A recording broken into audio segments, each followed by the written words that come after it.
Hello, good people of the YouTube. It is I, Eterno. Today is a special day. If you follow my account, you know that I work in FL Studio. I've used FL Studio for more than 10 years now. Yeah, definitely more than 10 years. And today I decided to download the free trial of Ableton Live 12, which is the latest version of Ableton that is out right now. And I thought it would be fun. It would be fun to try out something new, something different. I have messed with Ableton before, a long time. Oh, well, yeah, it's been a while. And it was just very brief. And I liked it. I liked the way that everything is just connected.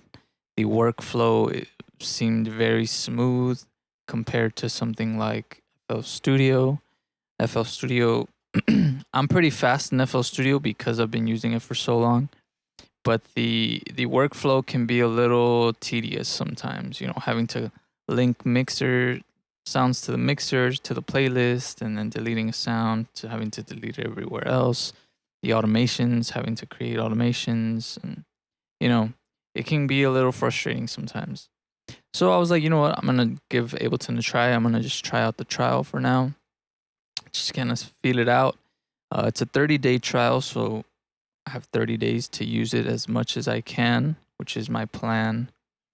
And yeah, I'm not gonna switch over. That's not the purpose of this. I'm not gonna switch over and leave FL Studio, but I feel like it is nice to have more tools in your tool belt, as a producer.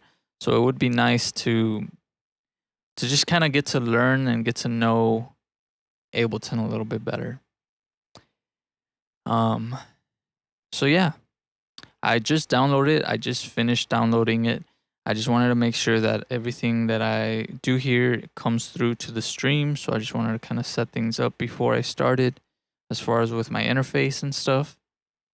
But I just opened it. So this is the first thing that pops up on the trial. I guess this is like a demo song that comes with as soon as you open Ableton. Kind of like with FL Studio, it gives you a demo song to kind of see what you can do with it. And then I guess here it gives you lessons. You can click these and it'll give you lessons on some of the stuff here. Let me play this demo song though. I kind of want to check it out, see what it sounds like. I'm excited though. Ableton's powerful, Every DAW has its perks and cons.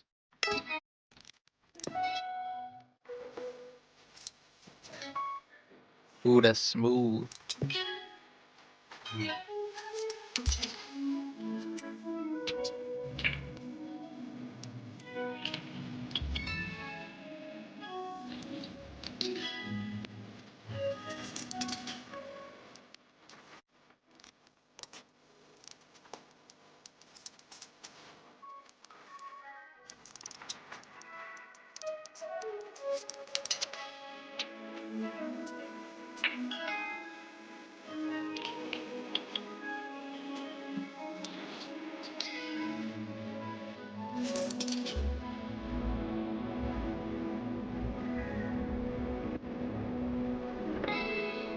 That sounds really nice. Wow.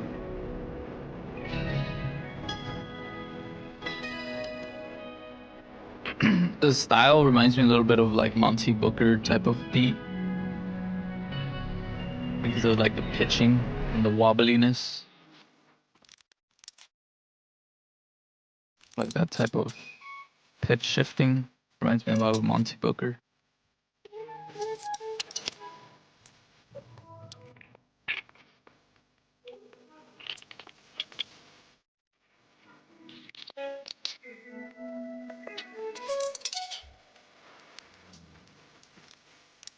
Yeah, that sounds really nice.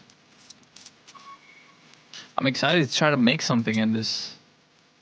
It's gonna be intimidating though, because I gotta kind of figure out the interface.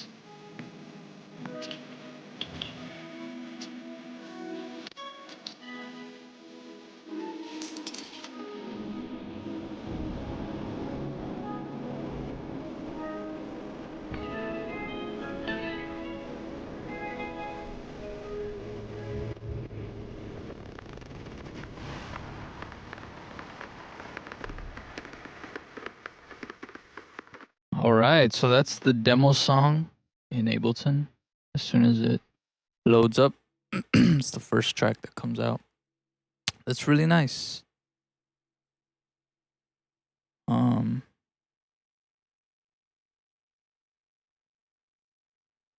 Yeah, so I gotta figure out. I gotta figure this out.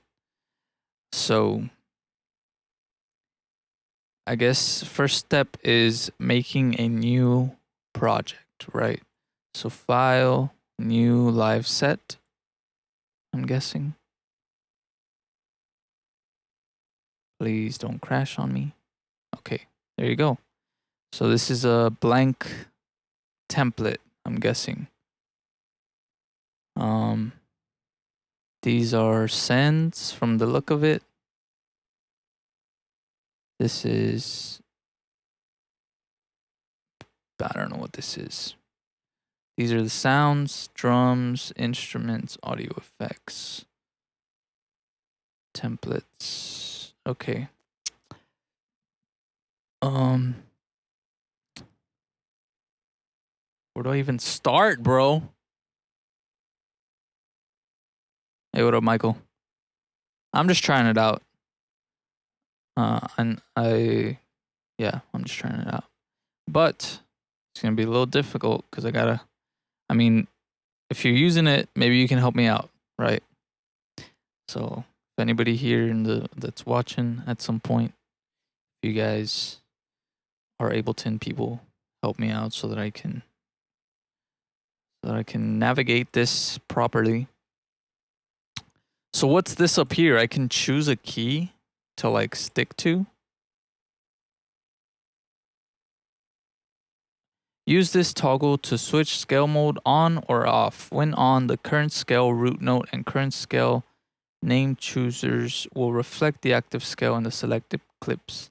The choosers can also be used to set a scale for new clips or change the scale of existing selected clips. Okay, so that's go to top right. Where's the yellow lines? Top right. Where's the yellow lines? These.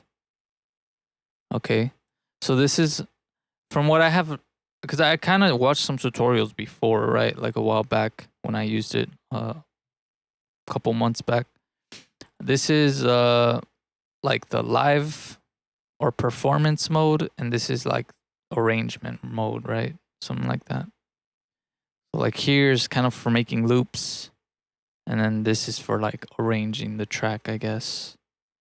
I know some people don't even use this, they just go directly to here.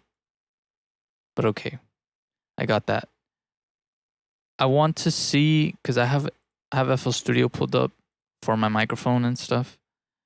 But I think I'm going to try and turn my MPK off so that I can use it in Ableton.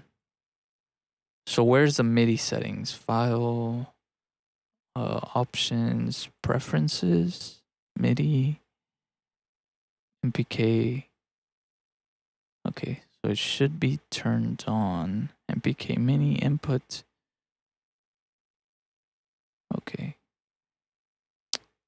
Let's load an instrument. Step 1. Let's go to instruments. We got analog, collision. I don't know what any of these things are. I'm just going to go analog. Let me expand this a little bit so I can read it. We got keys, leads.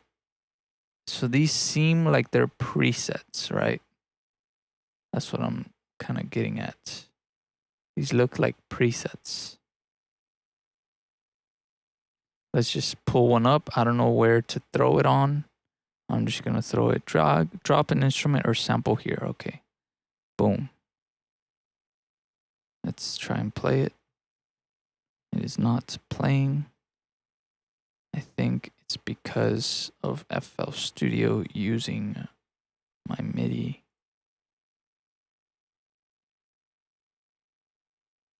It should be turned off though.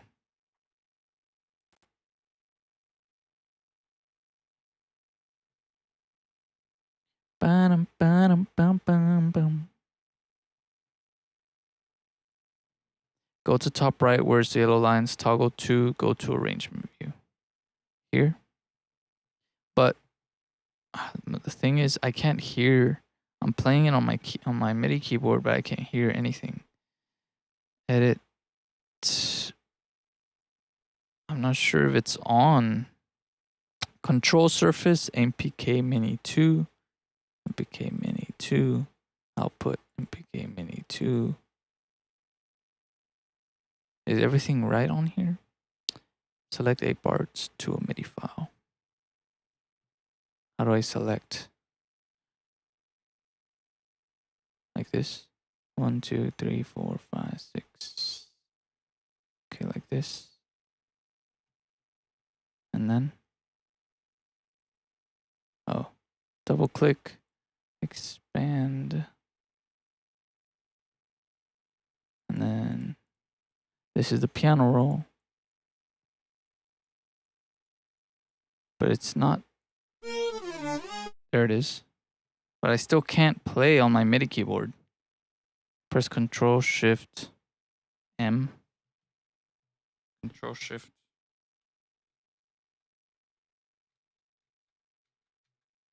That's not really doing anything.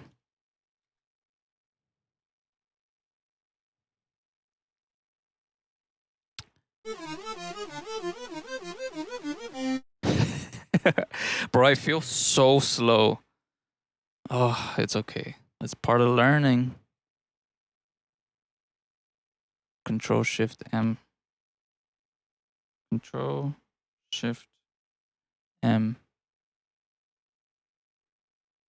I don't understand. Control Shift. Oh, okay. So I make the selection. Control Shift M.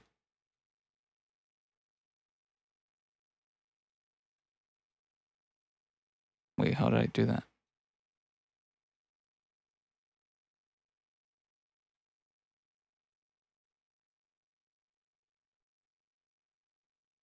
Oh man, this is very confusing.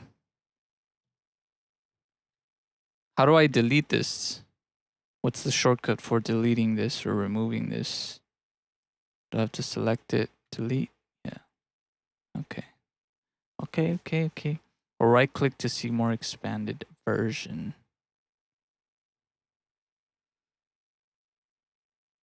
Okay.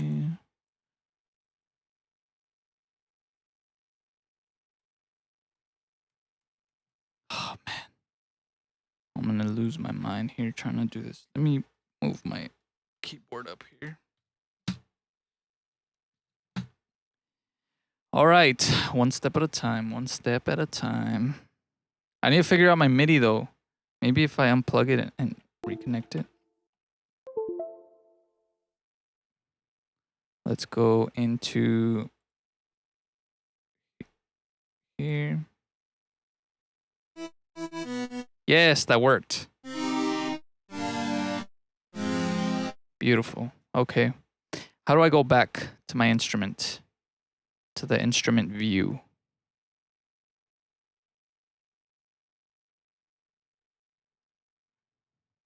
Diva. Diva comes with Ableton 12. How do I go back to the view? Is it here? Yes. Okay. So down here, I can switch.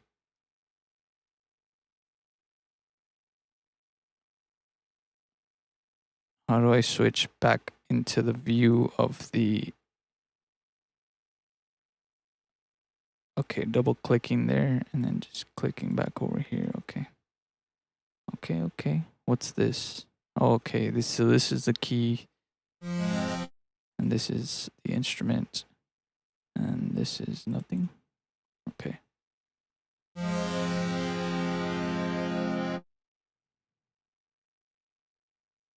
Can this doesn't expand? Stay here, it's easy. Double click on it. All right, how do I delete this? Delete. Okay. Let's grab another instrument. I want like these all seem like presets. I want like a synth that I can make something in. Simpler sampler. Let's see, audio effects. These are effects, MIDI effects, modulators, max for live, plugins, clips, samples, grooves, sounds.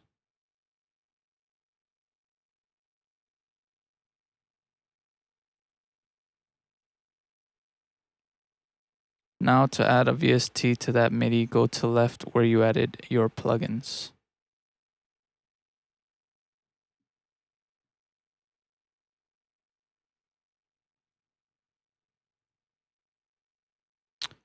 That's the thing though, I don't have plugins. I didn't add any plugins to it. I'm trying to use whatever comes with Ableton. So I'm sure Ableton has stock VSTs, right? Stock plugins, it has to. These are all like, I mean, I guess these are it, right? External instrument, operator. Let's try this. I guess these are the synths, the stock ones.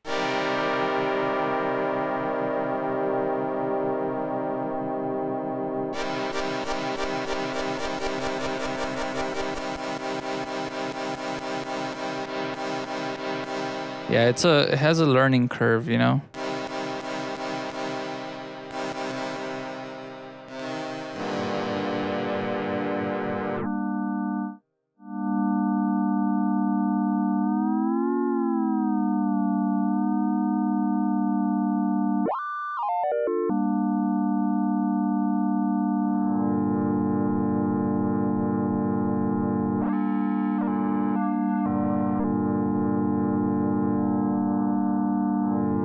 What does fixed mean? It's cool that like it shows you everything right here. Let me turn my screen. I recently got like I had a second monitor, but I never had it set up because I needed a cable for it. And I just got one, so I have two monitors now, thankfully.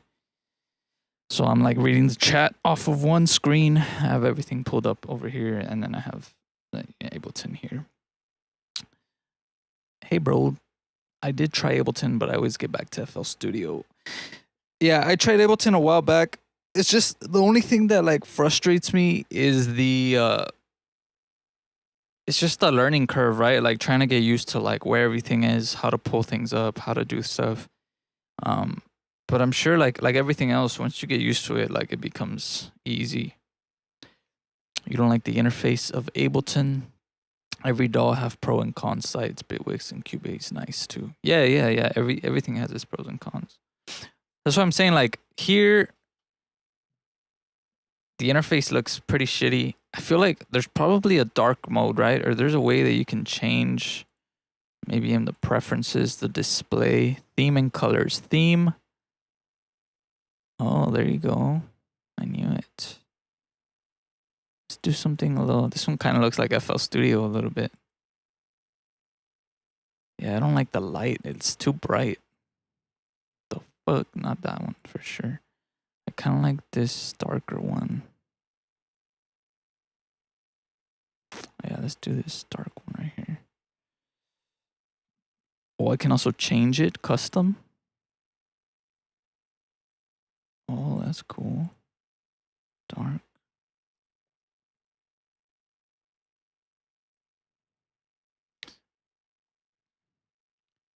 Grid line, brightness. Oh, that's cool. I'll just leave it at 100%. That's fine right there. It took me 2 weeks of YouTube tutorials, and afterwards I was amazed how easy it is. Please check out Egbert or Renee Wise. Those are working with FL Studio, and I have finals from the artist sounding so good. Both have masterclass on YouTube. Yes, you can change whatever you wish. I keep it on dark. Yeah, for sure. Dark. Dark is the way to go. I'll check those guys out. Let me just take a picture of that so I can look it up later.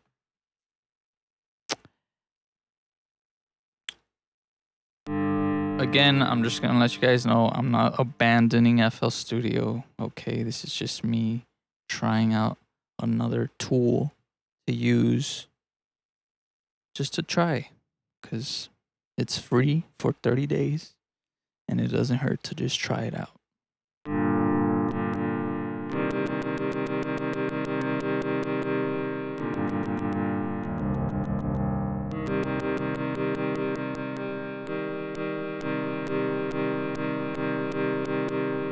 No, Dizzy.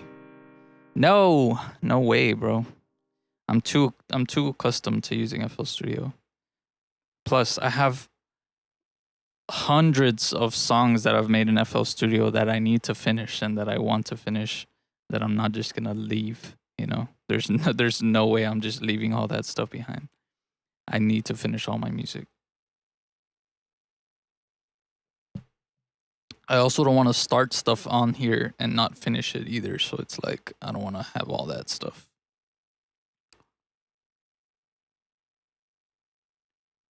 Hey, thank you, Ghostface. It's been a while. I need to upload more music, but yeah.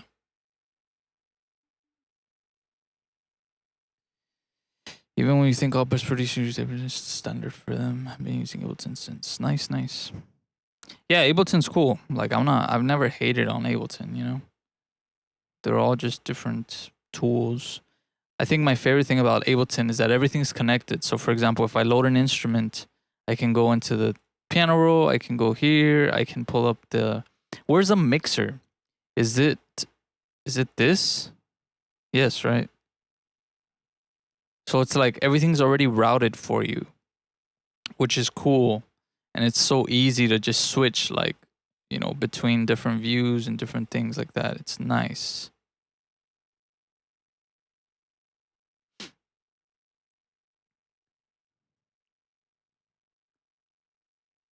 Is there a way to like make a blank one of this? Like to just like, what is this? I forget that it shows you everything right here in the little info view, which is super awesome. I just wish I could expand this or make it like a little like bigger, because it's really tiny. Okay, what is this? Save preset, hot swap presets. Is there like is there a way to reset everything to default or initialize the preset? I guess not. Can I replace the instrument if I just add like devices? Is it devices? Drum synth, hardware control, rack sampling, synthesizer.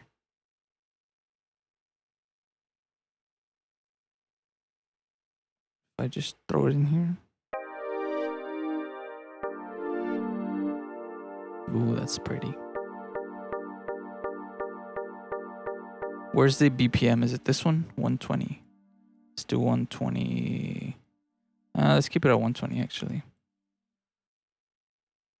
Let's hit play. Where's the play? What is this? Follow. Is there a metronome? Where's the metronome? Is it tap? No. Tap tempo. Link. Phase nudge, time signature, numerator, metronome. Click here to activate the metronome. Okay. Play. I don't hear it.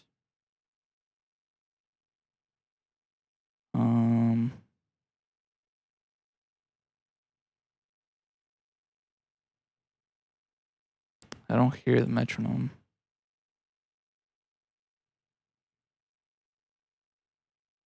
Enable only while recording. Okay, don't do that then. There you go. Okay. You can just click the operator twice for an init preset. Where do I click? Not there. Where's the operator? Go to arrangement view, right corner, Lego melt, making tunes with an old Amiga system and sounding awesome. On the instrument tab. Oh, here? Just going like this? Or what?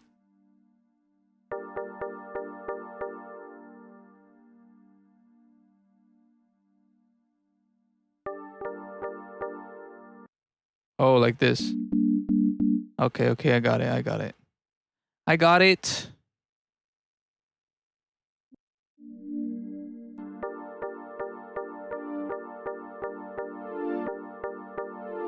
That's really nice.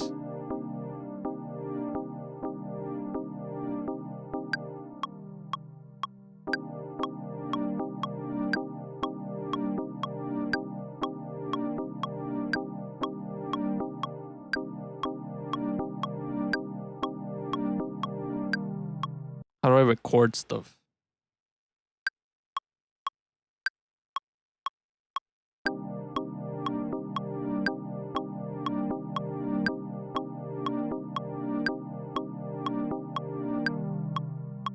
Okay. Okay, I recorded something. Okay.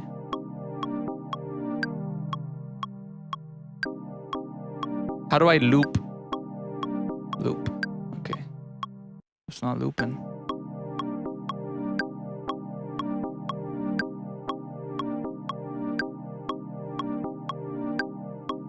How do I zoom in to like make this bigger? How do I zoom in, bro? Zoom back from time selection. Narrow, wide. No. How do I zoom in here? Control and mouse scroll. Awesome. Okay, okay. Oh, it's right here too. It's kind of like FL.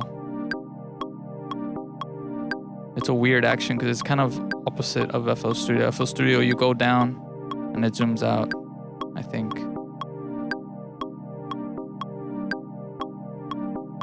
Beautiful. Okay. So this is just what, extra? What is this? Why is this here?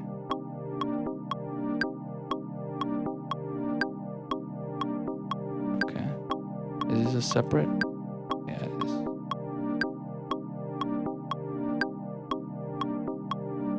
Okay, okay, okay. Let's add a kick. Sounds. Where do we go here? Guess it would be samples, not sounds. Kick. Oh, that's nice already.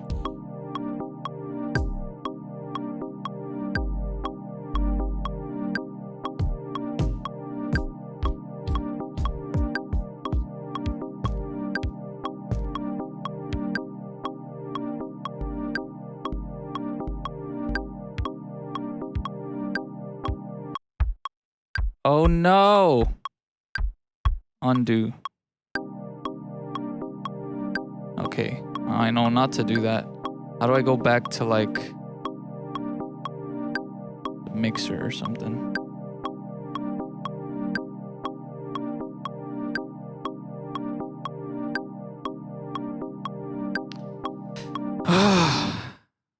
Relax.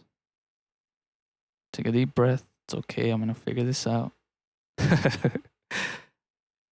All right. Dang, you guys are going off on the chat. Hold on. Give me a second.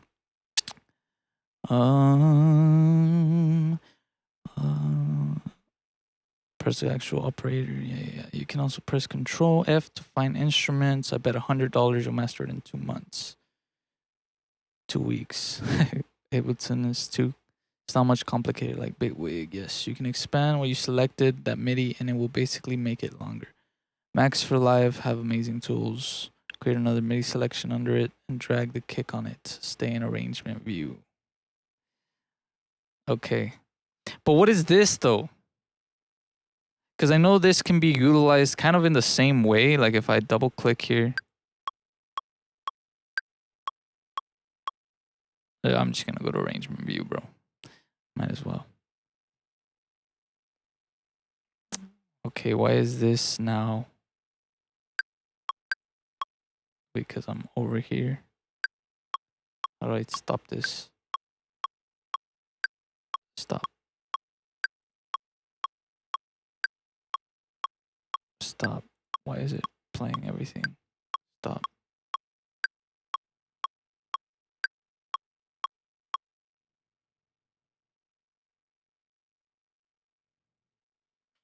All right, somebody got to help me out here. I don't know what I did.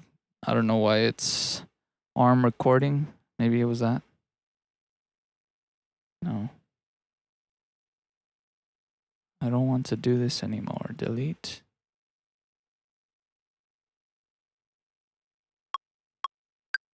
What did I do?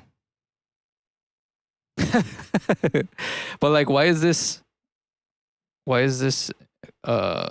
like muted?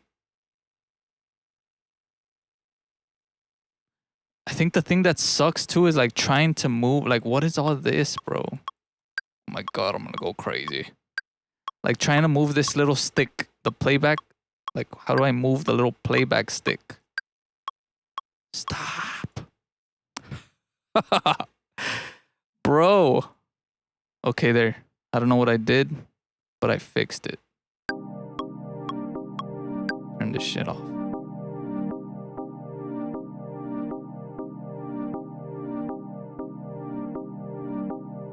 My God, bro. Okay. Okay, so this is arrangement view, right? Where do I put the kick? I just drag it under here to like a separate one. So like, I really like this first one. So I just like put it in here. This is what's cool about Ableton too, is like when you stretch a pattern, it just like duplicates it, which is nice. Okay, there you go. We got something. Here's another thing though. Here's another thing that I really need to figure out. It's very important. How do I sidechain? So for example, if I want to sidechain this pad to the kick, how do I do that? I need to figure out the mixer. This is the mixer, right? Right here. How does this work? Let me play. Okay, so this is first sound, this is second sound.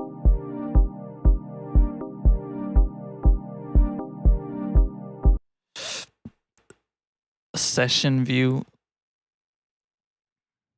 Audio from. So MIDI from, audio from. So then you would take what? Audio from here to there.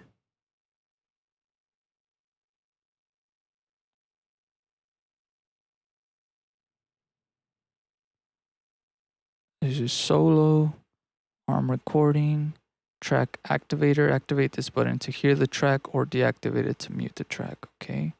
This is panning, track volume, peak level. These are the sends. Output type. This choose selects this track's output. If this output has multiple channels or subcategories, you can select from among them. Blah, blah, blah. Monitor. All channels. Input channel. This chooses selects a channel or subcategory.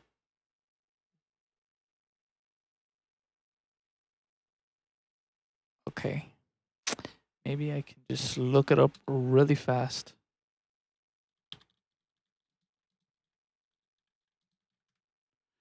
Dun, dun, dun. I'm just trying to find it really quick.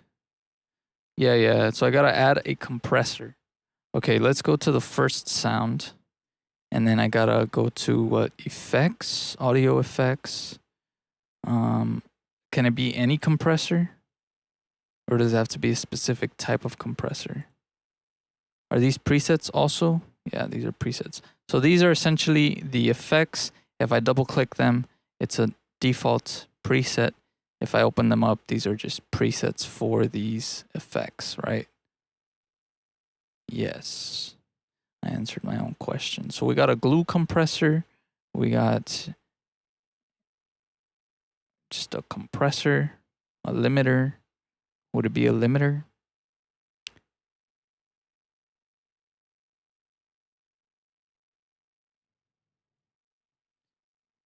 I'm gonna do a limiter just for the sake of it.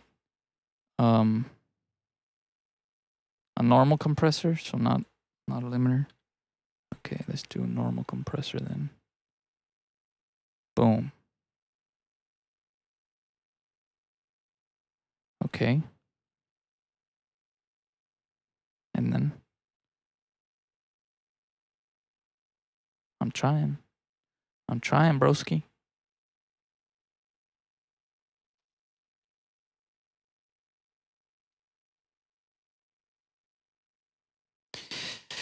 Okay, I got the compressor.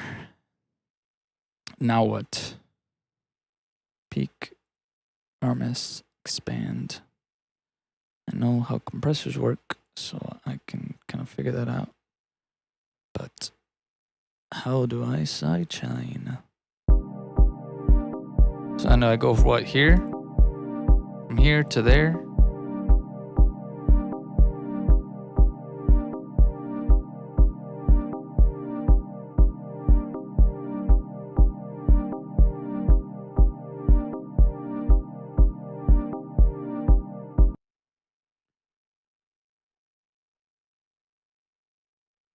Using a compressor is one of the most common ways to sidechain. It's common that sidechain can be sidechained. Sidechain compression is mixing. An instrument can be sidechained. Place Ableton's compressor on a synth. Okay, I did that. Activate sidechain. Where is it though? There it is. I had to put that little arrow. Okay, audio from kick. And then expand the compressor options by clicking, click sidechain button, activate it to whatever it is. You also have 3 options where the trigger tracks signal, pre-effects, post-effects, post-mixer. The signal before the track's chain and mixer, this is the original audio signal. Post-effects, the signal after the track's device chain. Post-mixer, the final output from the track after it passes through all plugins and the mixer. Pre-effects is the most common as it gives a clean signal which is typically tighter and yields a more precise result. Fine-tune the ducking. Okay. That's all I had to do, bro. Just fucking look it up. Jesus. I guess pre. And then we drag down the threshold, which is where? Where's the threshold? This is an EQ. I don't want an EQ there. Oh, I just drag it. It doesn't seem to be doing the job.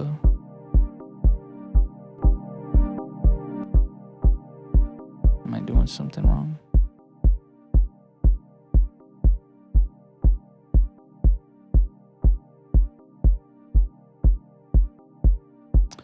Take the blue line down.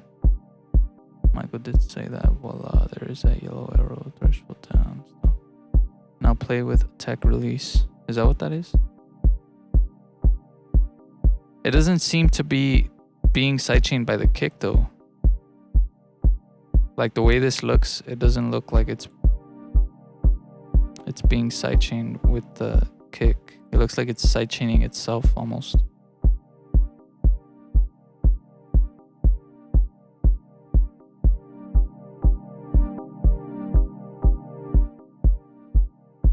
This is an EQ for the sound.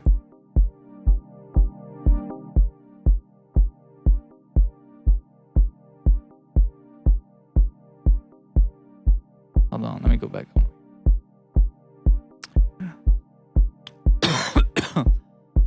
In audio from dropdown, pick the channel you would like to trigger the sidechain. For example, we'll click. Every time the kick plays, the synth volume will lower or duck. You also have 3 options for where the trigger track signal. Prefix, fine tune the ducking, ratio, threshold, attack, release. Now lower the threshold, fine tune.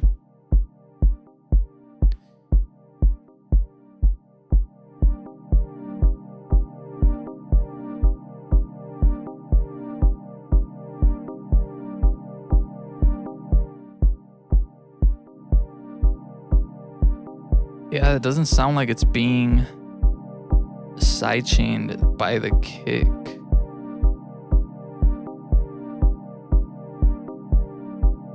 See, because it's doing compression, I guess.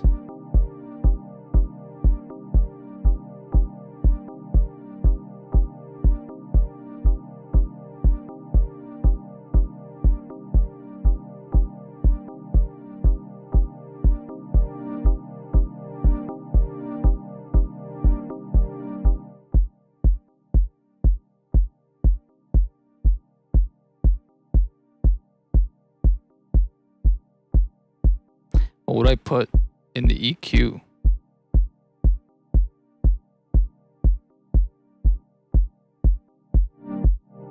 Oh, there you go. My God, bro. I don't need the EQ. It was the sidechain. It wasn't even turned on. Jesus Christ. It was just turned off. That's why I was like moving things and it was just like not doing it. No, bro. Damn. Okay, I got it now. Turn it on. Okay, there you go.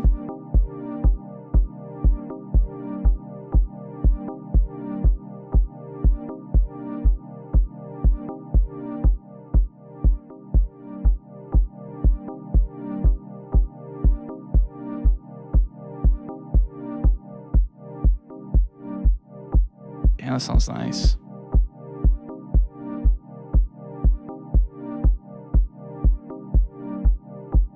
Let's add some. Let me check. Let me check out the effects here. Where are the?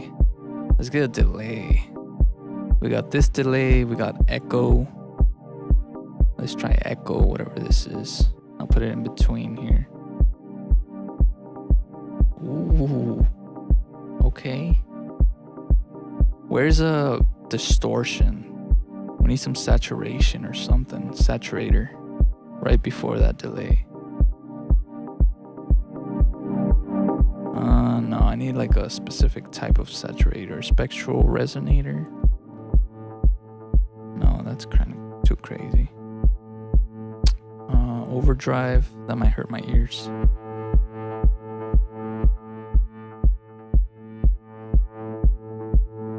Maybe after the delay. Whoops. Oh, it has everything. I need to delete them. I thought it was replacing them.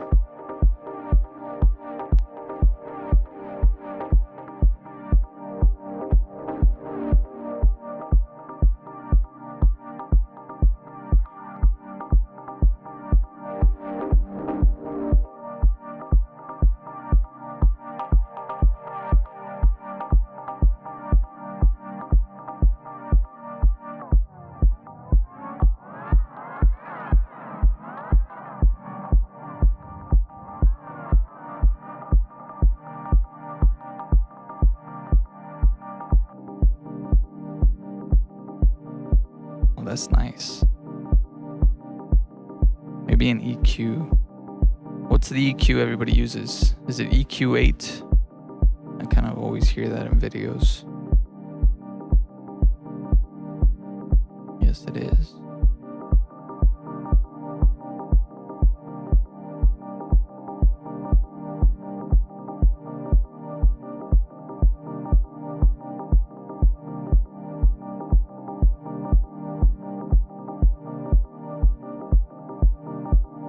We're getting somewhere. It took a while to get here, but we out here.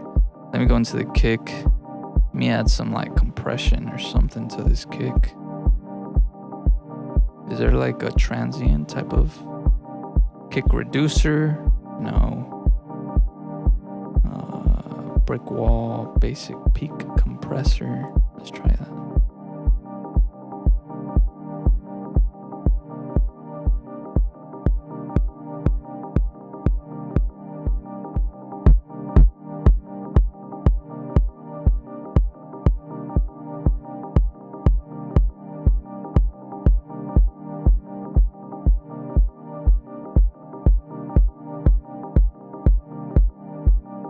Show transfer curve, show activity view.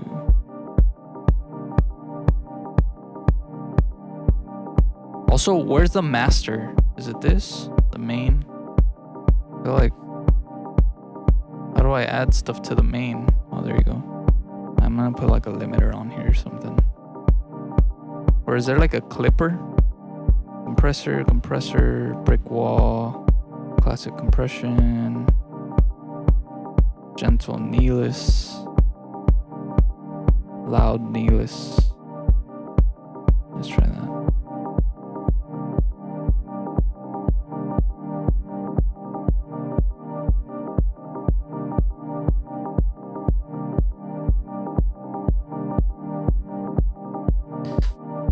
No, Michael. I cannot, bro.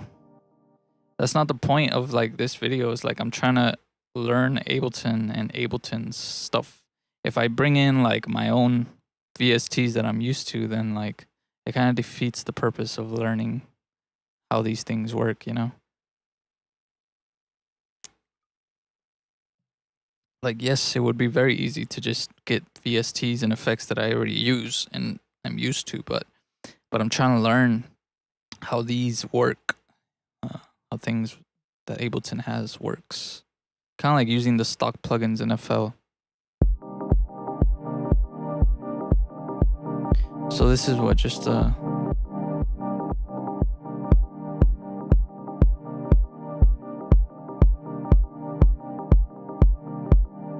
graphical representation of compressor's threshold ratio, and the horizontal axis shows input level and the vertical axis represents the output level.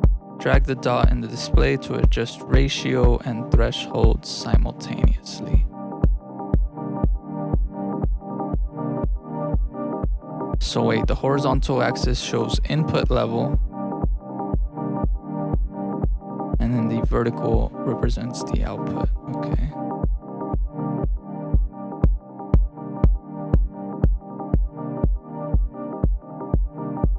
Let's get a clap. Let's get a clap.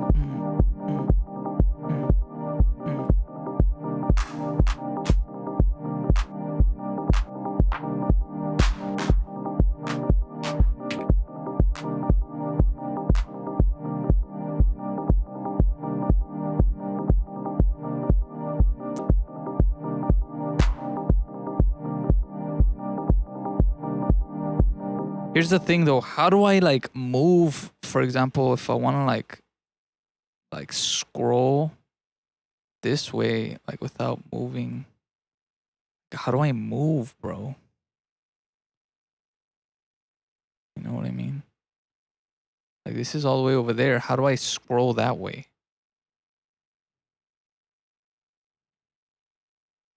Like there's no scroll mechanism. It's weird. Like here, for example, it's up here. Is there a shortcut for this? Control plus scroll wheel zooms in and out. This is a visual overview of the clip's entire content. Click and drag horizontally to scroll. Click and drag vertically to zoom. Double click to zoom out all the way. Okay. It's very hard to see this little thing. But I got it. Okay, now this doesn't want to move because it's selected. There you go. And then if I shorten that. See, that's another thing. It's like, how do I, like this little playback thing is very annoying because I'm so used to dragging it in FL like this.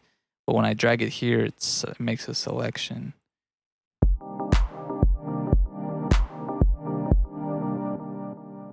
Okay, now if I want to put this over here, it's not shift. Let's see, select, stretch, view. Because if I expand it, it's just gonna, it doesn't expand further than that. But if I want to put this here, how do I do that? Like if I want to duplicate this.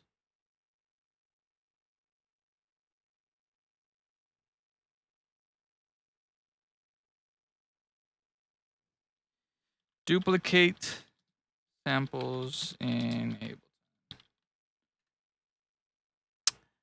Simple duplication trick for better beats. Step 1, draw in basic beat. If you double click on a scene slot, the duplicate. Okay, we got a basic pattern. How can I duplicate a sample in the sound editor?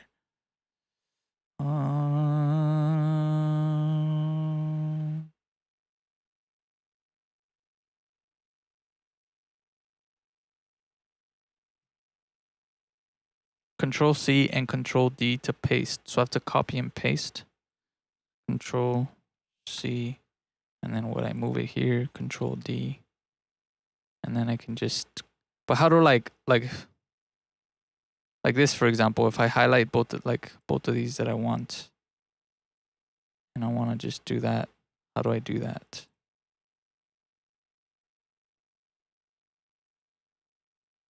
You know.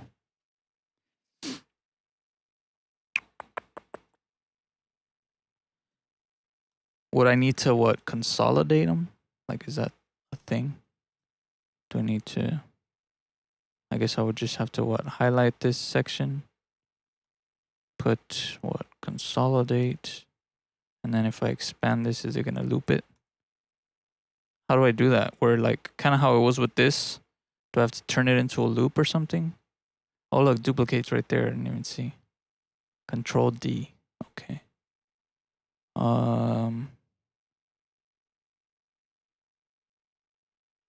Loop selection. No, that's gonna loop the selection there. Highlight whatever you want to duplicate and Control D. Okay, okay.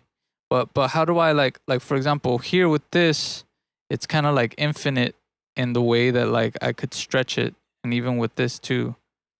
But with the clap, it's not doing it. Where like I can just expand it like this further, and it would just keep looping it. It's not doing it. You Control D. Yes, I know that's like duplicating it. But what I mean is like with the kick, I didn't have to do that. Like I just expanded the pattern. And with the pad, same thing. Like I just expanded the pattern. And I can just keep expanding it. Like if I go like this, it just keeps going. If I go like this, well, this one doesn't. But you guys get the point.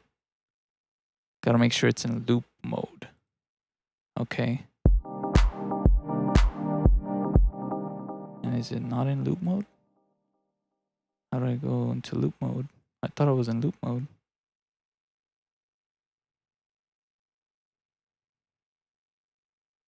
It is in loop mode.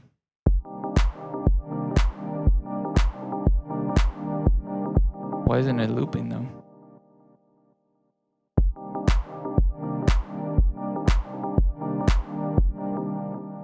Why are you not looping? Is it because I'm not selected? No, that's not it. Huh. To expand it, you need to make that a MIDI clip and write the notes like in FL piano mode. Well, no, because this one isn't in MIDI, the kick, yet I can expand it like as far as I want. And it's in an audio format. You know? There's something, bro. There's something. No, double click your clap audio and then you'll see where it says loop. Double click. I think I double clicking. Where's loop? There, loop. Okay. And now we go back in here. Hey, there you go. There you go. Okay, thank you, sir. Thank you, sir. Thank you, sir.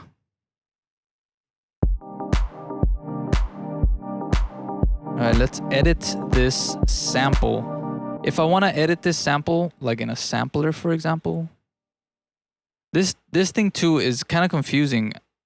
If I go to the right, it goes it doesn't move the way I want it to. Oh, it does up here, but not here. That's weird. Like say, like for example, if I go to that clap, right? Do I have to drag a sampler?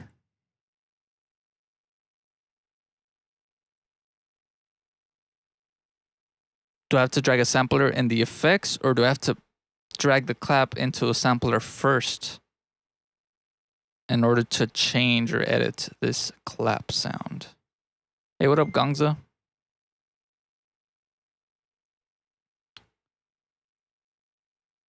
So sampler is gonna be right here. I just drag it in here. Only audio effects can be inserted into an audio track. So then what do?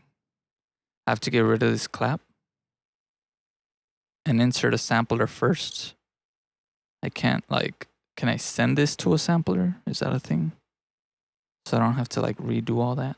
Make a simpler and then drag the clap sound into it. So then I have to just get rid of this basically. If I delete it there, does it delete it everywhere? Like, is it completely deleted now? Yeah, it seems like it. All right, let's get a sampler.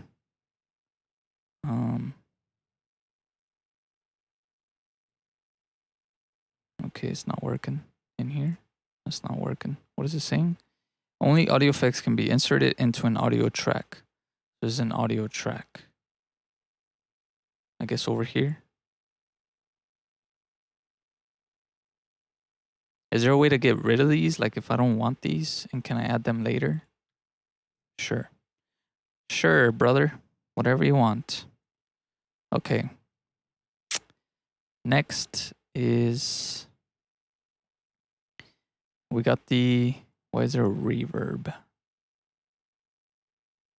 Oh, because I'm on that. Okay, there you go. Sampler. We got the sampler. Now we go to samples. We got the clap. We drag it in. Play. How do I loop this though? Because this isn't looping even though I had it in loop mode. Man, this thing is very frustrating. Okay. Do I make a selection? And then this little thing I would think is the loop thing. Loop. Okay, I think I got it. Jesus Christ.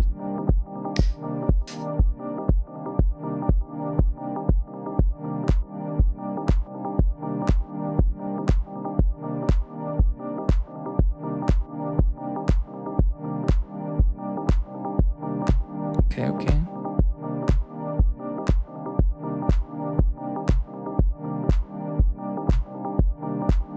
Where's the volume?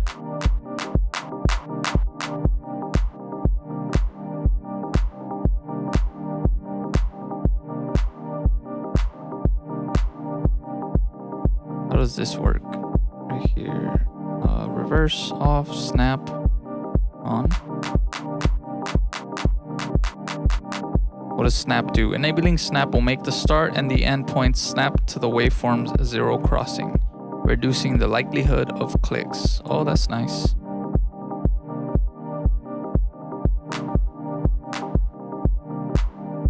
Okay. What is this thing? In this tab, you can edit the playback properties of the currently selected sample.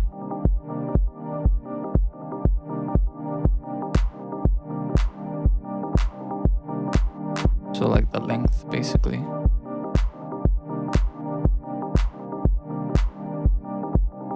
Now, if I want to do like if I want to add like an envelope to this, do I have to add that separately? Like through modulators? Like if I want to do an envelope? Like the decay time, the release time of this. Because I see release here, but like an envelope.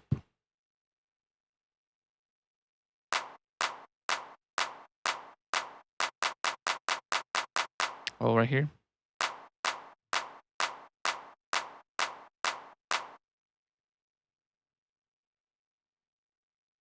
track volume.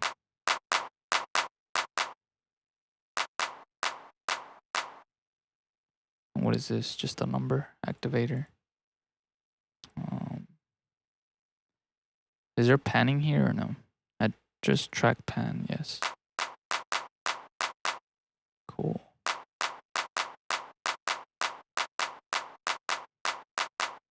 Yeah, so like if I want to add a, I guess, modulation. No. Filter, envelope, volume. Here it is.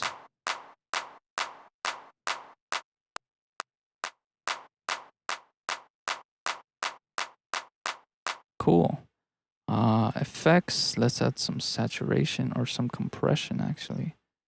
Not with this one. Is there a way to just... I guess it's just clicking delete, really.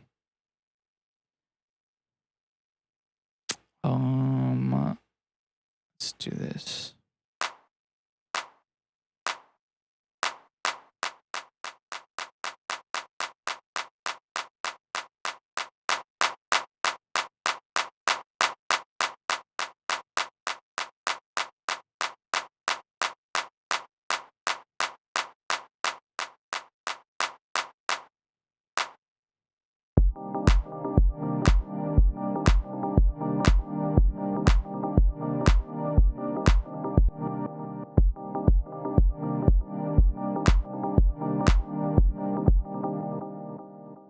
And then double click, and then I put what, loop?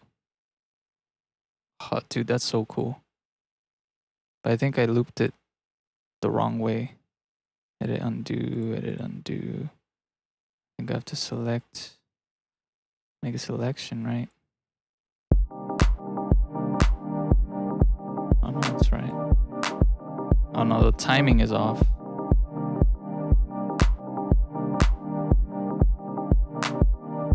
Okay, how do I fix that?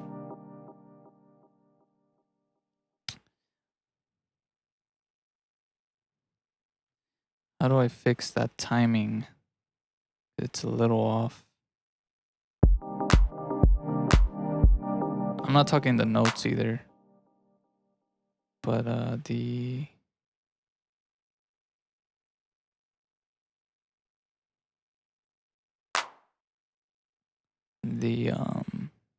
loop here.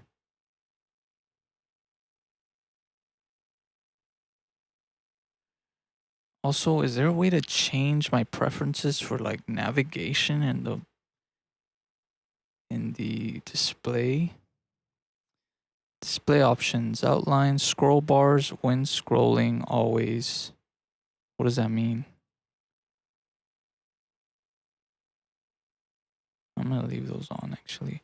Follow behavior, scroll page, hide labels, navigation, use tab, wrap, move clips with arrow keys. Theme.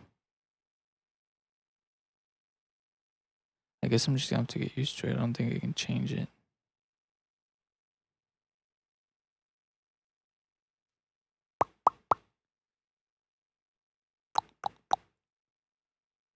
Yeah, I don't think I can change it. I'm talking about like this, how I like when I move to the right, it doesn't move it to the right. I have to move to the left to scroll to the right, and move to the right to scroll to the left. Which is kind of weird because I'm not used to that.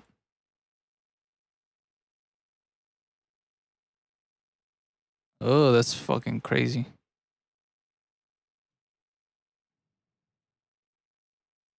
But it's weird because it works up here, but not when I click here. Beat time ruler overview. Drag left, right to scroll, drag up, down to zoom in or out. Click, double click to zoom. So I have to use this top one. I gotta remember that. Okay. And then if I just wanna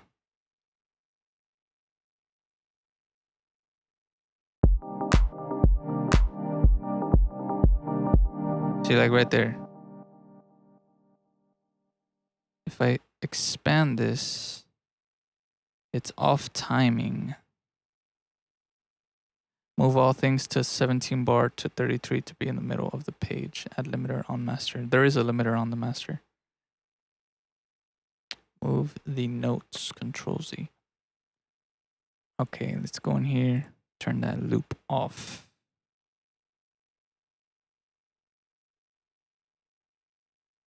Is there a snap to grid type of thing that I can kind of edit? Automation, lock envelopes, right click, fixed grid.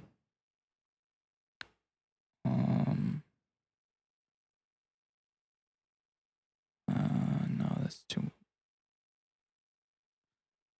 think that's good. There you go. Okay.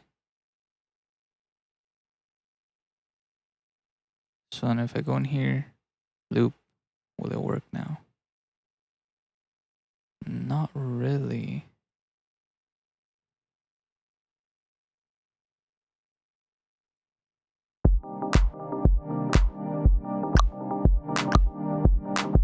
Yeah, that's weird. The H and W under main track will fit everything to height or width of your section. The H and W. I saw that right now. Where did it go? Oh, right here. Optimize track height to fit the arrangement view. Optimize song width to fit the arrangement view. Cool. Well, my question now is like this timing is off. So for example, if I wanted to loop just this part here, it doesn't do it. It does it all the way, like it's kind of shifted over. So I don't know why that is. Is it something here? Is it because of this? Oh no, that's not it. Bro, you need arrangement view. This is arrangement view, isn't it? This is arrangement view. It's not correct page.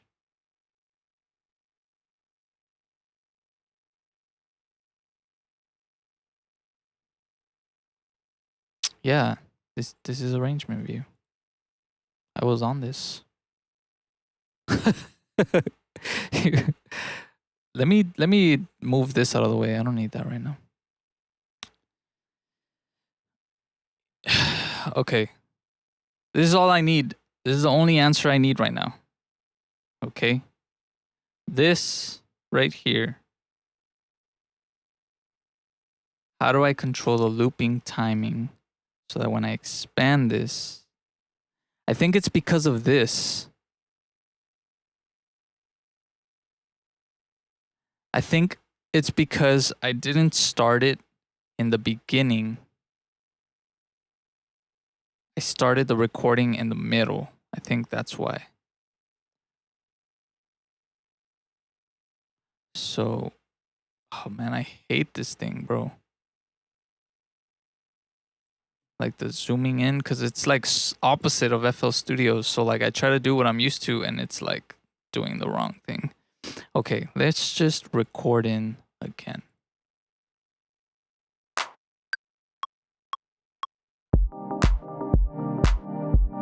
I think that's it right there.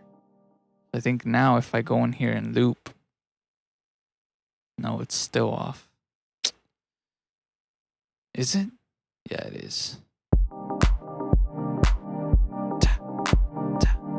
Yeah, that's weird. Personally, I just control the deal looping. Open first page and listen me. Listen me, bro. No. That's not what I'm talking about. Quantized. I'm talking like, for example, this kick, it just looped perfectly fine, right? The clap, however, like if I just want this to loop in here the same exact way, but instead it like moves it over. It's like moved over a little bit. That's what I don't understand, is the way that it's moved over. Because this one's right, but these are all wrong. This, bro, this is what you're talking about, this page.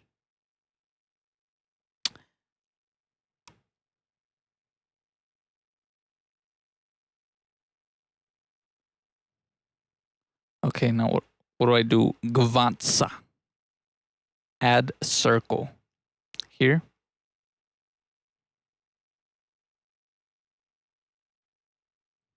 Do I have to delete this?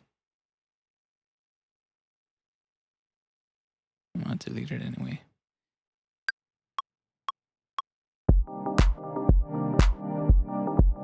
Okay, there you go.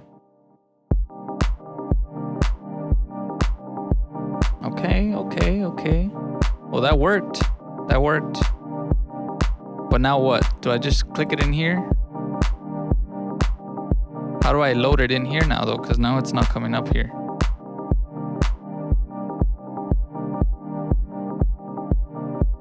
Yeah, now it's not coming up in here, so...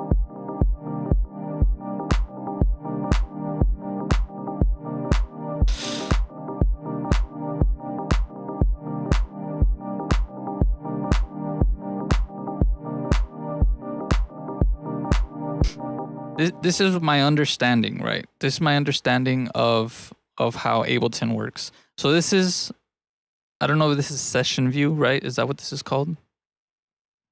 Session view. Here you can make like loops or like the patterns of your track. And then basically you can kind of perform these or record the arrangement into arrangement view later on to do the full song, right? And these are kind of like your parts. So you can do like the intro, the chorus, verse, whatever. So like, and then this is if you would just want to do it all manually and you just want to do it yourself, right? So am I right? Am I wrong? You can write notes and you can drop arrangement view inside. You can arrangement also. My question is though, where is this located?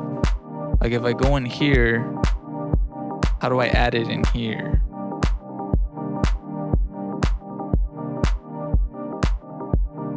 Yes, I did. It's recorded. My clap is recorded.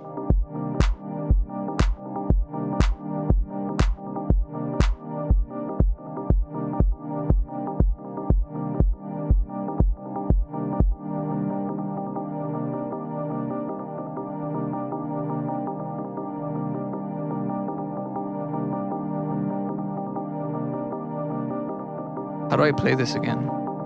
It stopped.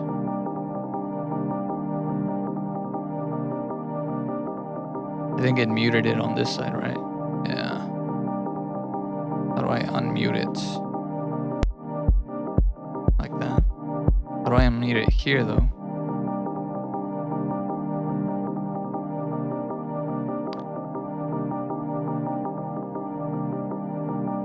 Broski, I gave you my 2 cents on all. I suggest go and learn YouTube tutorials to learn correctly from scratch and test on your own. Yeah, I know. I don't know why I listen to you guys. Nah, I'm just kidding. I'm just trying to be interactive. I know essentially I just need to watch a bunch of tutorials. That's what I did before when I was learning it. It's just that like since I haven't used it in such a long time, I forgot everything. So like that's why I can kind of figure some things out because I know that I've learned it before, but trying to relearn it again is a pain in the ass.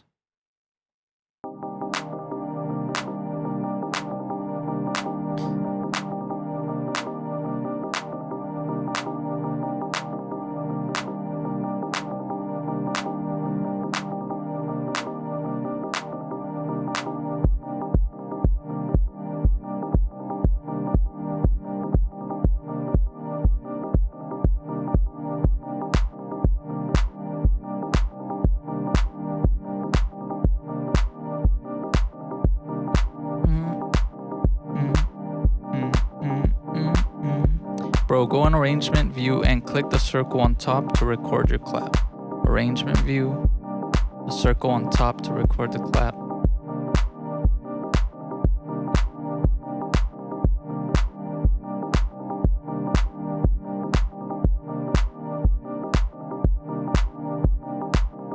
Okay, got it.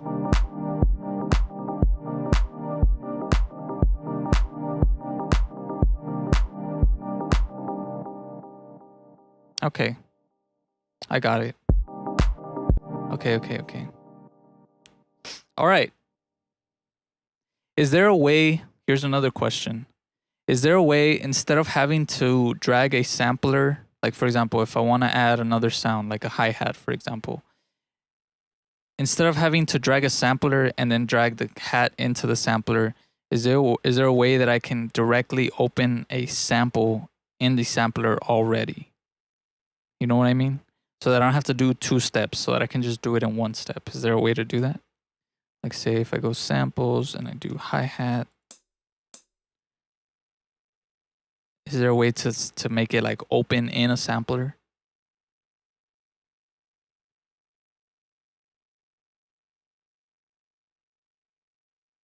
Have a good one, Michael. Thanks for coming through.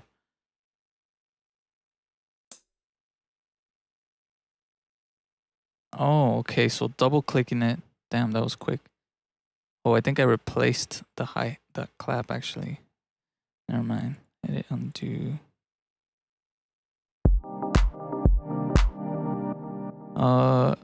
Go on instruments and open.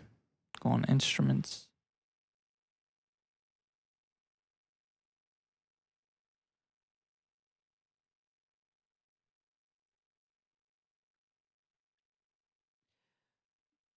That's what I mean though. Like I don't want to have to drag this in here and then drag the sound into the sampler. Is there a way to where I can just go directly from the sample and have this open in a sampler without having to do that? Double kick. You can make a MIDI track and double click whatever sound you want. You can make a MIDI track. I'm just gonna Google this, bro. In Ableton, is there a way to directly open a sample in a sampler? Here's the easy part. To load a sample, simply drag and drop it into the sample tab in Ableton Sampler interface. You can use your own recording and sample from libraries. Your Ableton Sampler is not picky. I'm just gonna ask this question to AI to get a more direct answer. Yes, there is a way to directly open a sample in Sampler in Ableton. Here are the steps. Create a new MIDI track. You can do this by going to the menu and selecting track, create new MIDI track, or by using shortcut Control-Shift-T. Open the sampler, drag and drop a blank sampler into the MIDI track. You can find sampler, load the sample. That is not what I was... Okay. Got it. So it's not possible. That's the answer that I needed. It's not possible. So then I'm just going to do it manually, right? So you go to instruments, sampler. Can I make this like a favorite? Like to where it just pops up here? I'll just leave it as favorite. Yeah, favorites right here. Cool. Sampler. I think I'm going to add the EQ. I'll do EQ 8 as a favorite as well. I'll put that in green.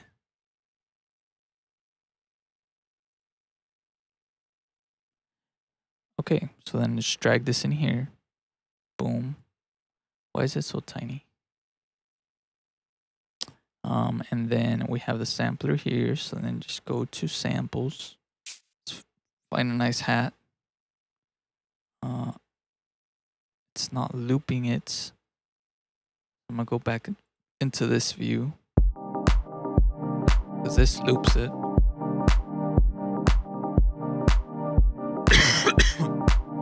Okay. I'm kind of getting the hang of the back and forth between arrangements and here.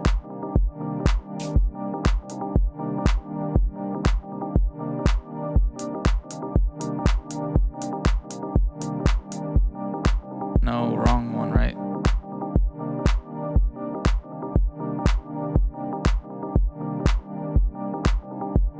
Has to be this little circle.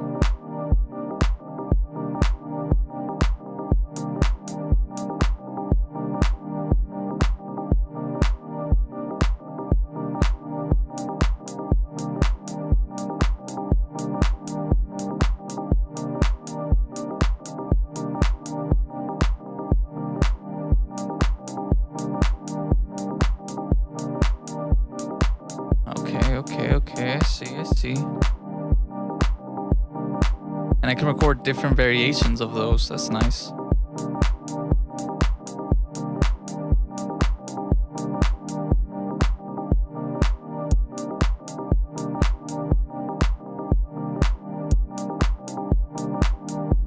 How do I loop that?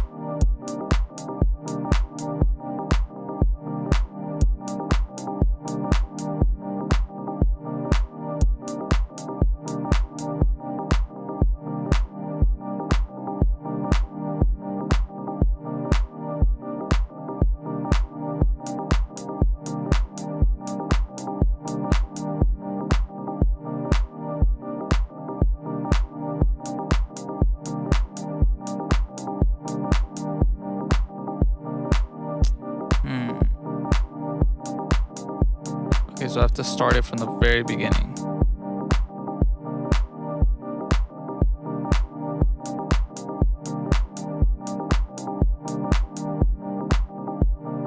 Got it. Okay.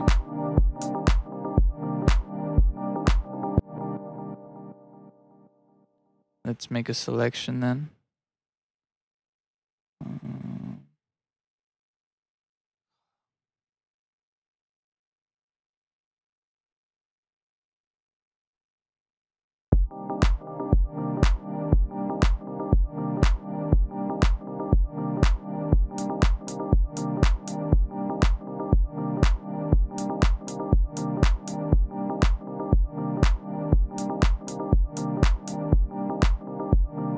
Okay, why isn't it looping?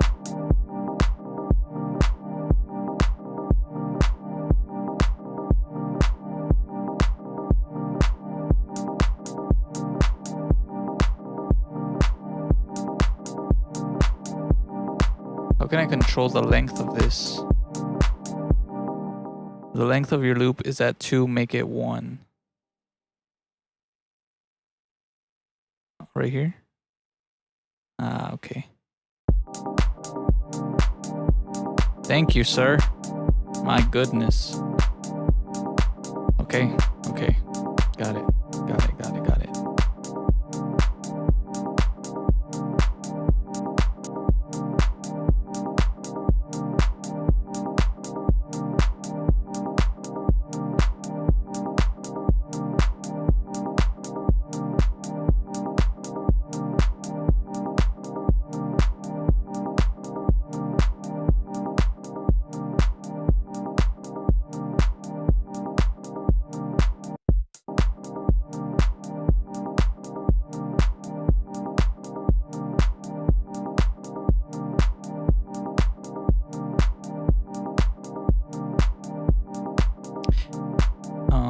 How do I like scroll here? Like on the effects?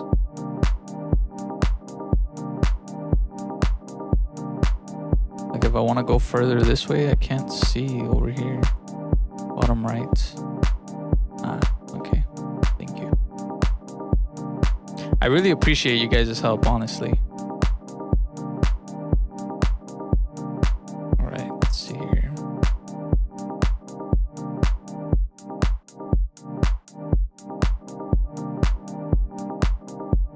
Let's get a bass going, huh? Let's get a little bass going.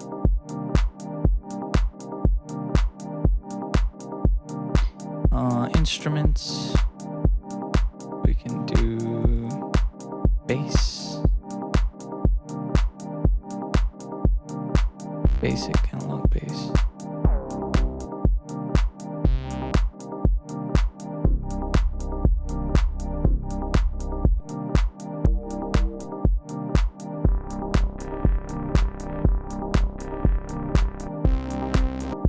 That's so cool that it gives like samples of it. Ooh, that sounded sexy.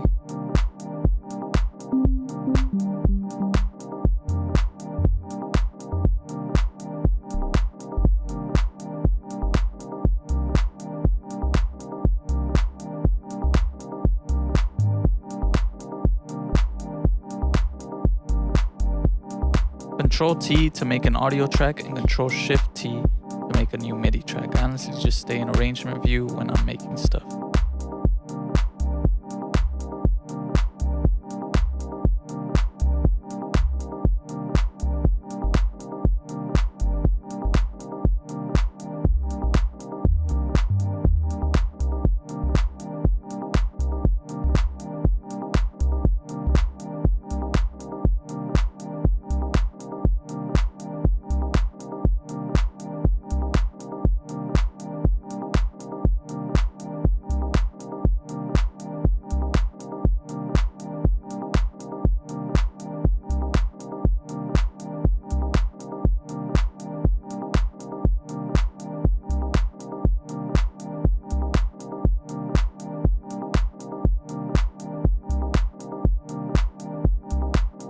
Woo! Okay.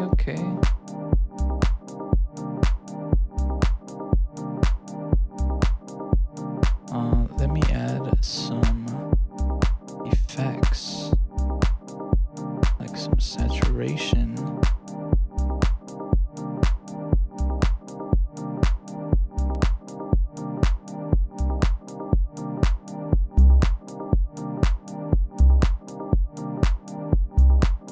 And a compressor for some sidechain.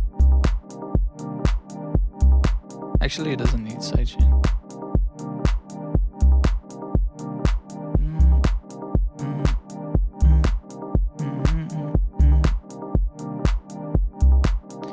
I should probably record in. Is there a way to record in the kick? I guess I could just record it in.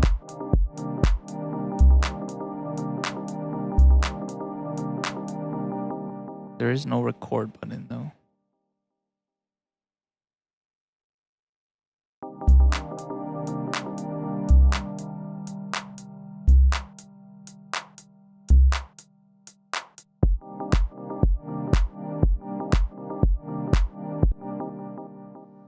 Yeah, like how do I, because I have the clap.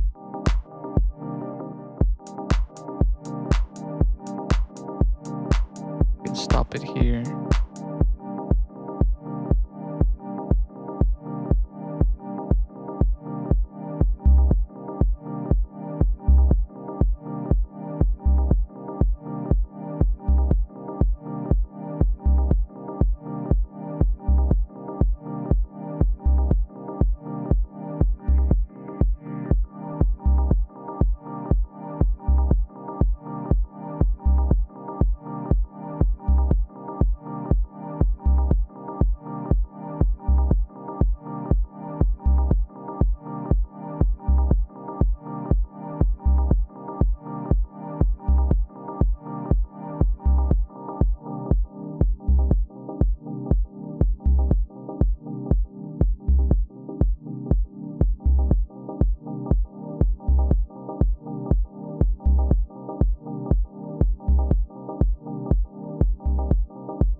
I want to record the kick in here though, so that I can control surface, basic peak, remove stop button. Whoa, that's stop button. How do I record something? How like this kick, for example, so that I can have it here instead of having to come in here and unmute it? How do I put that in here? How do I record that in here, I guess? Double click. Not doing it. Whoops. This, you mean?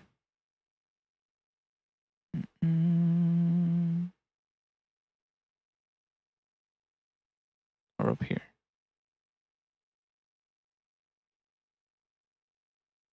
Yeah, like this too, like these chords. I like to just kind of have them in here.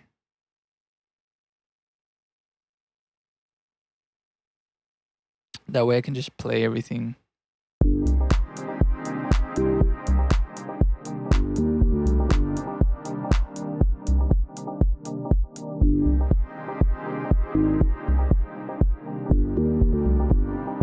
$370. Click in that gray box.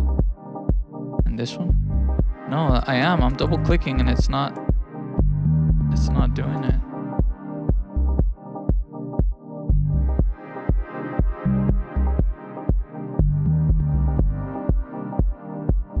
This one did it.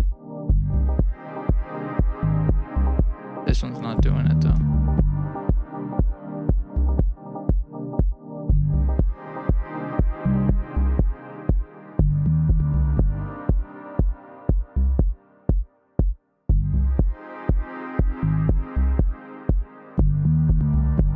That's weird.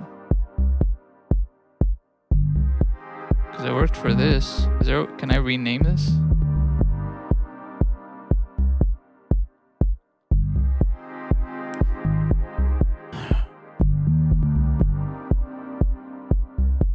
It's weird. It's not working on there.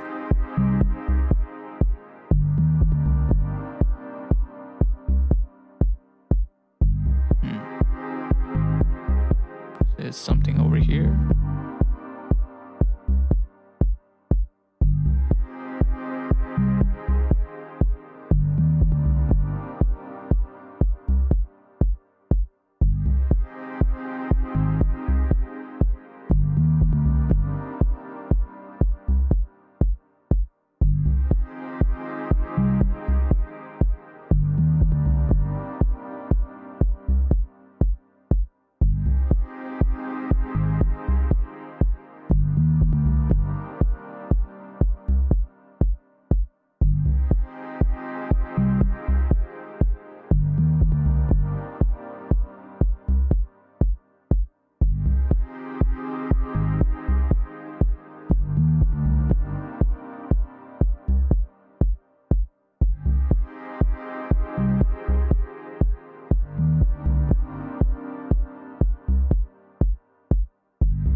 record it in here? Why isn't it recording it in here?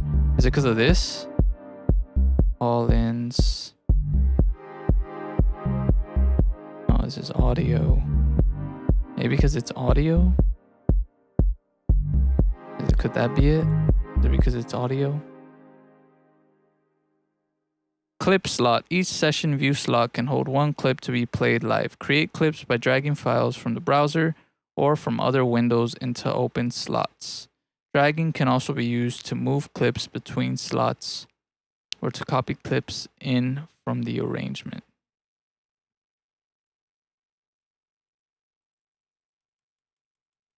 Fucking shit, bro. Just when I start to get the hang of it, things get a little weird.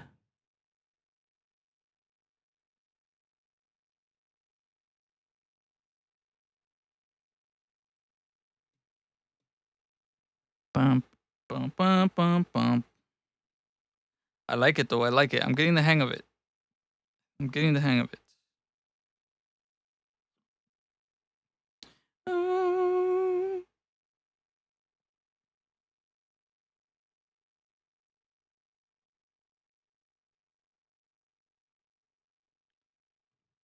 It's cool because, like, I mean, that's the only thing I'm missing right there is that, bro. But I don't know how. I don't know why it's not doing it.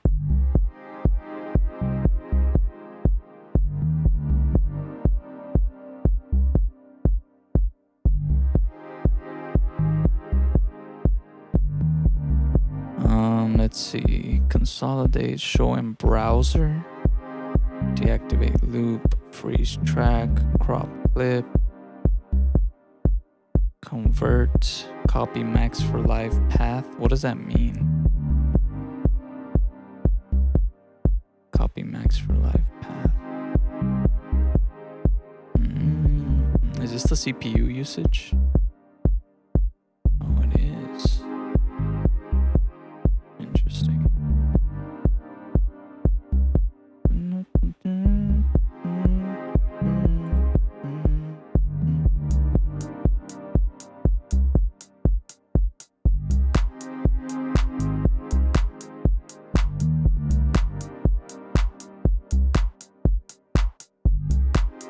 I can't hear it. It's muted. But I'm playing it, but it's muted.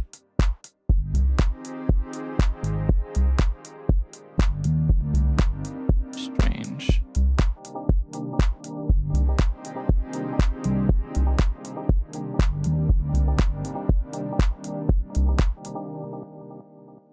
Okay. So here's what I'm kind of feeling out, right?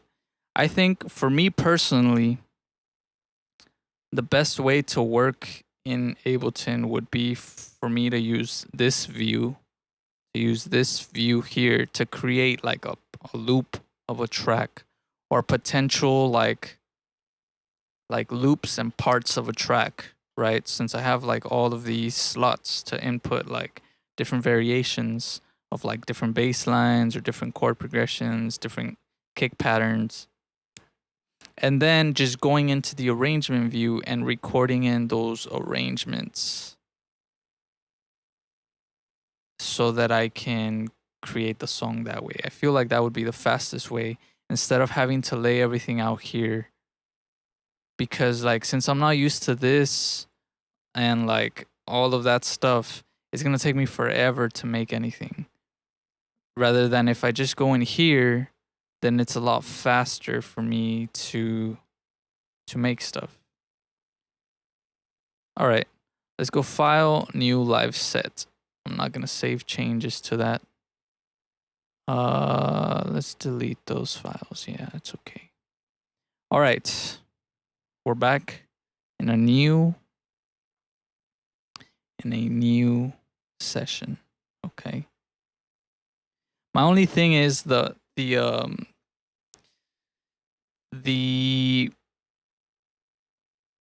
instruments, the audio is what's weird, so I need to figure that out. Maybe it was just because I had put it into the arrangement first, but yeah. Anyways, All right, let's go. Let's get something going here. Let's turn on the little metronome. Let's put play.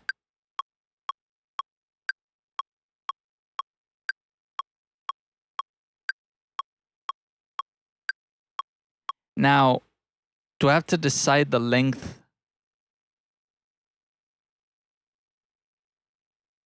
Like here, like do I loop this and select a length of how I want to kind of loop stuff?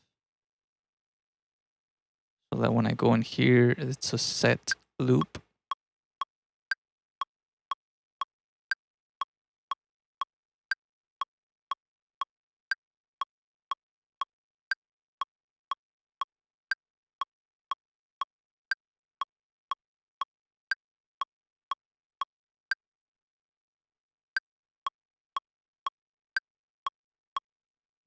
Let's try that. I'm gonna extend it like this. Yeah, let's try that. Let's get a kick first. So first I need to insert a sampler. And let's go into a sample. Let's go into kick.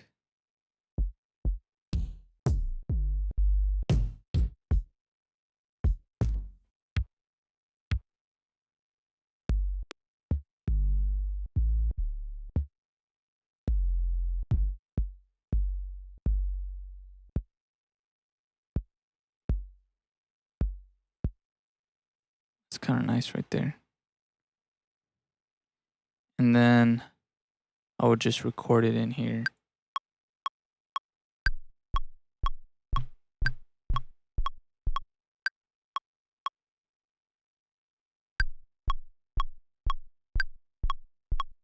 Double click in there and then just do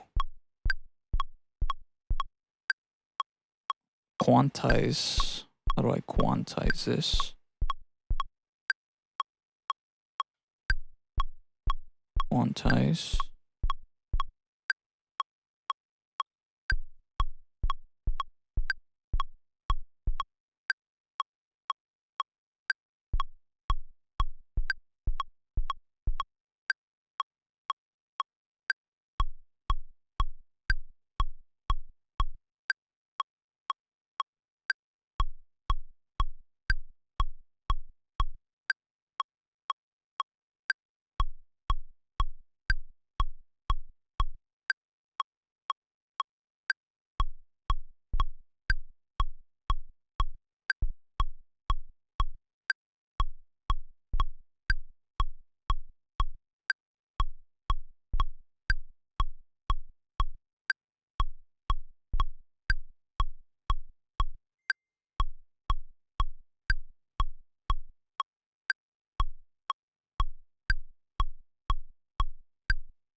Okay.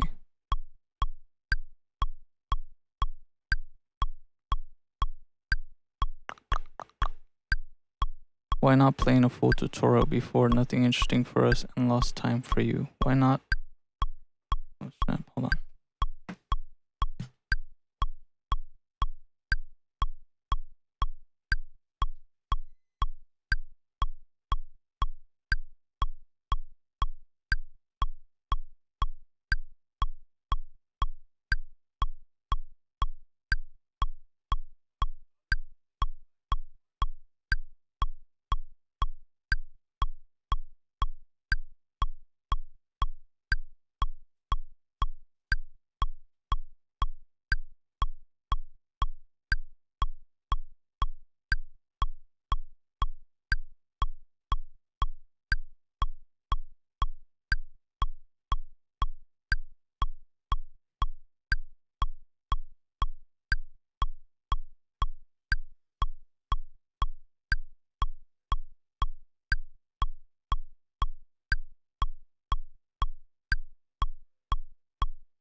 All right. Why I didn't watch a tutorial before? I don't know. I just kind of wanted to go into it like this and just kind of learn along the way. If it's boring though, you guys don't have to watch, you know? I'm just streaming it just because I wanted to stream it. Like I wanted to stream my first, not my first time, I've used it before, but I just wanted to stream the experience, which is frustrating, but I mean, it is what it is. So yeah, if it's boring, I mean, yeah, there's plenty of things to watch on YouTube. I get it though. I wouldn't want to just sit there and watch me struggle with Ableton. It's okay. I'm getting the hang of it. It's just little things that are like still bothering me, but I'm getting the hang of it. I'm just slow. Like that's the thing. It's a slow progression. So audio effects. Let me get a nice compressor. I really liked the, where is it? Was it a setting? The mildly aggressive.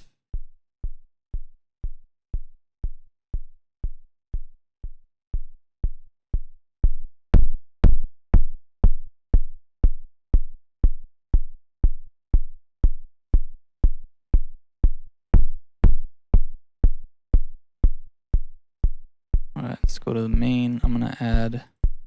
So I know now for sure I definitely want to start making like a little template just so I don't have to redo all these things every time. So definitely adding like a limiter to the master and things like that. Let's do a limiter. I'll just drag it in there. Actually, there's another one.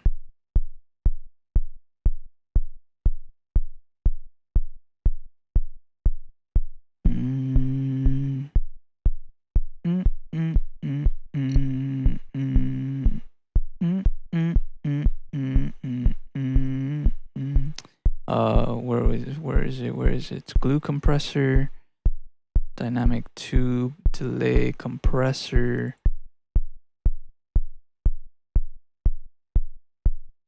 It wasn't this one, I don't think. Cabinet, channel EQ, corpus, filter, glue compressor, limiter. I don't know.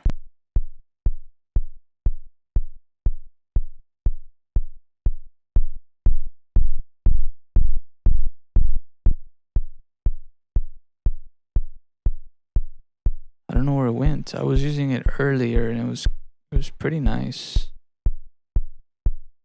It was probably just the compressor, honestly. Dynamics.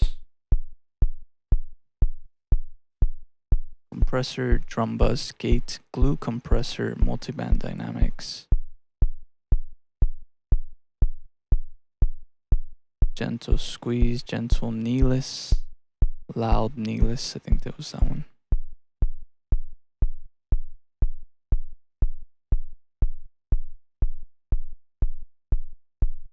Let me go back to the kick and increase this volume.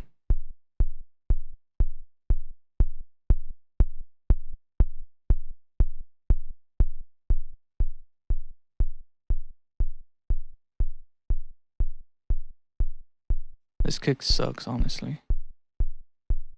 Let me go back. Samples.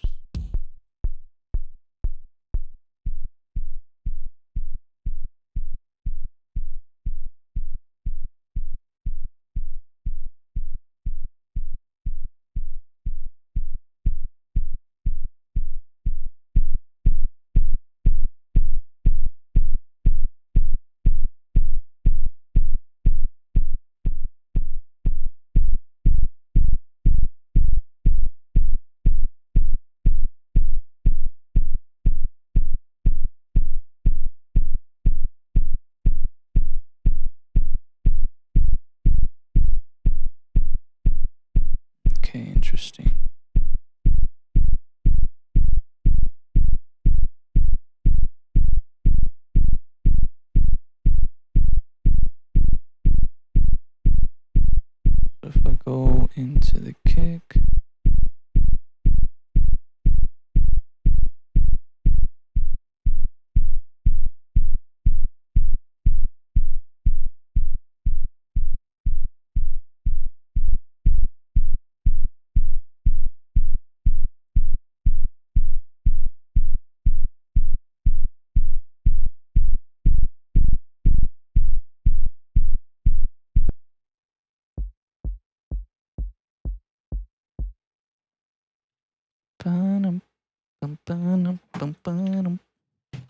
Okay.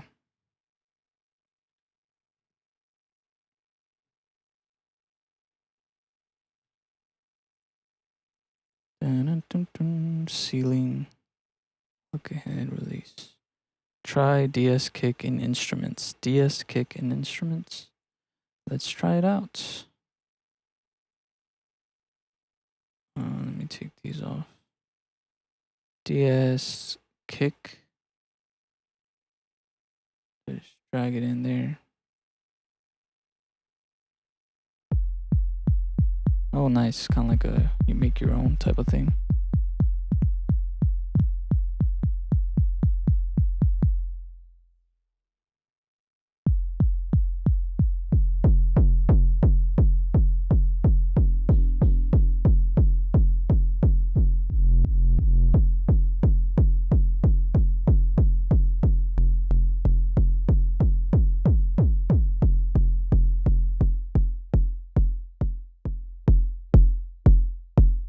Oh yeah, that's nice.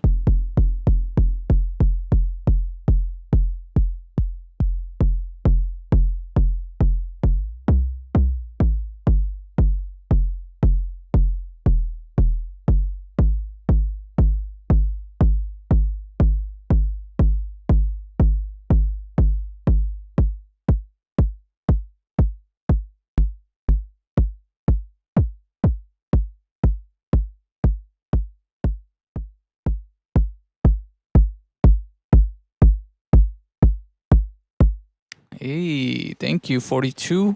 Appreciate that. That's gonna save me so much time. Just doing that instead.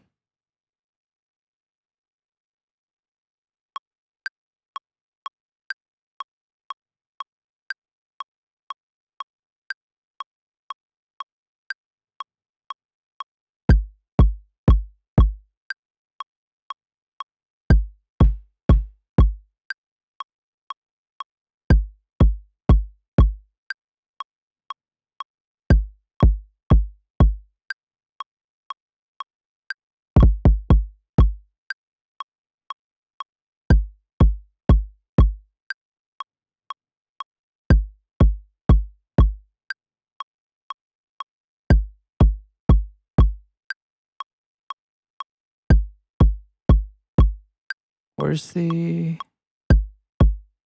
Is it this? The quantize? Yeah, it is.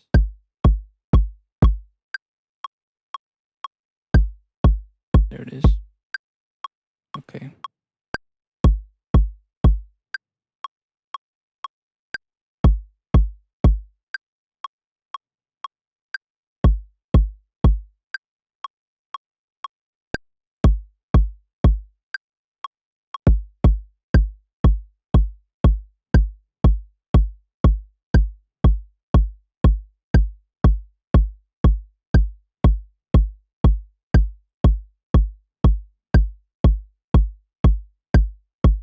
How do I go back? Oh, here. Okay, I can turn this off now. Every DS devices are easy to use and sound good. Nice. Okay, I'll keep that in mind then. Let's get a let me kind of lower this down.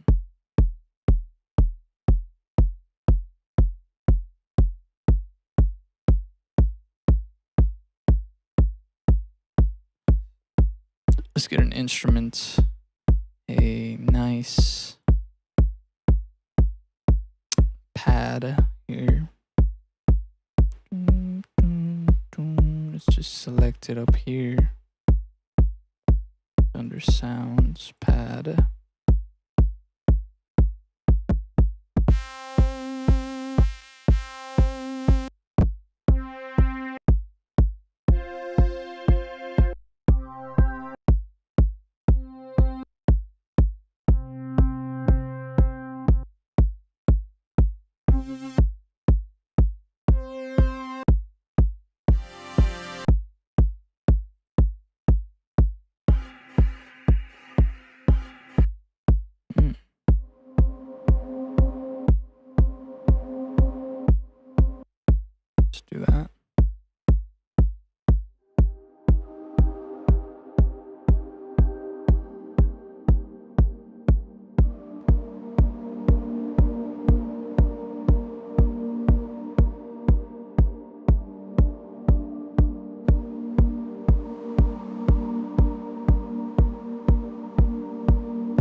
If I start, I guess I can just try it, right?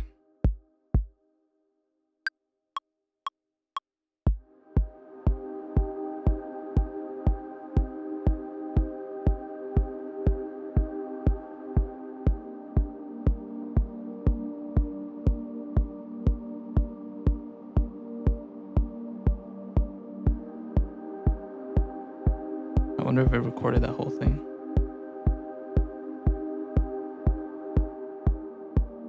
It did. Nice.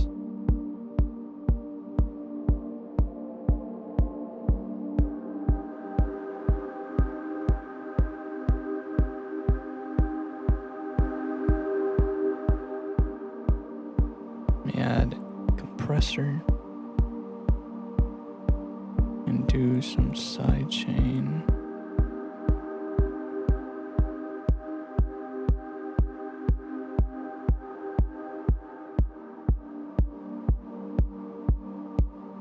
Let me add an EQ in there. I don't know why the EQ isn't coming out. I favorited it also, but I guess it's color coordinated.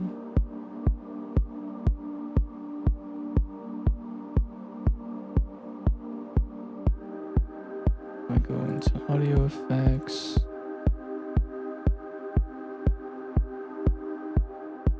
Yeah, like it's green. Oh, I guess it has to be in favorites. Okay. Put that before.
Okay, let's try out some of those effects.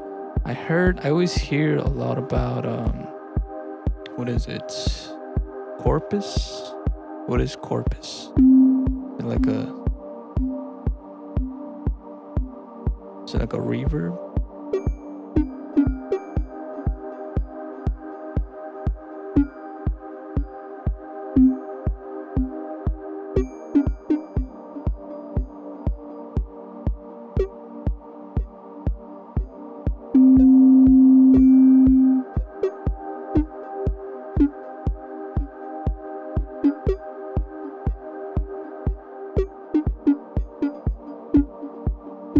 Like a resonator.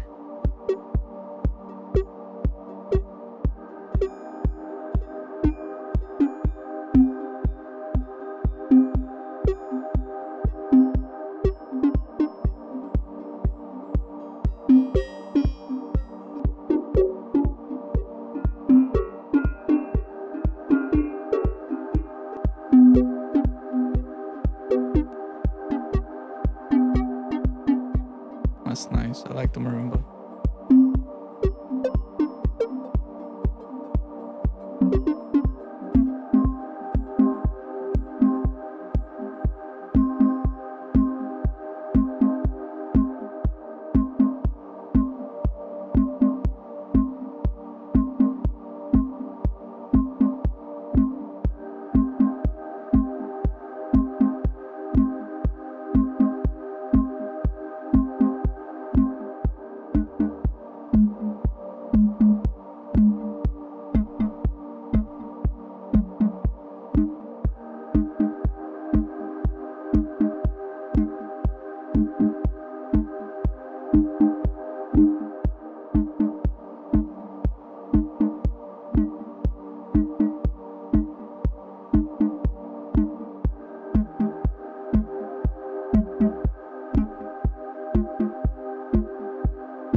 Hey, what up, Mr. Spock?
Yeah, I'm just trying just trying out new things, you know. This clap though, it's like maybe if I had some effects to it.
the timing, like the way the timing is off, sounds kind of nice.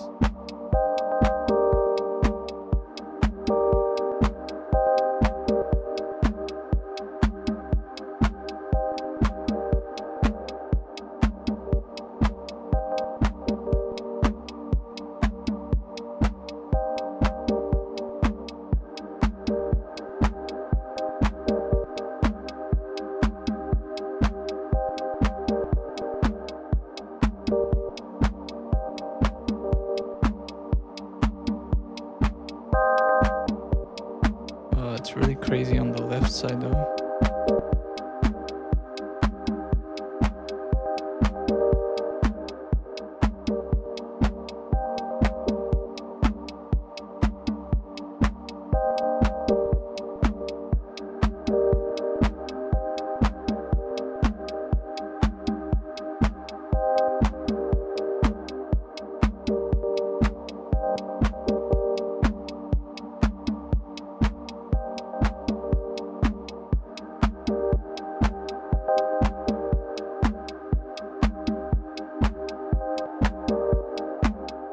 Use another corpus. That sounds, I like the way this thing sounds.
So like this, for example, how would I do that?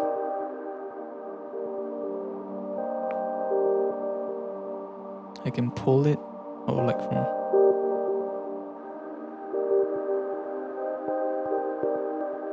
Yeah, I don't know. Go to modulators. Oh, over here you mean? And go to LFO. And then I drag it in like onto the parameter that I want to modulate. Yeah.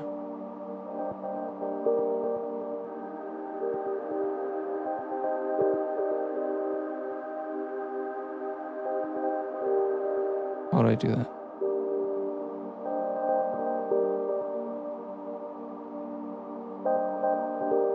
So I click map. Figured it out.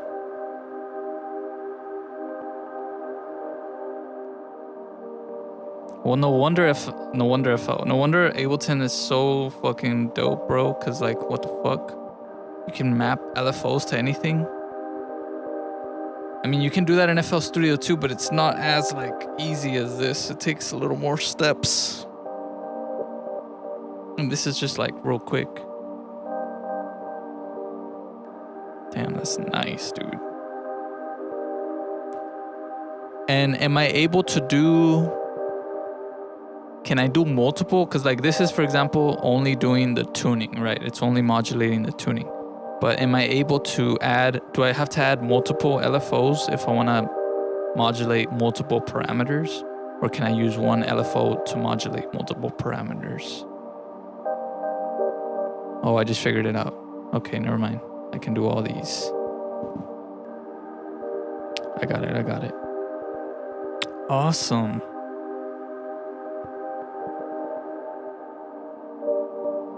Oh man, bro, this is that's crazy.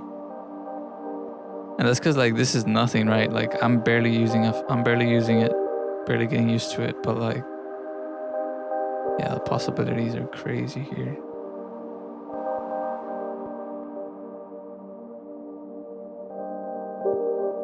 And then there's all of these modulators too. It's not just LFO. That's cool as fuck. Let's do this.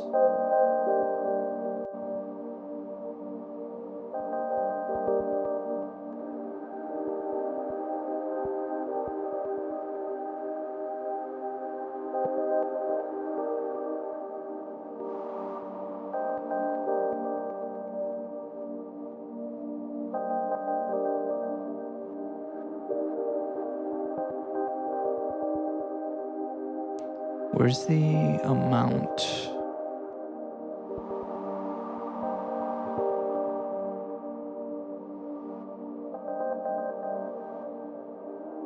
Got it.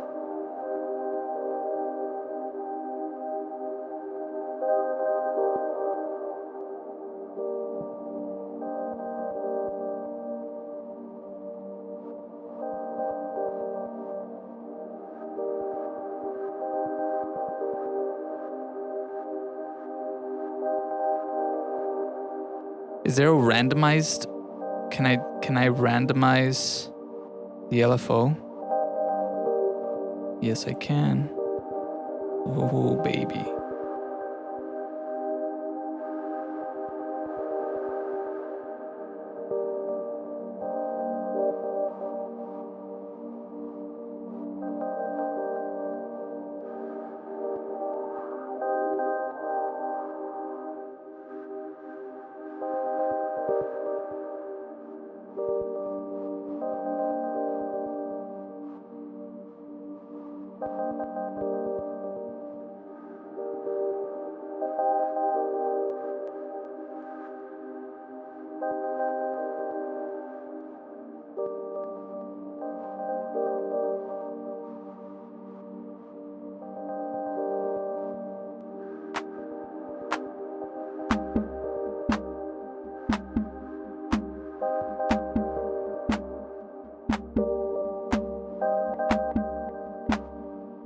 It's good. Just keep messing with these LFOs.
Right.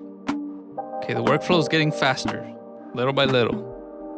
Thank you, 42, also, for your help.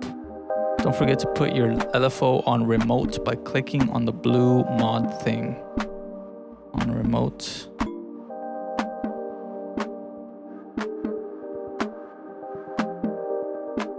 What does that mean?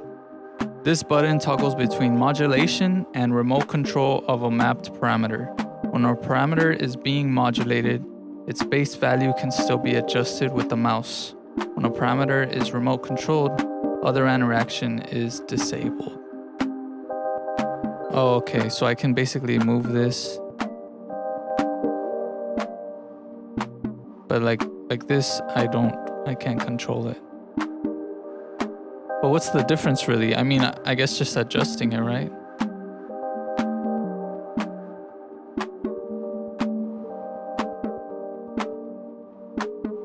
Let's see, what if I do it?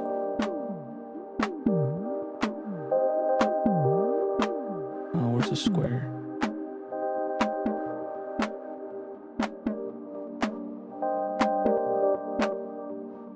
Yeah, that's crazy.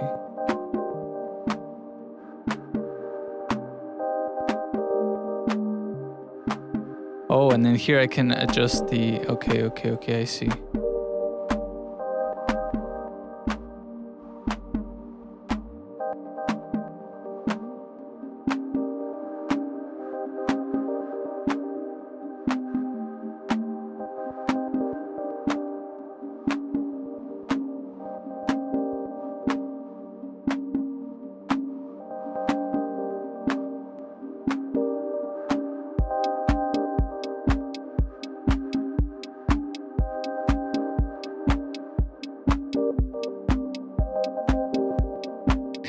That's crazy.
Yes, sir. I'll try right now.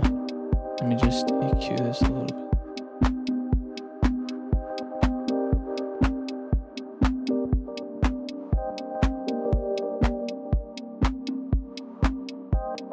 And then maybe add some. I'm definitely gonna put that modulator as a favorite.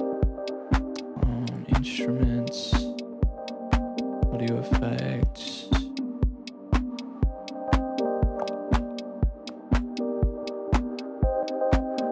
Reverb.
That's crazy.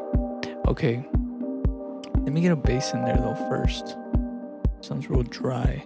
I really like this one bass. Was it this one? Yeah, muted dark. Really nice.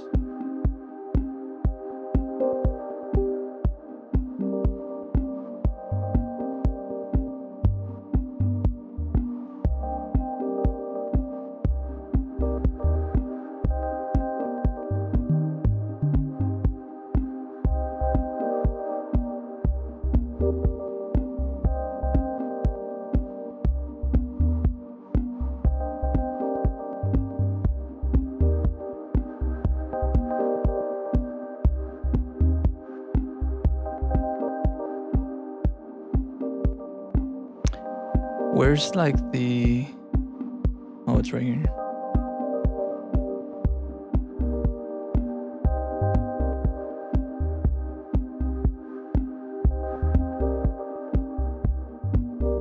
Like the decay and stuff of this. Oh, there's attack here, delay, error, amount. This is vibrato, keyboard, unison, glide, amp 1, filter, shape. Where's like, is there a tab for the envelope?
Alright, let's get another sound in there. Maybe something like this.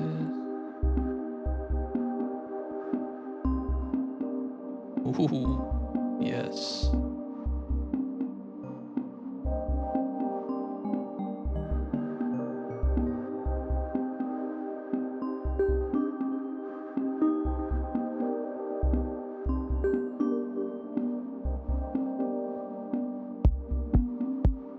Let me do some sidechain on that bass.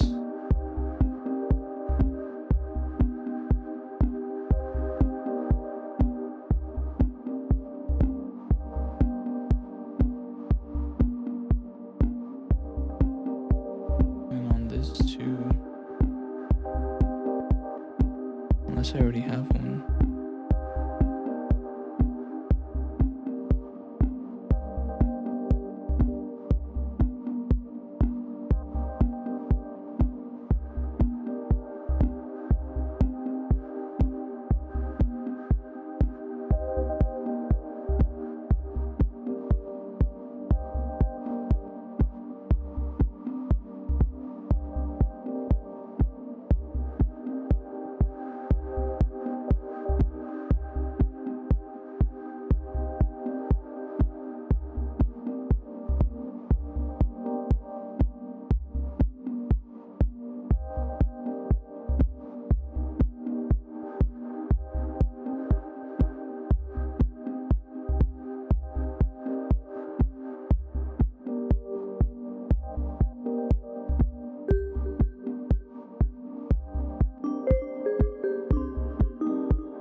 What was the other one that you said? The expressions.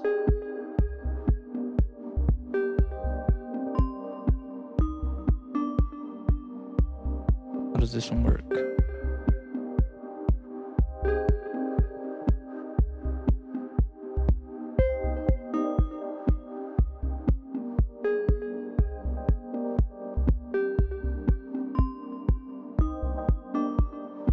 Oh, this one's before.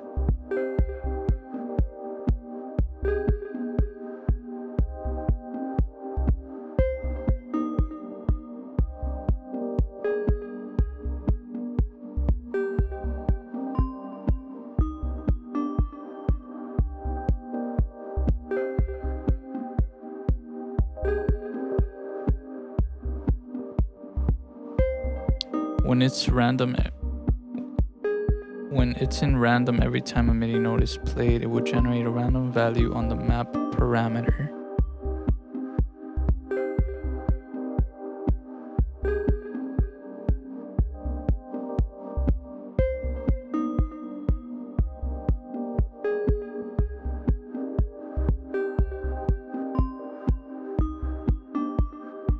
Oh, okay, there's a map. I was like, wait, where's the...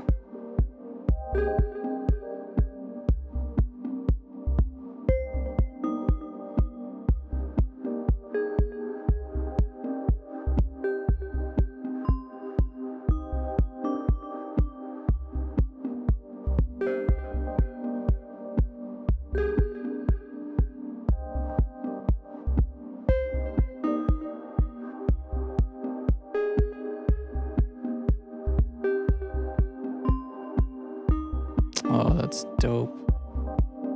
And where's the list here?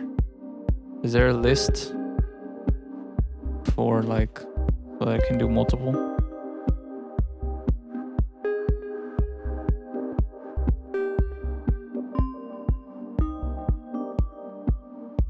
Oh, I guess it's only per one of these.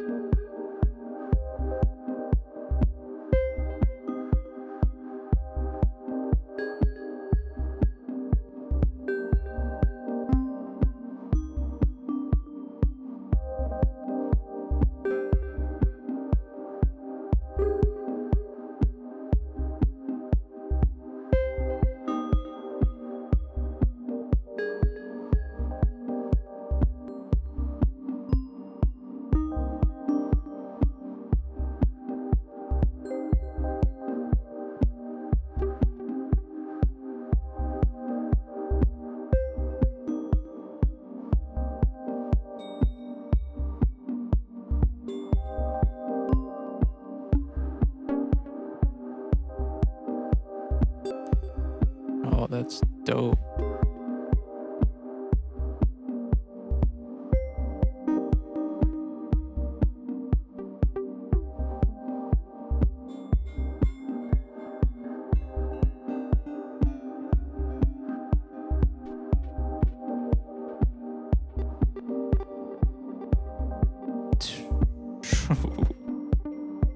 That's wild.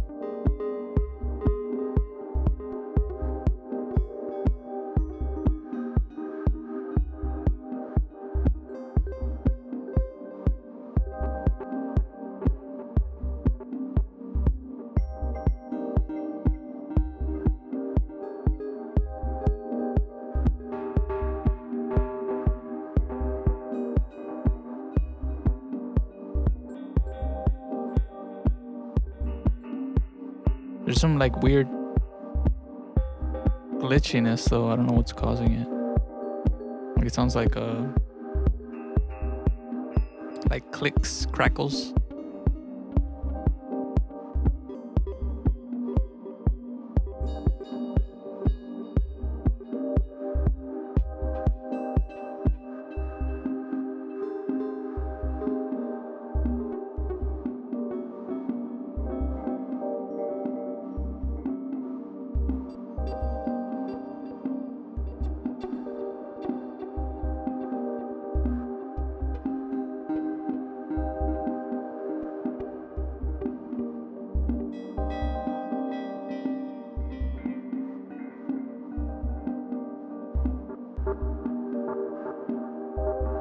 hear that though? That crackling?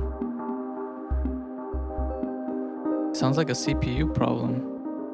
Is my CPU going crazy or what? Is there any settings that I should know about that are gonna like help me with CPU? Like, you know how in FL Studio it has kind of like certain settings that'll help like save you CPU and stuff like that. Is there anything that I should know about Ableton's settings that I should probably change?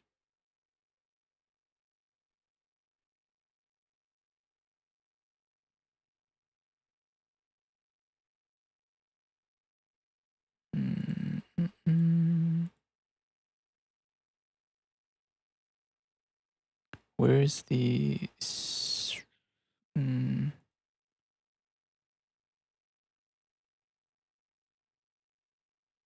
not coming up for some reason. I might have to change it in FL.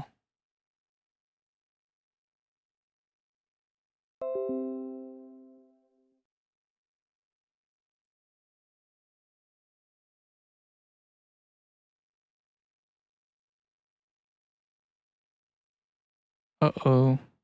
Hello, hello, hello. Hello, hello, hello.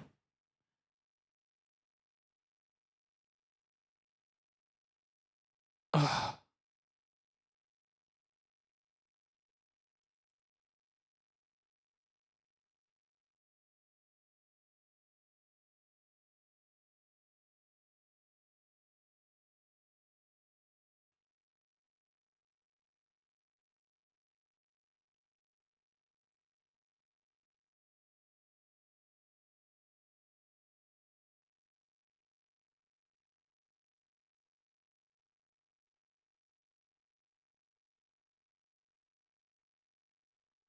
Hello, hello, hello. There you go. Okay, that might help a little bit. And I changed the buffer size.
this even connected to anything?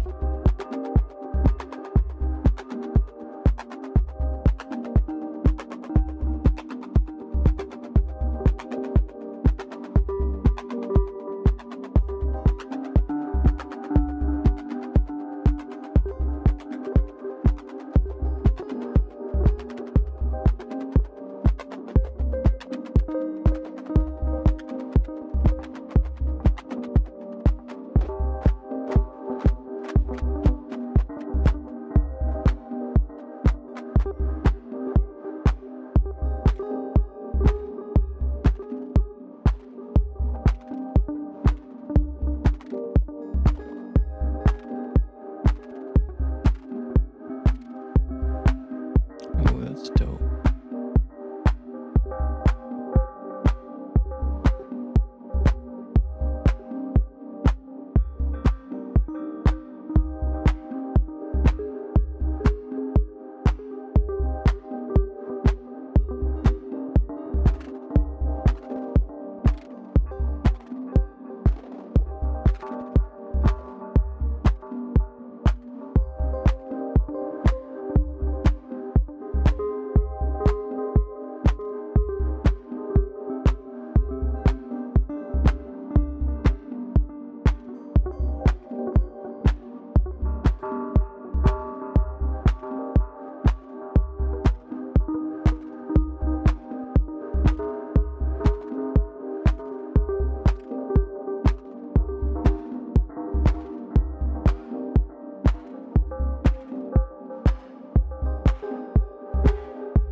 Why can't I have to put them in audio?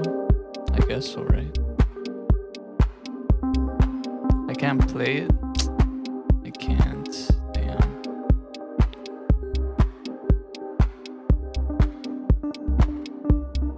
Okay, I'm just gonna put it in a sampler then.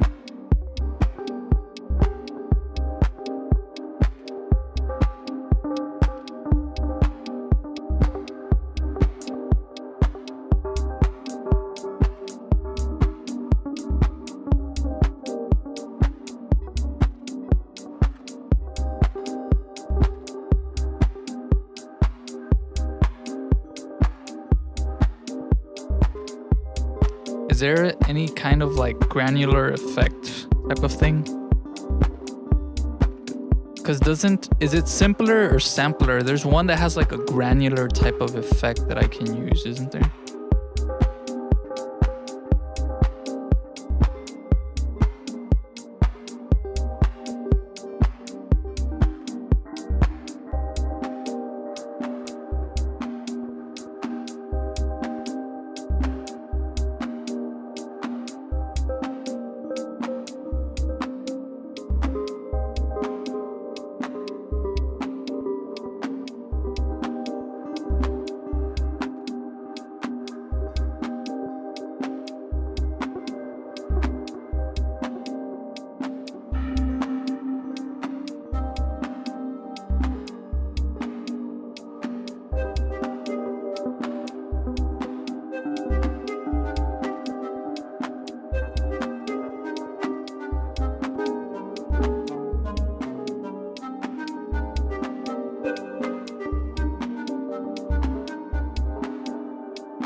this thing is crazy.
Oh man, I'm having fun with this.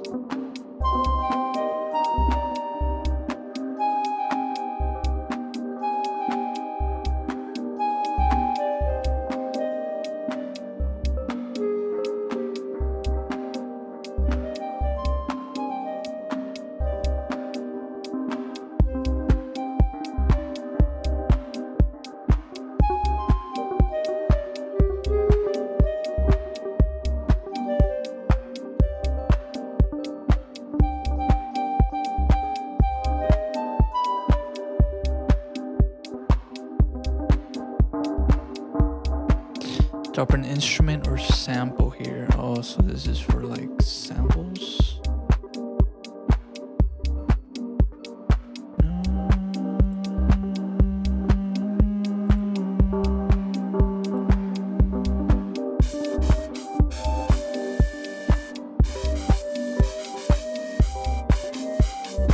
Whoa, what is all this? The Matrix?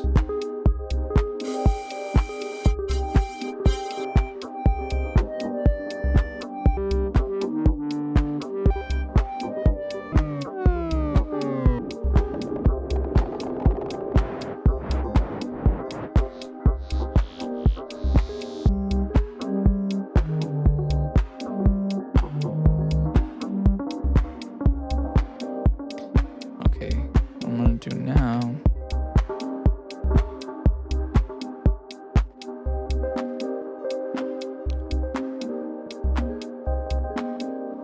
Okay, here's another question that I have, right? I don't know if anybody's still watching this thing, but my other question is, say for example, I have these, right? I have this hat, I have these claps, I have all these patterns. But I want to record a different variation of them. Like if I go in here, I want to record a different part. How can I do that if this is on the stop instead of a little circle? How do I turn this into a little circle? Do I have to like clone this and then, yeah, I don't know. How do I do that? Create clip. How do I do that though? Or duplicate it.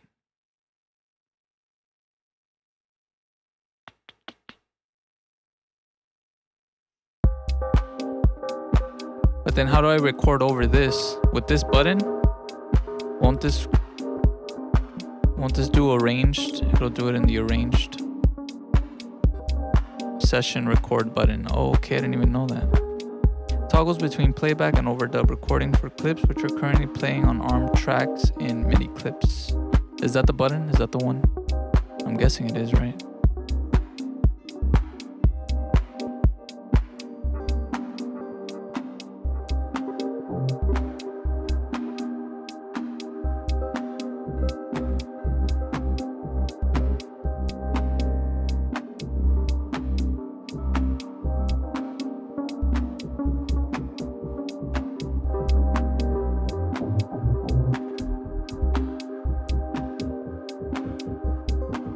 Here's another thing, like it keeps playing this, but if I switch over, it doesn't go.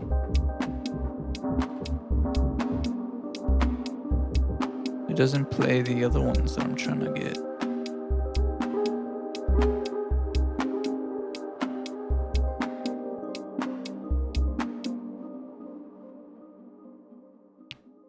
Like for example, I'm trying to play these sounds, but it's not playing them. Am I doing something wrong here? Like here, I'm trying to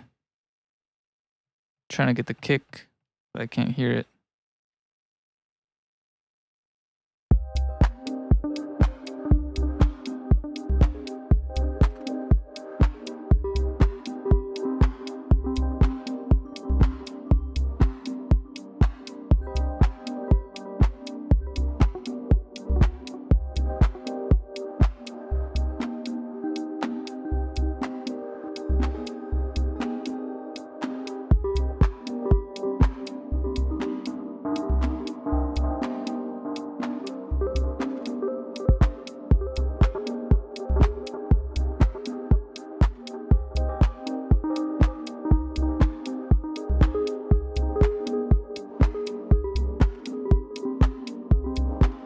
This. Activate the switch to use your computer's keyboard or play notes and MIDI tracks.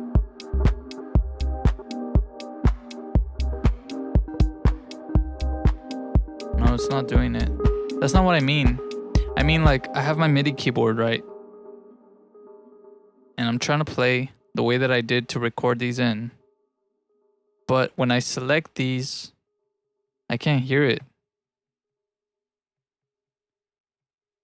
Like I see something happening, right? Like you can see here, it's reading my MIDI, but it's not making a sound. Is there a specific reason for that?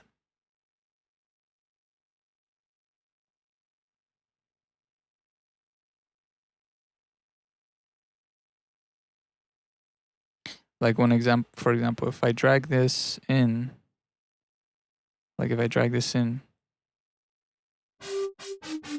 I can hear it. But if I switch over to hat, I still hear the flute. If I switch over to over here, I'm still hearing the flute. So what's going on there?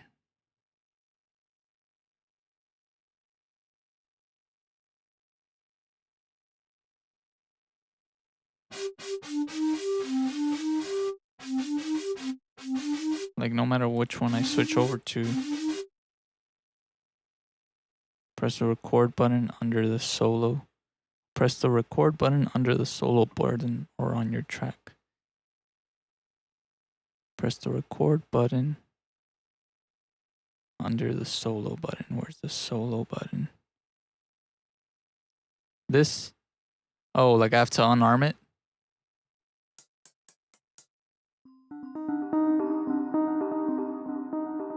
Oh, okay, I see. Turn this switch on to record, enable track's clips. ARM tracks will record the signal set in the input type and input channel choosers. Click any clip record button to start recording. Stop recording with any clip stop button in the track. The new clap will be cut based on the global quantization setting. Oh, okay. So then if I just don't click anything, nothing comes through for any of them.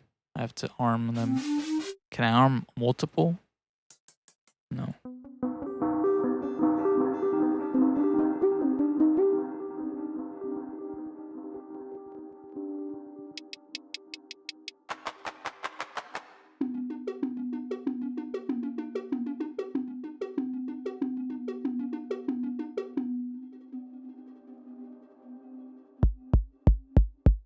Okay, I got it.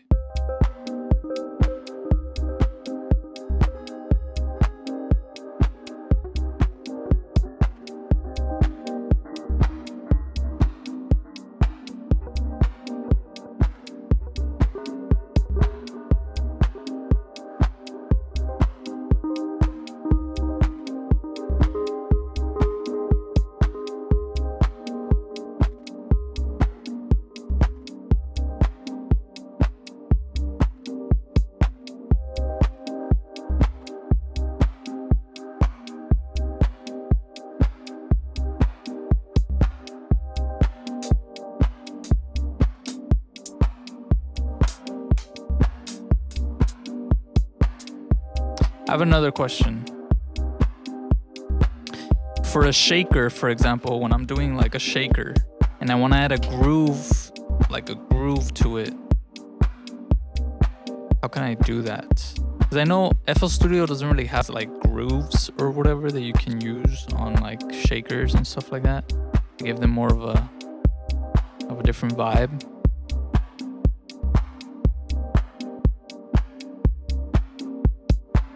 Is there a search button also where I can like search a name? Am I not seeing it?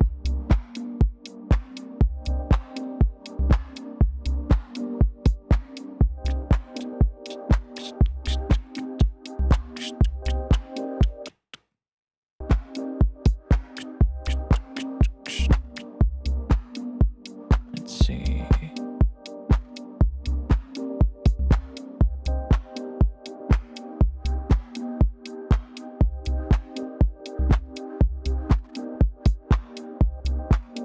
Where's a search? I guess there's no search. So just go through them. Into the S.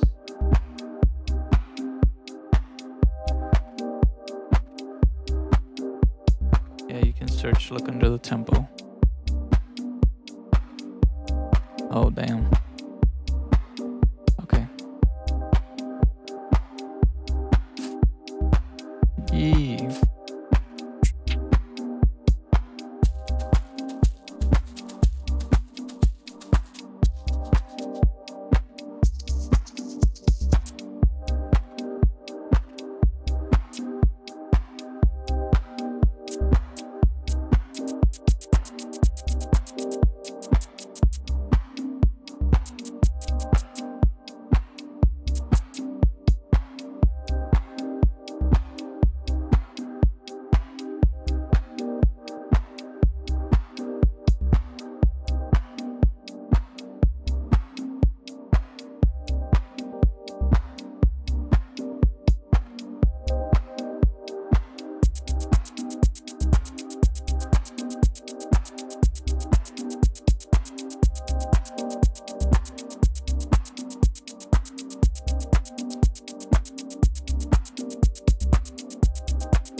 This isn't really doing anything to the velocity, it doesn't seem like.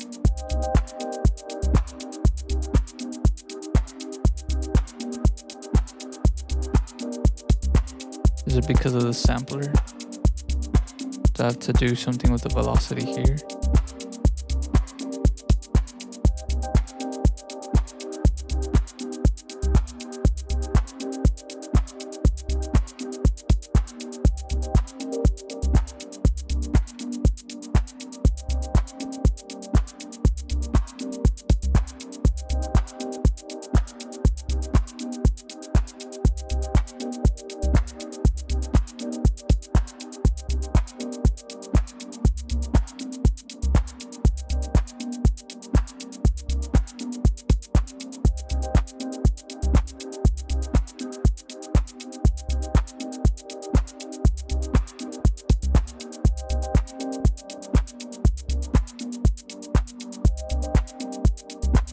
Volume, velocity. Well, the volume's here. Is there a separate velocity? I guess I would have to just do it with this, right?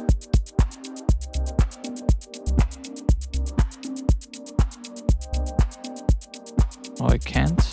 I can't map that to this.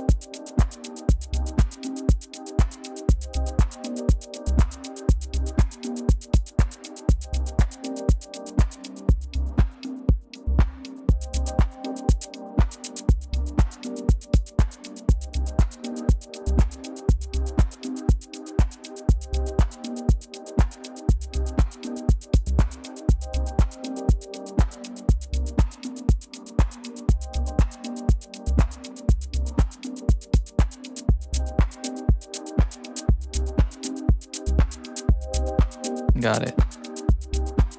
Thank you, sir.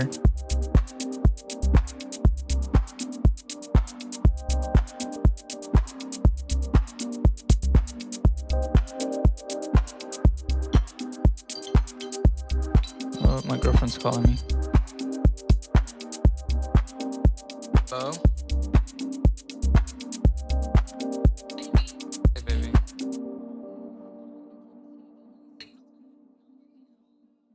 I know, I was like, damn, my girlfriend forgot about me. I was like, damn, my girlfriend forgot about me.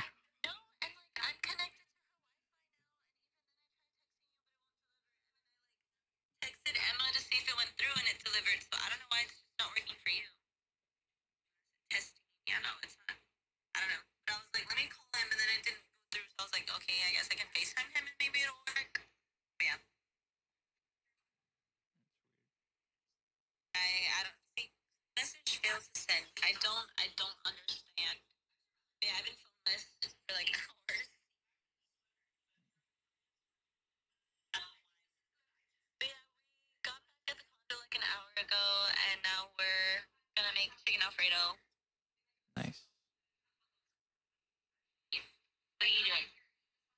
I'm making music. Are you live streaming? Yeah.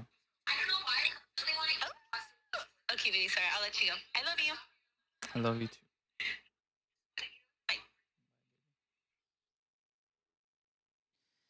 Well, that's my girlfriend.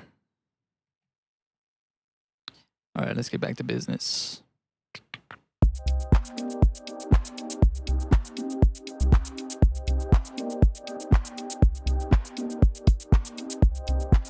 I feel like it's... I don't know if it's loud enough. Because I have... What do I have? I think I just have a limiter on here, but I'm not sure what it's doing, really. I mean, it's just limiting it. Maybe putting something before, like, can I duplicate?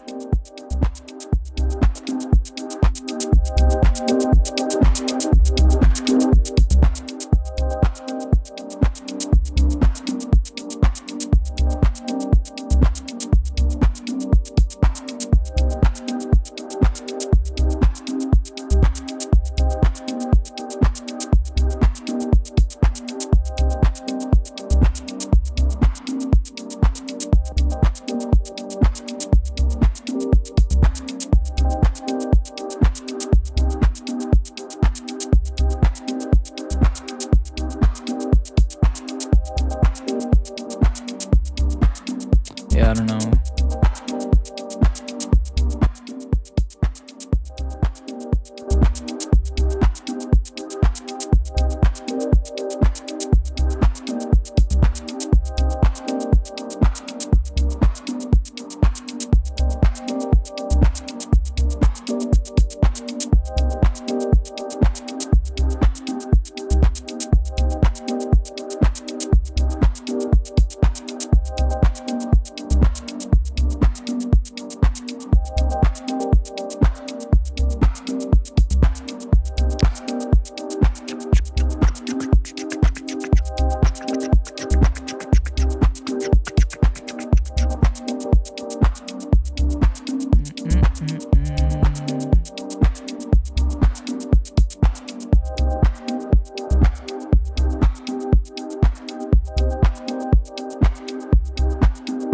Modulate the pitch.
Is there any sequencers by any chance?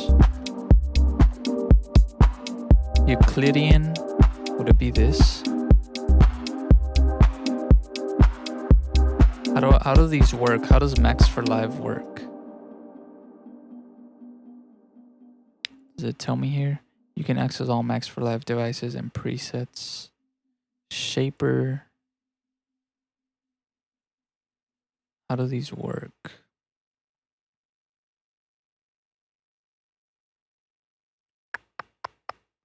Euclidean. I kind of want to try this, but I don't know what it is. The patch file contains a MIDI tool. MIDI tools cannot be inserted as devices. What are they inserted as? The path file contains a MIDI tool. And where am I supposed to insert it? That's strange.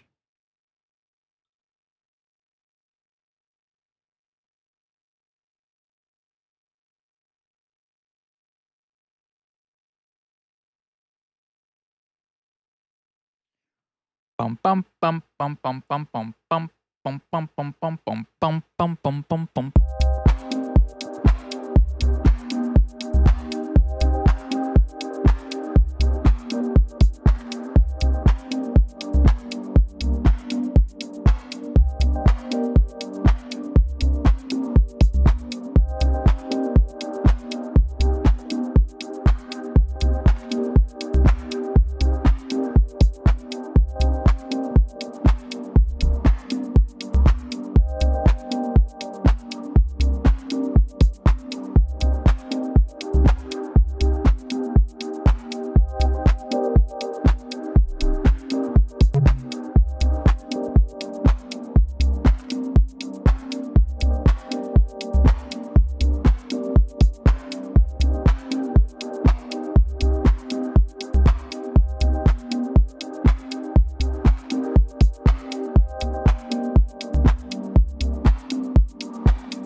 There's some good Max for Live sequencers, but you have to download them. Oh, okay. Nah, I'm good for now.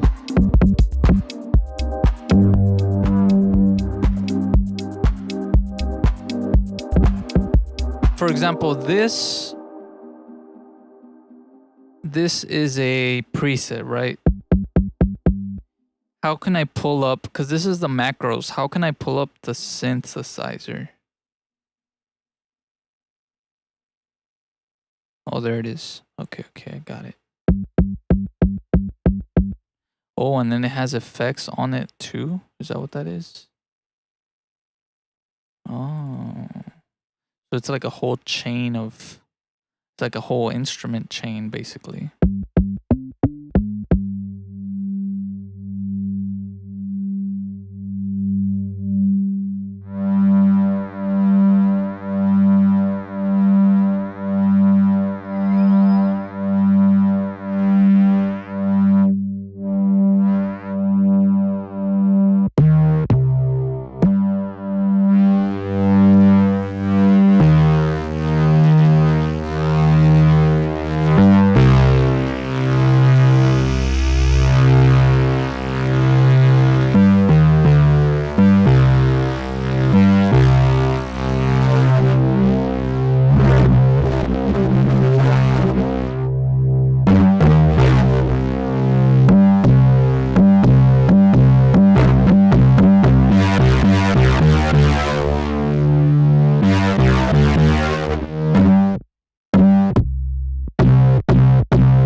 record it.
Some of the MIDI effects.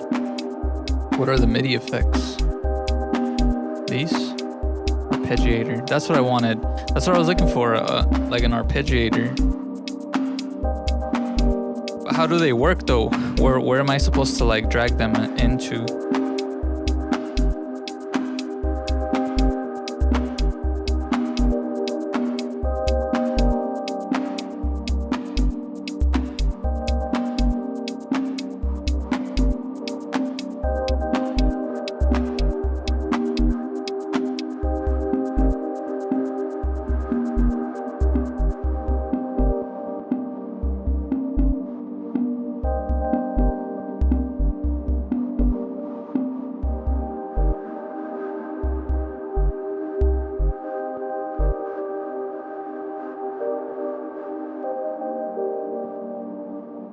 Man, that is beautiful. I am really enjoying using Ableton. I mean, besides like all the little things that I'm like that I need to learn still. Obviously, I still have a lot to learn, but like from what I'm like already doing, I love the versatility of how you can randomize and just modulate everything. Like that's my favorite part, honestly.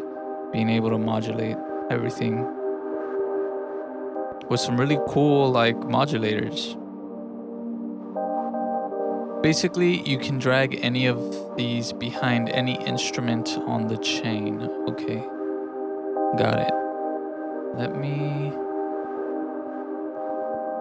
I'm gonna put a compressor on this because it gets a little crazy.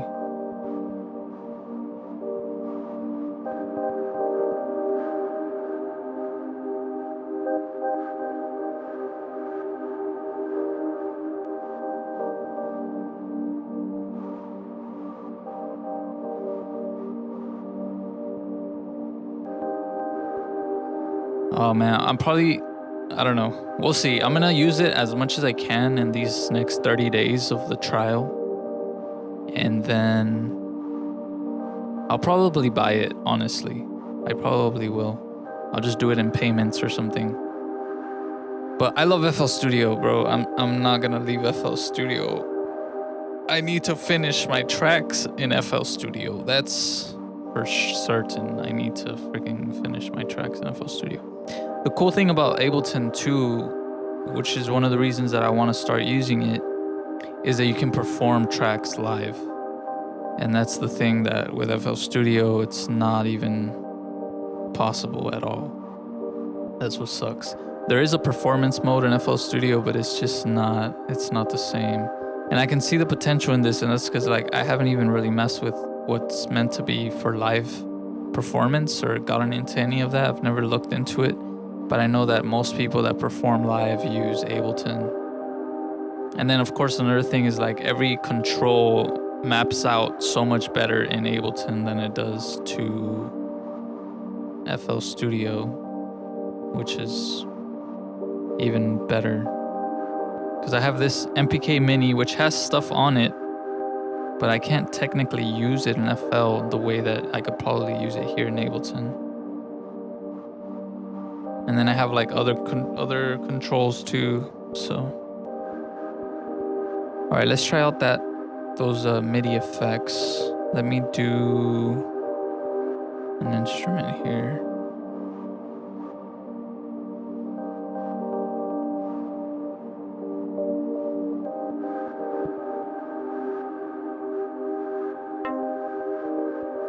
Okay, that'll work. So once I start, because I have this little space to drag onto, but once I start, anywhere I drag, it'll just insert it. Hopefully.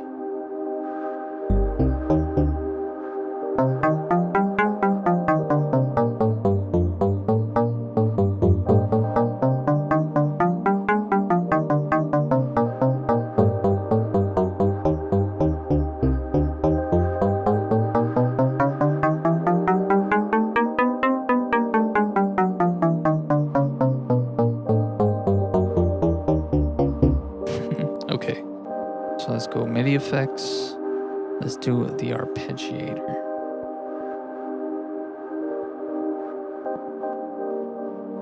How do I set it up though?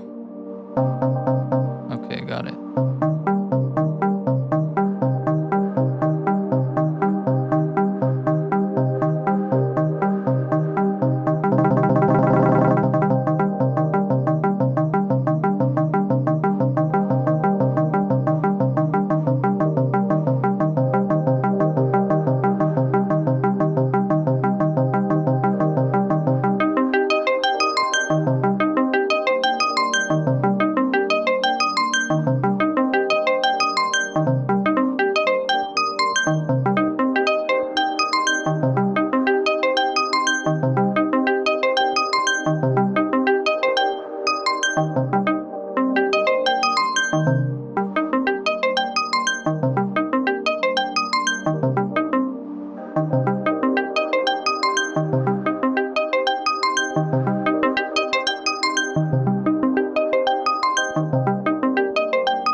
You can also modulate the MIDI effects parameters with modulators. Damn, bro. This is too much. There's too much possibility. That's crazy.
Is there like a tuner or like some kind of yes, there is.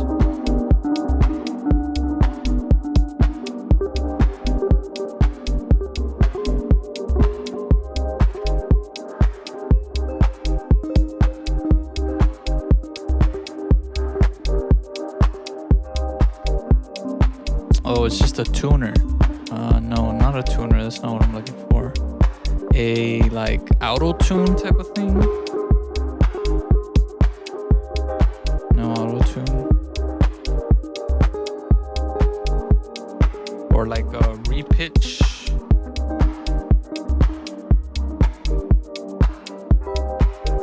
Pitch.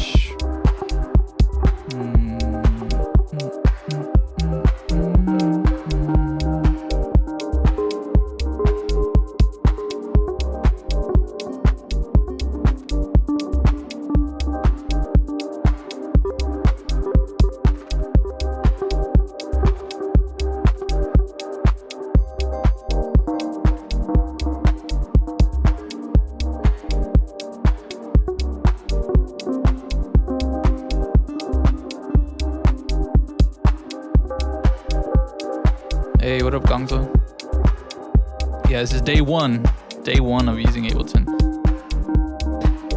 Bum, bum, ba-dum. Dun, dun, dun, dun, dun, dun, dun.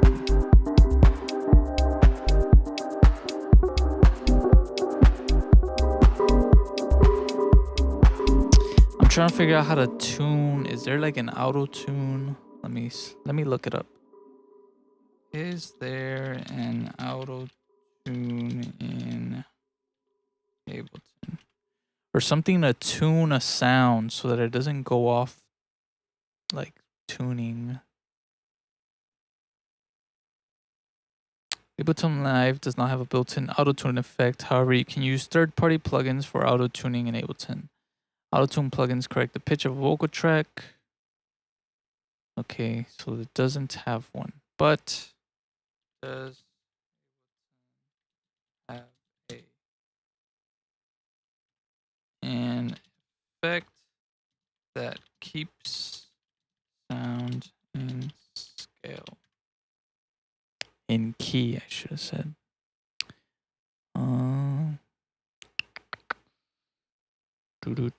Yes, Ableton does have an effect that keeps sound in scale. It's called the scale MIDI effect.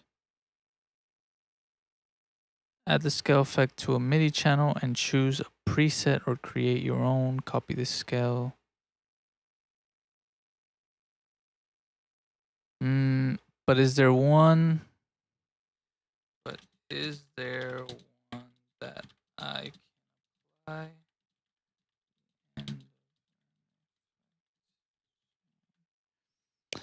Is there one that I can apply at the end of an effect chain? That's what I want to know. Ableton Live doesn't have built-in audio effect that can automatically correct the pitch of an audio signal to a specific scale at the end of an effect chain. The scale MIDI effect in Ableton can only process MIDI data, not audio signals. However, you can use third-party plugins. Okay, I get it. It doesn't.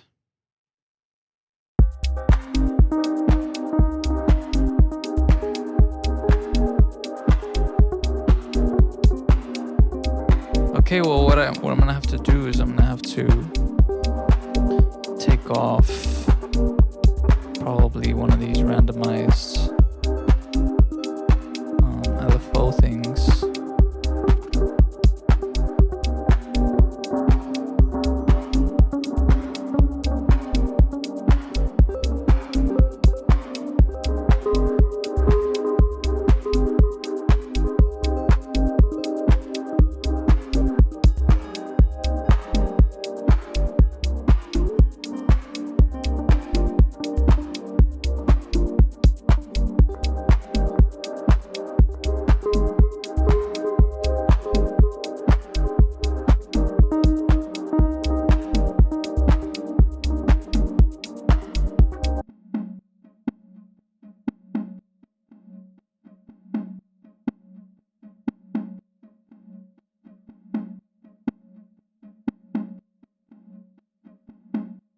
Oh, but you usually find a Max for Live device that do that on the internet. What are Max for Live devices? What are those? Because is it like, I don't know if you're familiar with FL Studio. I mean, you must be, maybe. But in FL Studio, there's Patcher, right? And in Patcher, you can create your own instruments or your own chains of stuff. Is that what a Max for Live device is? Like, is it a custom-made kind of effect or chain of effects? I only use Ableton Lite, limited to 8 channels, but is complete for me for ambient, dub, techno. But I need more. I test for live sessions. Ambient Lite, I mean, Ableton Lite. What is that? Let me see. Is that the intro one? Because there's intro, there's standard, and there's suite. Limited to 8. Oh yeah, it is the intro. And then the standard is 13, and then suite is 20. What does that mean? Like the amount of instruments you can use in here? Right now I'm on what, 12?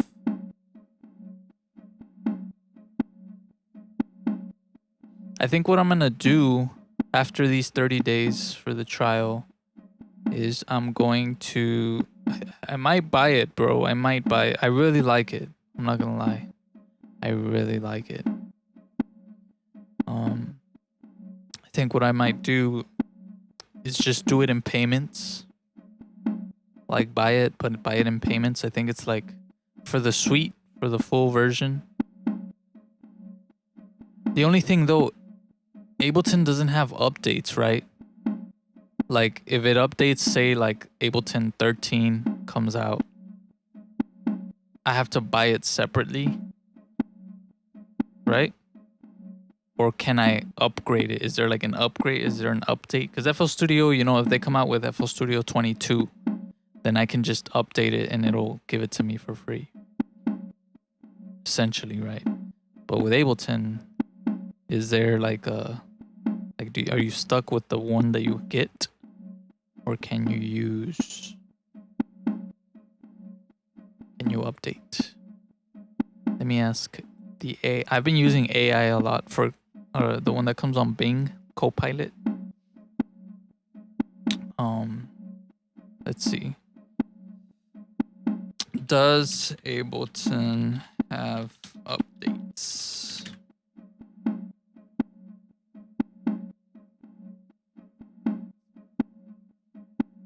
Come on. Yes, Ableton Live does have updates. Here how you can update your installation. Automatic update. So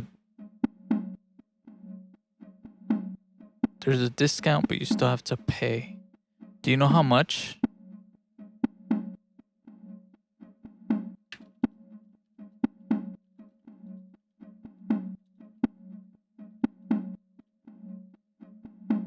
Let me see here.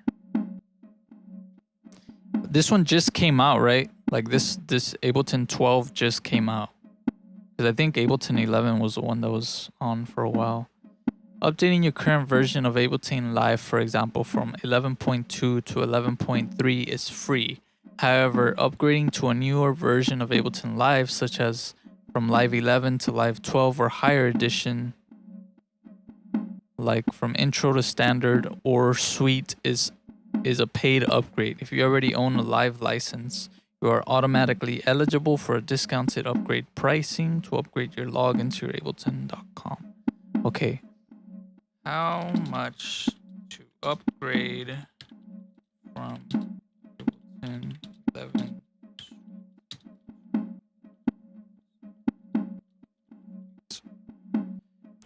Alright, how much is it to upgrade from Ableton 11 Suite to Ableton 12 Suite? Let's see what this tells me. To upgrade from Ableton 11 Suite to Ableton 12 Suite is a paid upgrade. The exact price can vary and is not specified in the search results. However, if you already own a Live license, you are automatically eligible for discounts. Well, that sucks. It doesn't tell me. Yeah, like a month ago. So if you buy now, you are good for a long time. Yeah, okay. Yeah, that's what I was thinking. It was like right now is a good time to buy it because it just came out. And I had been seeing videos about it everywhere. Like everybody was excited for the new Ableton. What's new, really? I don't know if you've used it for a while, but what's the new? Is it like new effects? Is it new instruments? Is it new samples? I mean, is it new features? It's kind of blowing my mind right now how like just what I've learned in today's stream is like super crazy to me. And to know that like I don't even know anything still, like this is just like the very beginning, is crazy because there's so much potential for craziness in my brain right now that I'm just like, bro, I could make the most insane stuff on here once I like get the hang of it. Bro, I was using a cracked version of 11 waiting for Ableton 12 to come out for actually buying it. I feel you. Yeah, I thought about like doing that, and that's kind of how I tried it before. It was because of that. But I don't like doing stuff like that. It like, yeah, I'd rather just buy it. So that's kind of where I was at too. I was like, yeah, I'm just gonna wait. And now that this Ableton 12 is out, I was like, you know what? Let me try it. 30 days, and yeah, it's gonna be. I'm definitely gonna buy it. I've decided I'm buying it. I do, however, I wonder if can I keep using it? Let me ask AI. Let me play something besides this weird sound.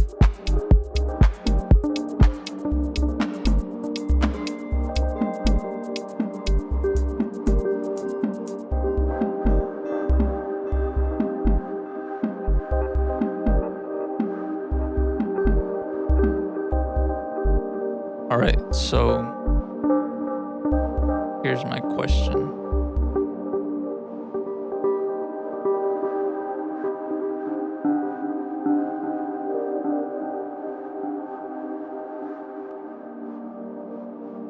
Yeah, a lot of new generative and probability stuff and some new instruments and effects. Nice.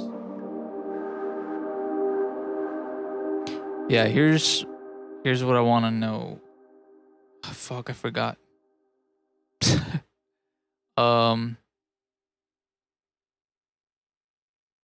Damn, I totally blanked out. Oh. Can I pay Ableton in payments? The answer is yes, right? Because I've looked into it before. I think it's like $100 and some dollars per month for like 6 months, I think, and then you pay it off. My question is, do I get to use Ableton while I'm paying it off, or do I have to wait to the end of the 6 months in order to be able to use it once it's already paid off? That's my question. I want to buy it. I need to work because right now money's tight and it's gonna be a little tough if I want to buy Ableton and paying an extra bill every month. Let's see.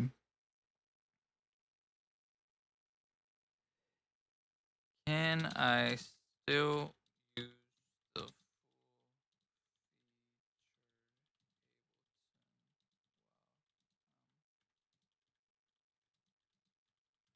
I should probably look in the frequently asked questions section. I'm sure somebody has asked it.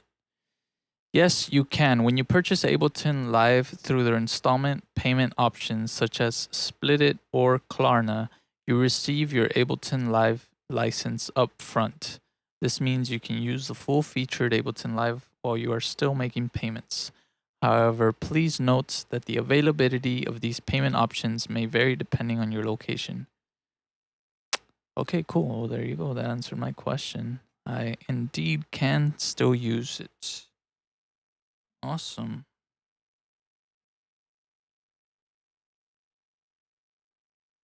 That's fantastic. All right.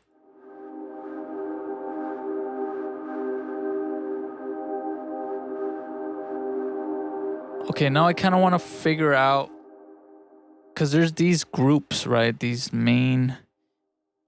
Click to select the main track and open the device view to display the track's devices. So, for example, how do I decide which ones go here?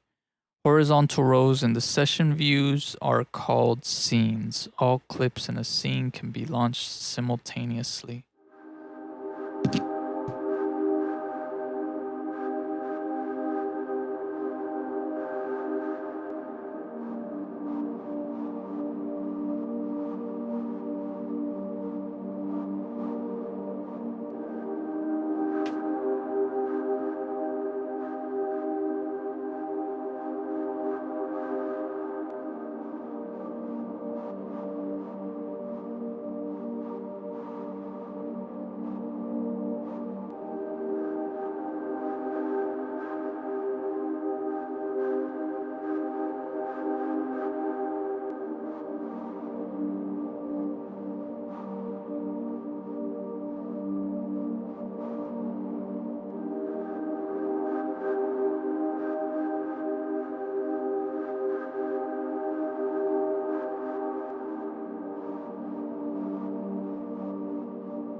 Yee.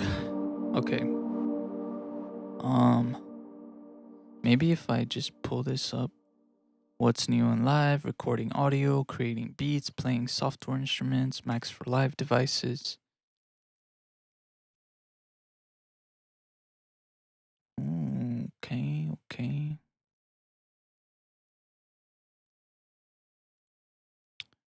What's new in live? New features, accessibility, browser filtering, CC control, keyboard. Oh, nice.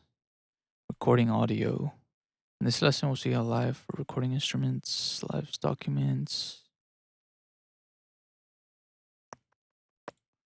Okay.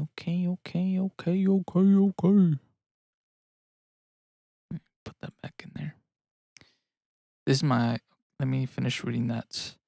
All clips in scene can be launched simultaneously by clicking the corresponding scene launch button in this column or by pressing enter. Use the edit menu's rename command to change a scene's name. Double click the scene number to view and edit the scene in the scene view. Oh, so it plays basically the first row.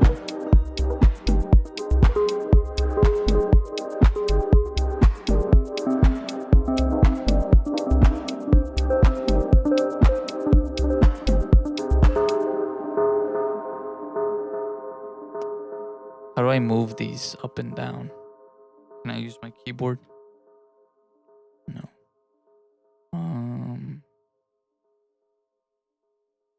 Is there a way for me to move it up and down?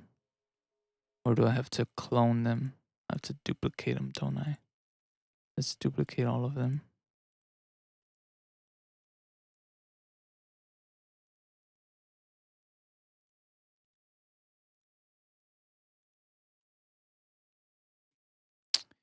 And if only I could move these around. That's the thing. I probably can, right? Yes, I can. Okay. Let's put all the drums over here.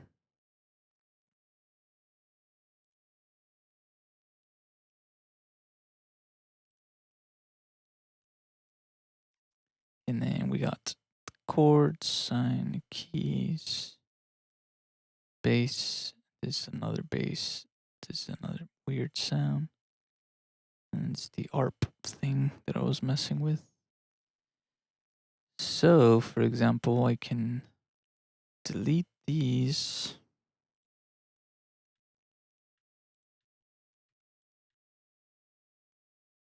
And delete these.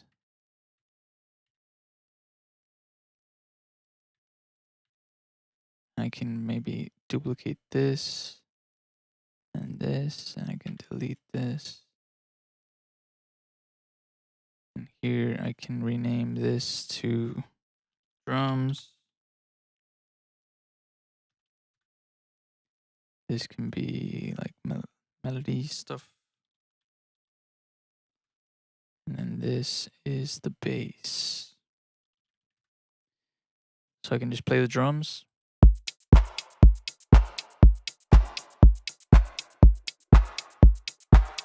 Or the melodies.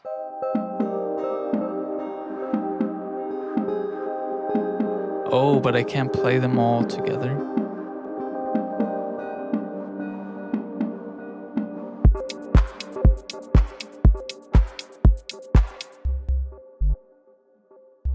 So this is more for arrangements then. So I would have to do like intro, stuff like that.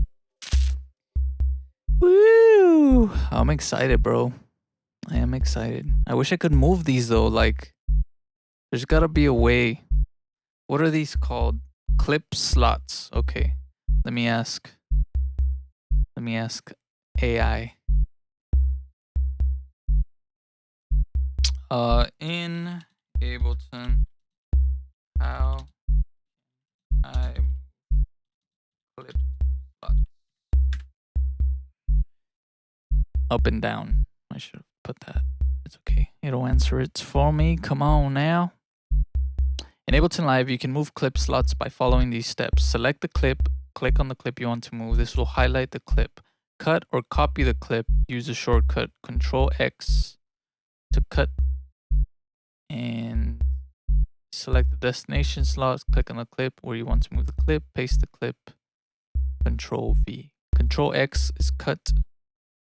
Control V is paste. Okay, so I'm just gonna have to do that then. That's fine, that works out.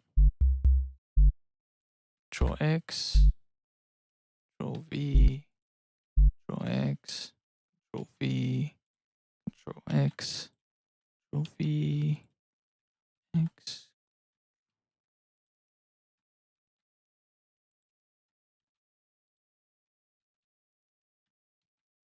There you go. And then this I can just reset. Is there a shortcut for renaming? Guess not. Okay, and then just play.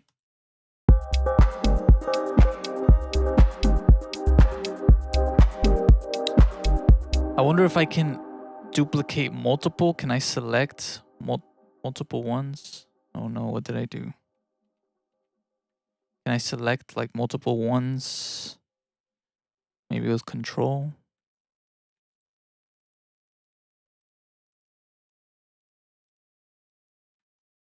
And can I duplicate Control D? Ooh, baby. There you go. What I'm talking about. You can drag and drop them. Oh. Okay. Got it. Got it. All right. So this is one. I'm going to take away the shaker. I'm going to take away the bass.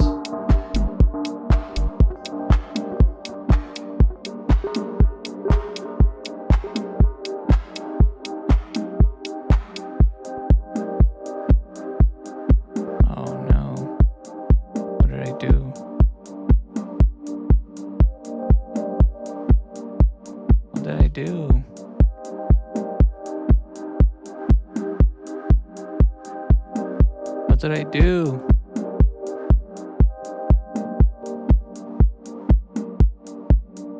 Looks weird.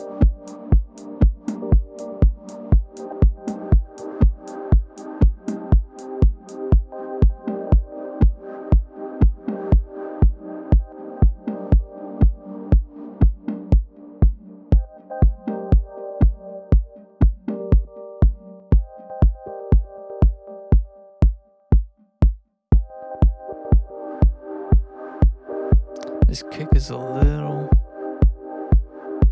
needs some adjustment here.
Control click. What was that for?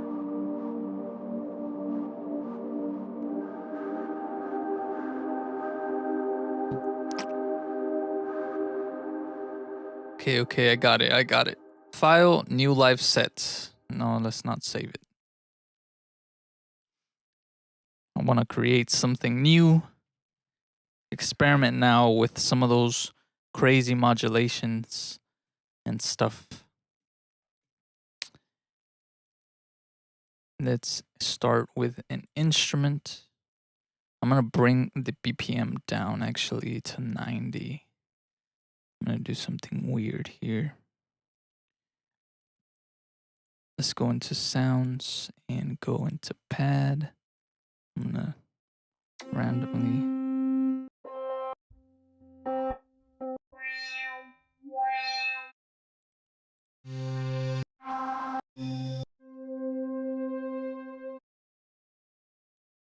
Just drag it in there.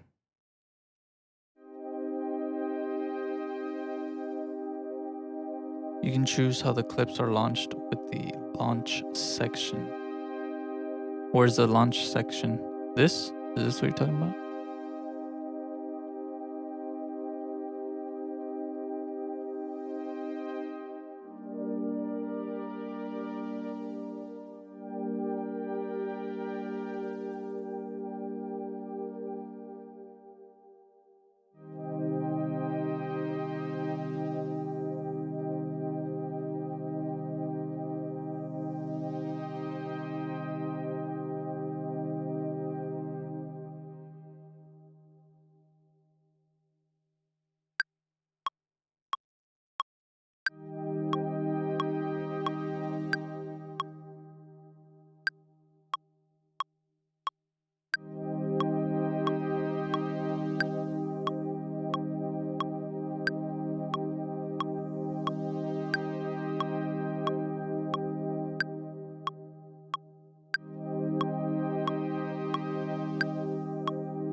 Oh, but I can only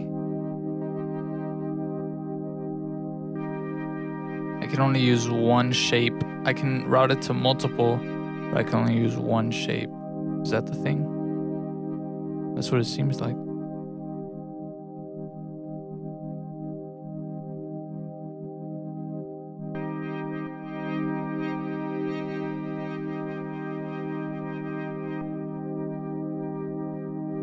Wait, how do I switch to the other one?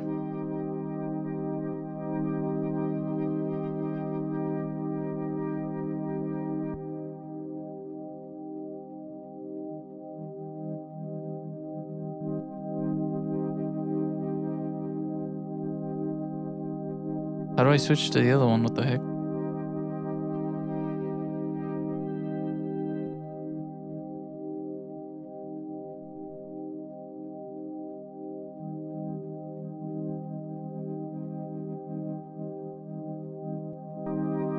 I can't.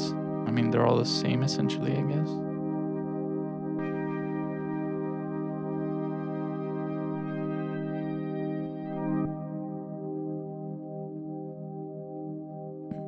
Got it, got it.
Dope.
Man. Nice. That's very nice. That's very nice. Let me turn down this thing.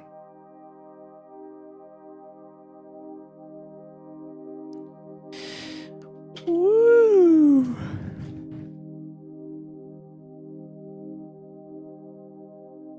Oh, I need to add a limiter.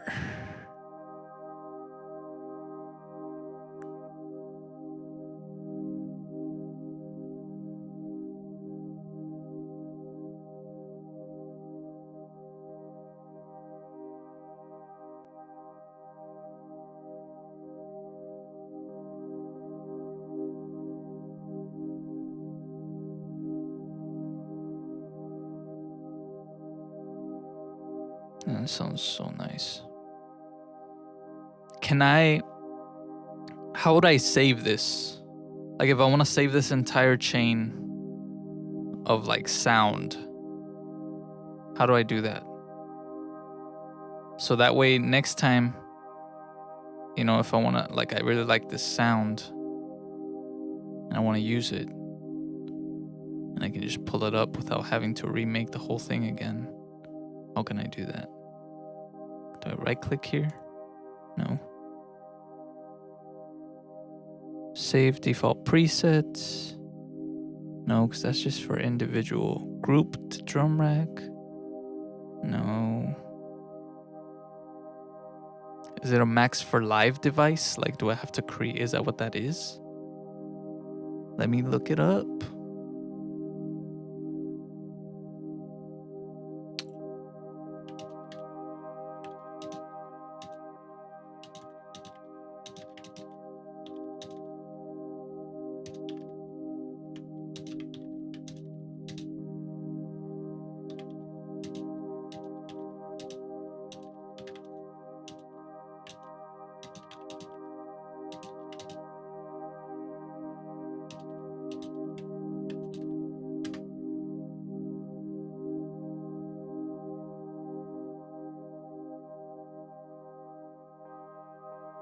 In Ableton Live, you can save an entire effect rack along with the instrument you're using by following these steps. Select the instrument and effects, hold down Shift, and click on the instrument and all the effects that you want to group together. Group them, right-click and select Group.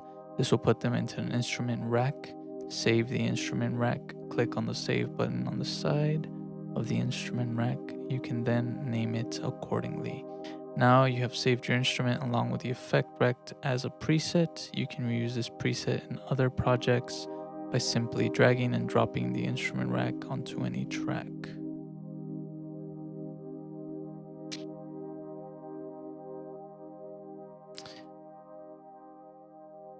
But will it save it with the instrument?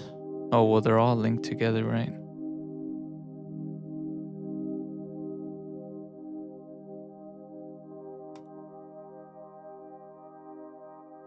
Click all of them. Do I have to group them or no?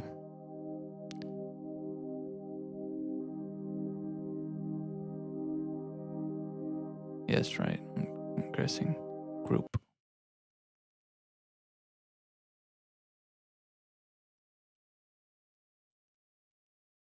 What did I do?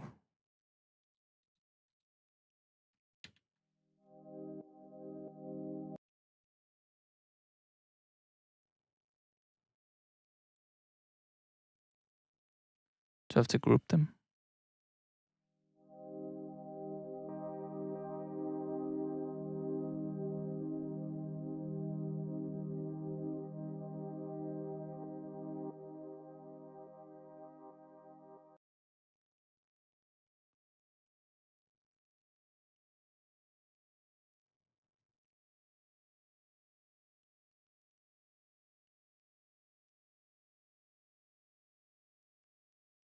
Is this it? Is it this thing?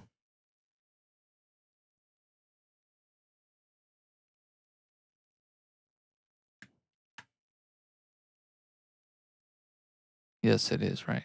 Okay.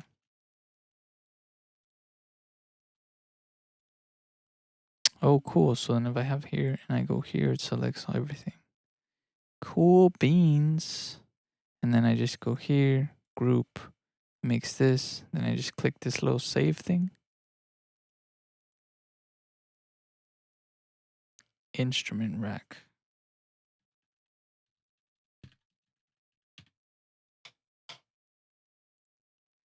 Dope. Okay. So then that's under what? My user library, presets, instrument racks. Is the instrument rack here as well? Instrument rack.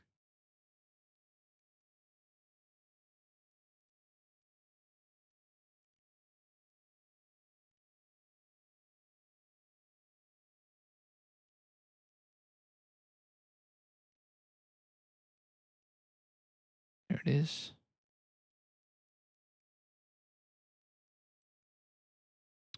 But it's just better if I just go users library and check on my own thing, right? Got it.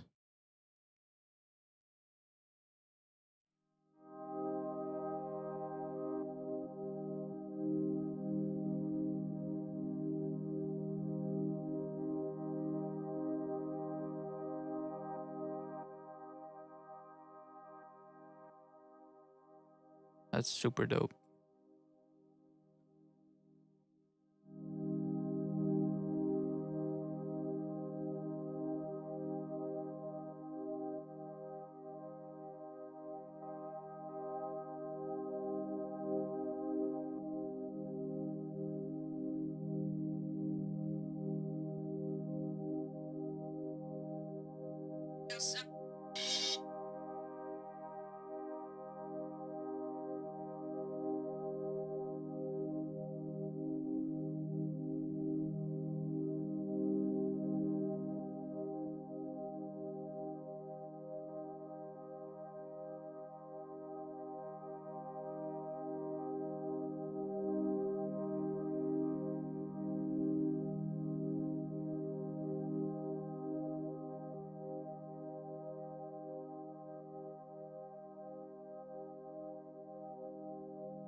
Oh, I love this. It's almost like a generative patch. All right, let's insert something else now.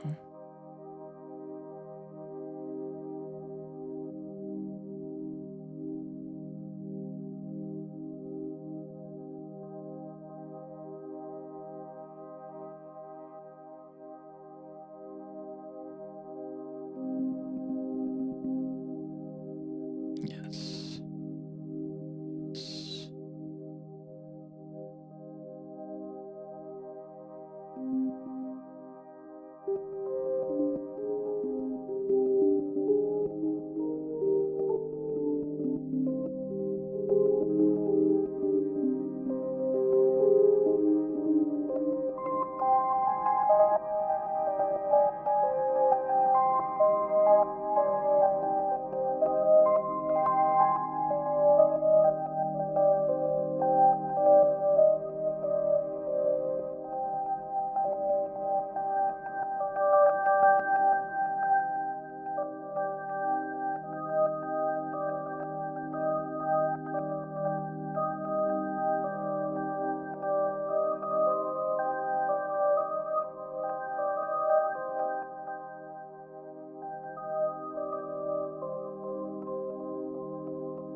I wish it kept it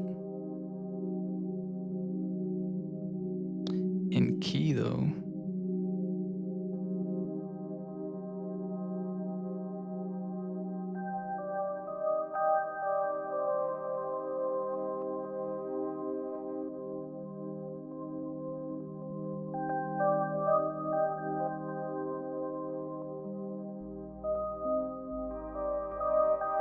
That's the button right there, bro. Use current scale so I can keep it on key. That's super crazy cool.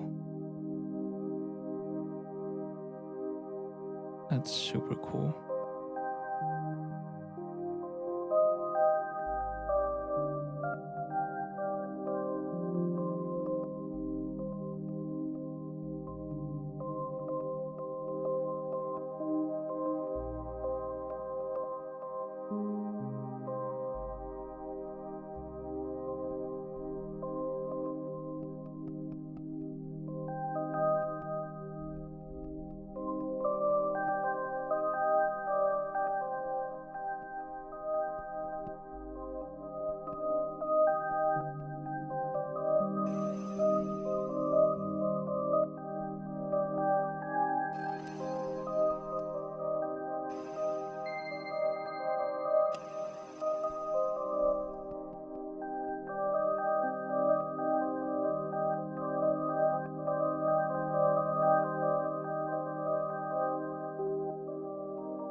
If you place some notes on the piano roll, then mess with the chance you can build generative melodies paired with a random device.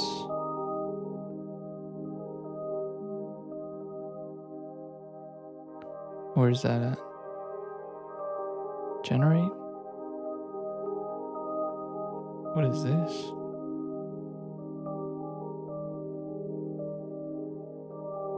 Oh, this generates it on its own.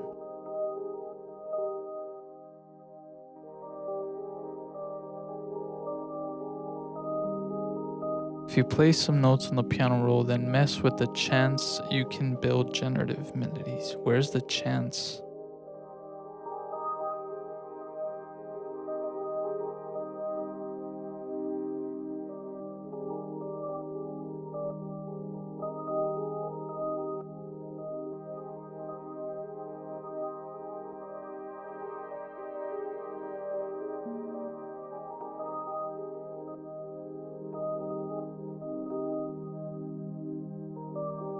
On velocity here.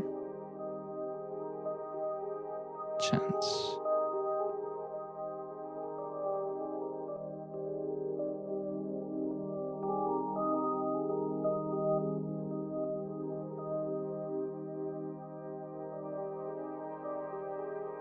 What does that do though?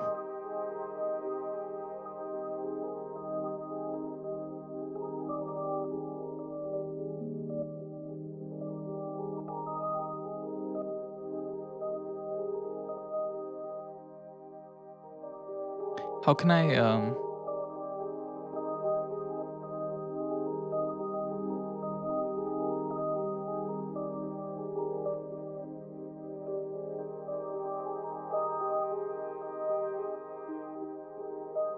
Is there a way to just transpose this down one octave? Like without having to slide them all down? Pitch.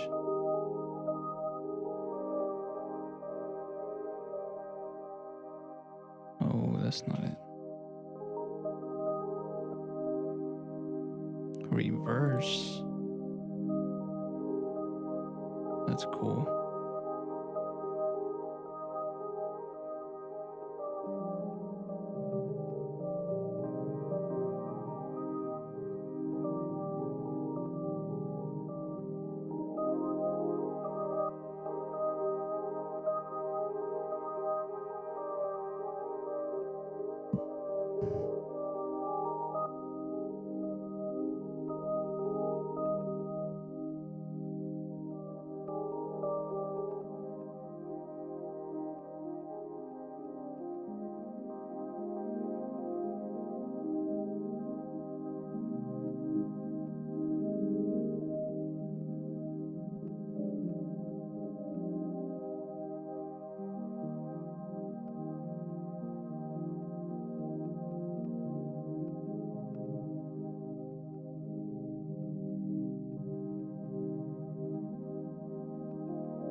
Oh, but that's what chance does?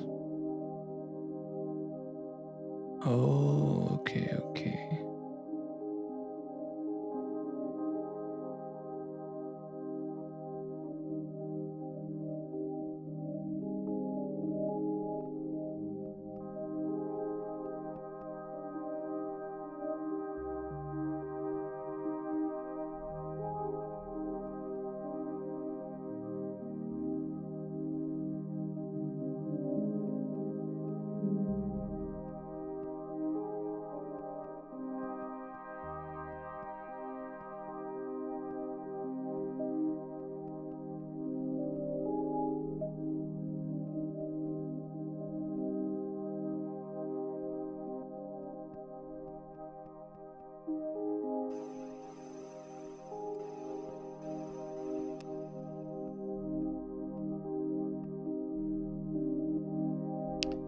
Click on the lower and shift down. All the notes are on 100% chance right now.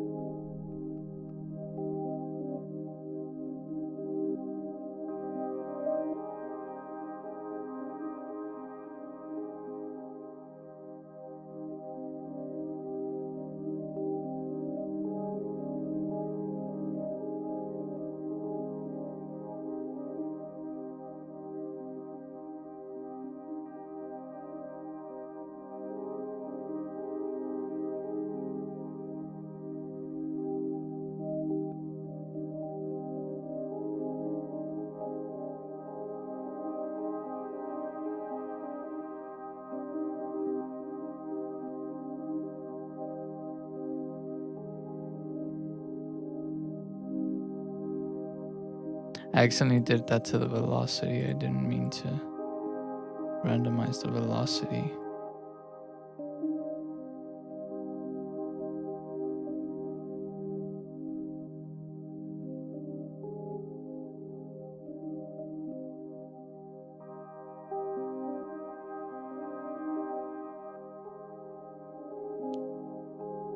Is there a randomizer for notes?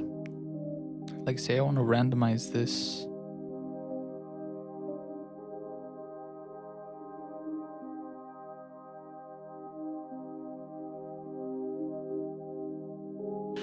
That's super cool.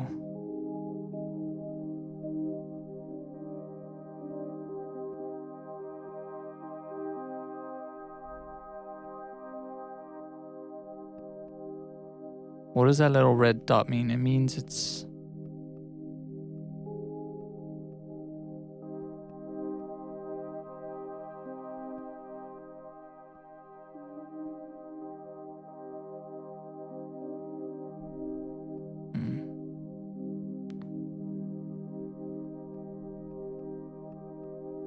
I'm so confused right now.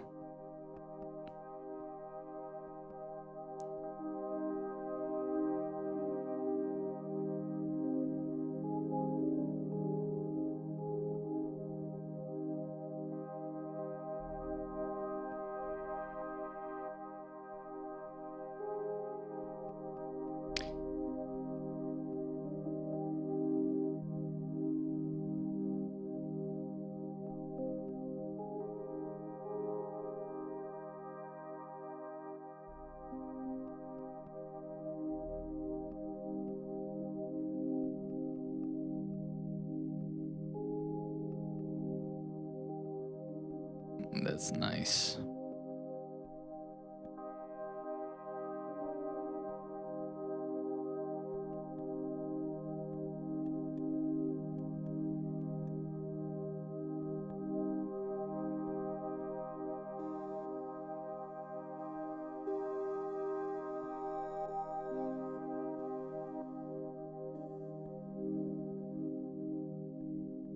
Bro. Yes.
I also don't understand this. Like it goes far back, like into the negatives. I'm not used to that.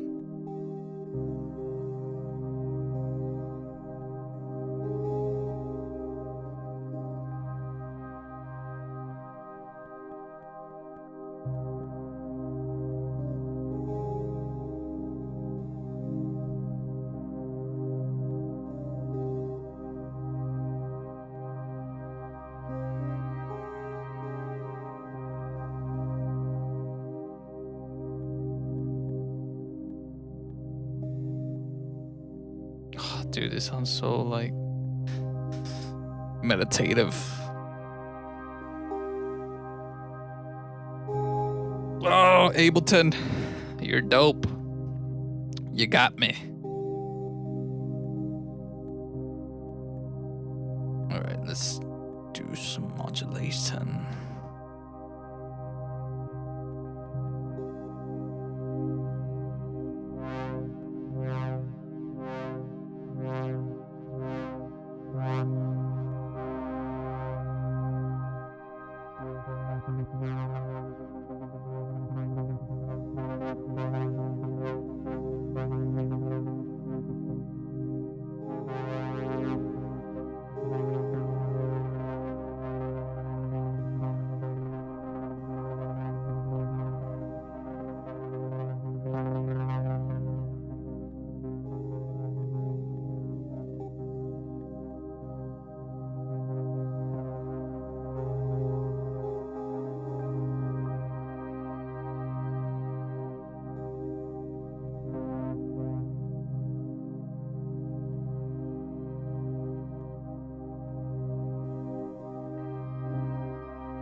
can I modulate this?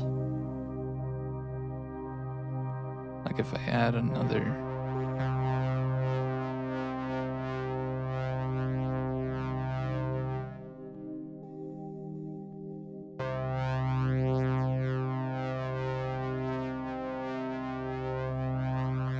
Damn, I can. That's crazy.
This is crazy, bro.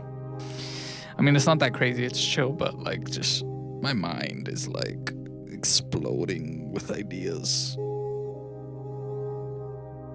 Let's see. Let's put up the BPM.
Can I?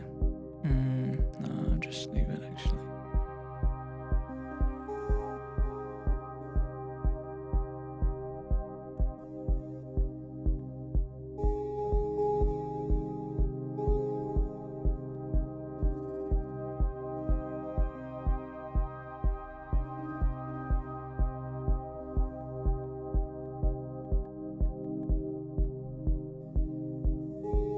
Thank you, 42.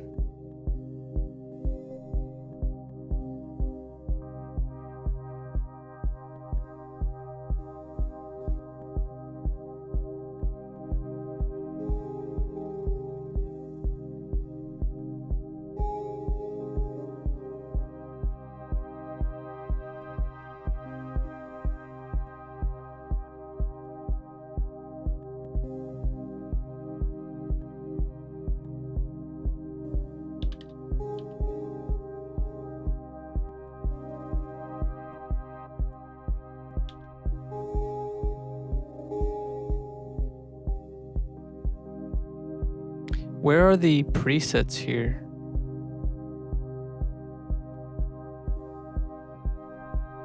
Like, where would I be able to select them? Or would I have to drag it from here? Oh, they're just under compressor, right? True, true. Like if I go here, compressor, sidechain, yeah.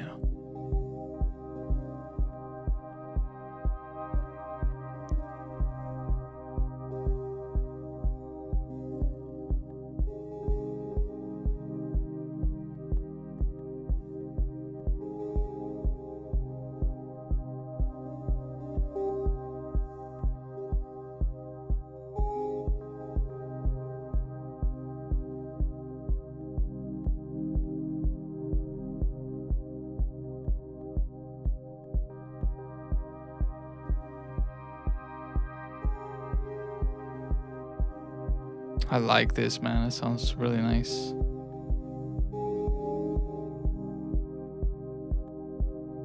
I'm gonna leave this playing for a little bit. I'm gonna go get some food real quick. I'll be right back.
I'm back.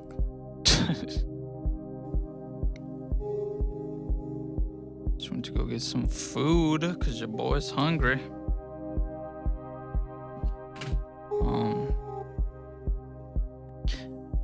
Uh-oh. Is my stream not doing good? No, it is not. I don't know why. Hopefully it doesn't shut me down, but if it does, it's okay. I say from the beginning of this stream till now, I'm getting pretty fluent with it. The thing is, I need to keep using Ableton like for the next 30 days, because if not, I'm gonna forget. I'm gonna forget everything that I just learned today.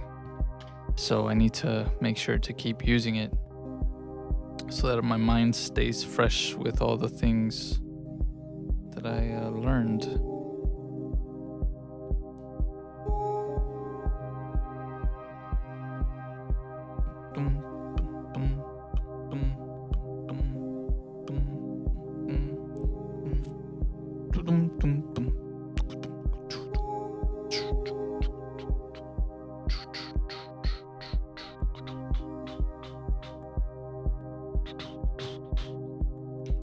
Another thing that I haven't even messed around with either is like microphone, like putting my microphone in, because right now I have it in FL Studio.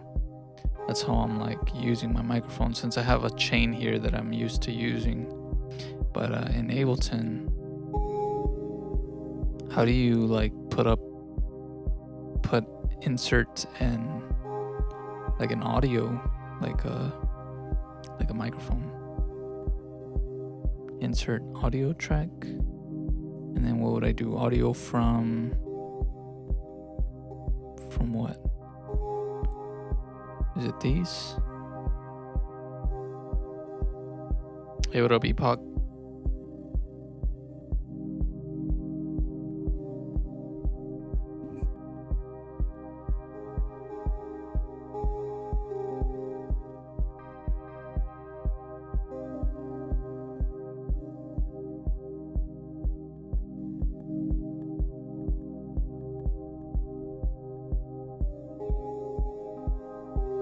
We have color. I'm eating some tostadas, some Mexican food.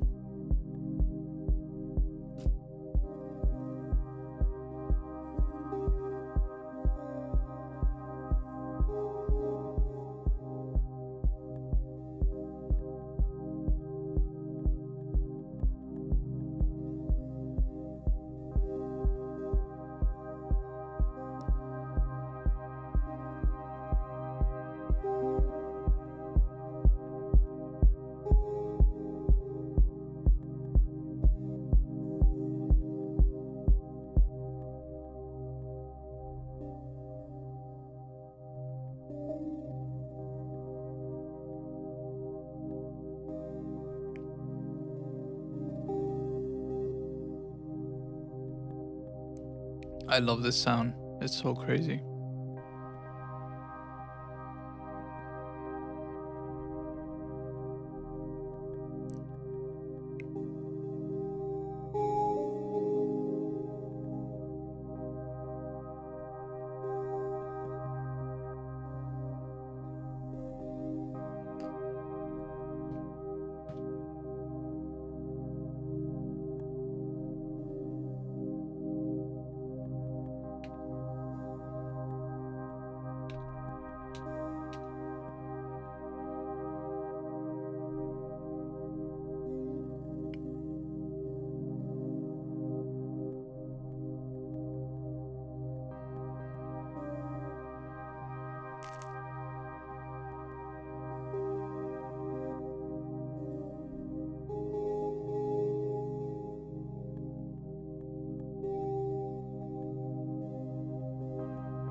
What up, Radu?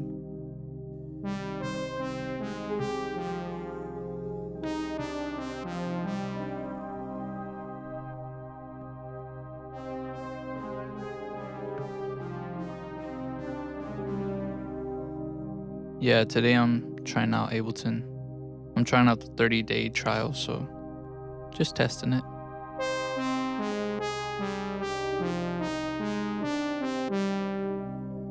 I love it though, it's really nice.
How does the freeze work?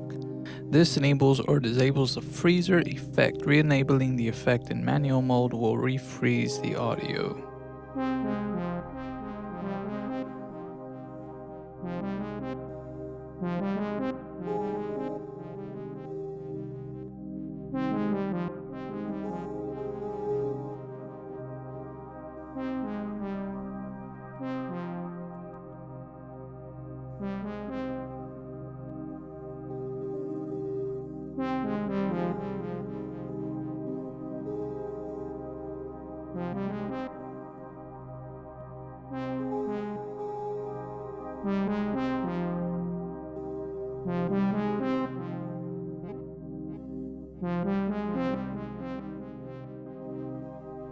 I don't understand this freezing thing.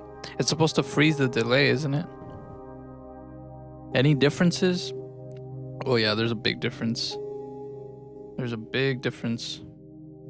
Ableton is much more modular, I would say, in less steps. So for example, I can input different LFOs to modulate any of these parameters, different randomization tools. So it creates really nice modular effects. And in FL Studio, you can do that with the Fruity Peak Control LFO and stuff like that. But it takes so long to you have to put the peak control, you have to route it to the knobs, you have to then go in there and move the LFO and the randomization. It's very limited in the amount of randomization that it has. As for Ableton, it is insanely modular. You can modulate and randomize everything, and there's different variations of randomization, and everything's connected. So if I delete this sound, it deletes it in the mixer, it deletes all the effects, it deletes it everywhere. And if I drag a sound in, then I can very easily go into the piano roll, go into the effects, go into everything, because everything's connected here on this window. There's no like opening a window, closing a window, like opening the mixer, closing the mixer, going to the sequencer. Like everything's all connected, which is really nice for a workflow. I feel like I mean right now I'm pretty slow because I'm trying to figure everything out still, but I know that like once I have the hang of it, everything's really quick. Like I'll be able to do everything super quick. But it's really nice. I think here's what this is how I feel about it. FL Studio is more aimed towards like people that are making beats, like people that are doing like hip hop beats and things like that. I feel like when you're doing stuff like that, FL Studio is really, really good for stuff like that. And if you want to do like crazy experimental sound design and modulated weird stuff and textures and just all these crazy things, then Ableton is really good for that. You can still do that in FL Studio, it just takes longer, or there's more steps. Like the workflow is it just takes more time to do. And there's more like limitations, I guess. And for this, it feels like there's no limitations. It feels like there's literally, like you can literally make crazy racks and patches, and yeah, it's crazy. Like this right now, I made it so fast and it's just like evolving. Like it feels like it's changing. It doesn't feel like it's repeating itself, but because I have like randomization on it, so it makes it like this type of generative patch. So that's what's cool, because you can combine these generative effects and textures and patches with things that you already know, like for example, like the kick. And I can just add in here like claps, hats. I can do a little lead with this thing. I can add a bass line, and it's very easy to make a track. And another thing that's cool too about Ableton is that there's these different slots. So I can record in like loops, no matter how long. I can just record them and they loop like effortlessly with everything else, which is nice. Unlike in FL Studio, you have to kind of select the length of the loop that you're trying to make, and then you have to put it in there, and it just takes so long in FL Studio to do some of the things that I like to do. And then in Ableton, it's so quick. And what's cool is that you can create, like for example, I can mute this kick. I can maybe mute like these other two sounds and just have one sound. And say I want to do that as the intro, I can just name here intro, and I'll just leave this here. And you can basically do your arranging or your performance in these little slots. And then you just record that performance and it'll put it into the arrangement. So I feel like it's a lot faster to come up with a track and to arrange a track in Ableton than it is in FL.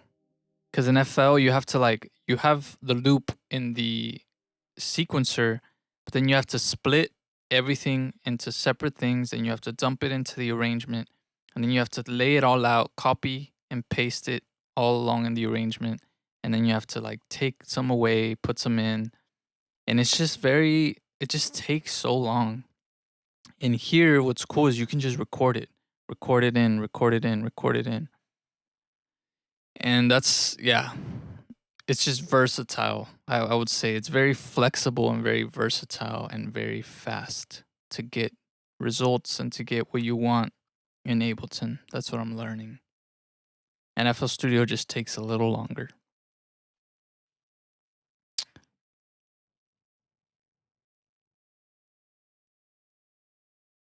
Yeah. Yeah. It's awesome. I really like it.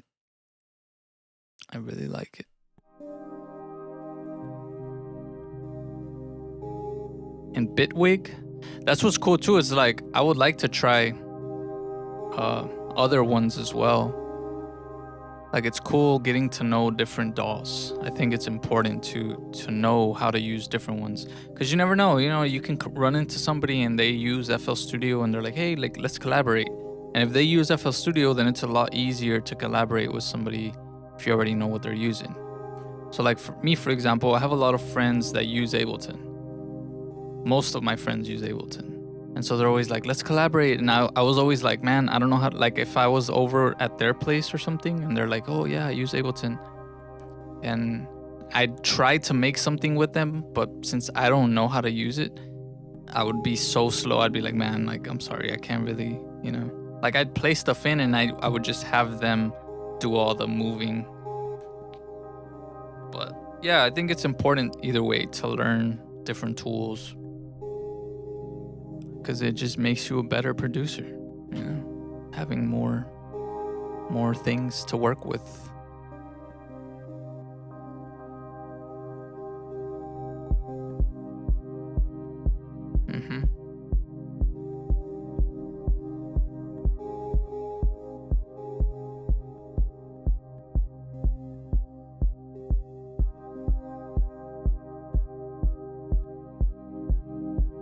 You know what this track reminds me of? Or this sound, because it's not even a track really. It reminds me of like a David August song. Let me see if I could find it. I'm not sure which one it is, but it reminds me of a David August track.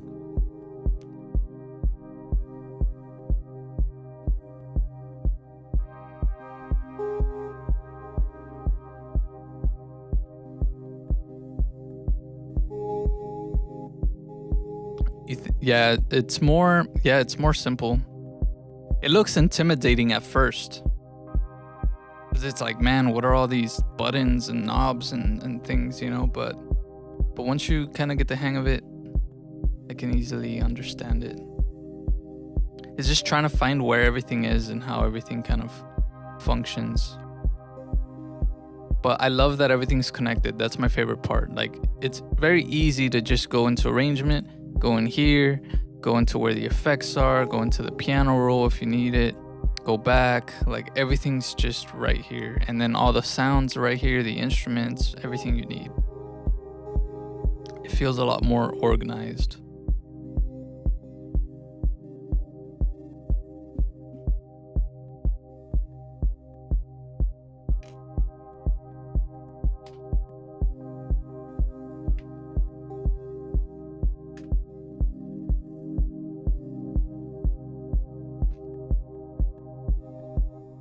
Yeah, this track really reminds me of this set from David August. For you from the Boiler Room Berlin, David August. Enjoy, friends.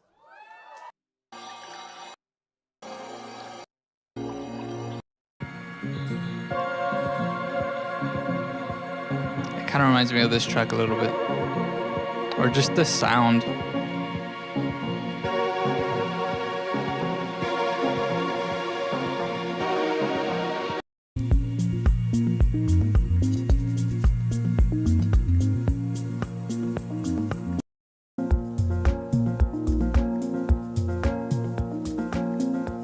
I like his music. It's dope. Will this live be available to watch tomorrow? Yeah, I'll leave it up. It's pretty long though. I've been live already for how long?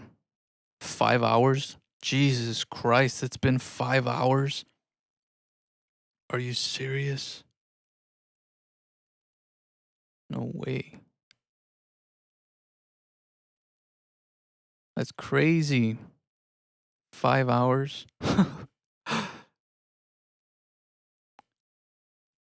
Yeah, I'll leave this up. I'll leave this up.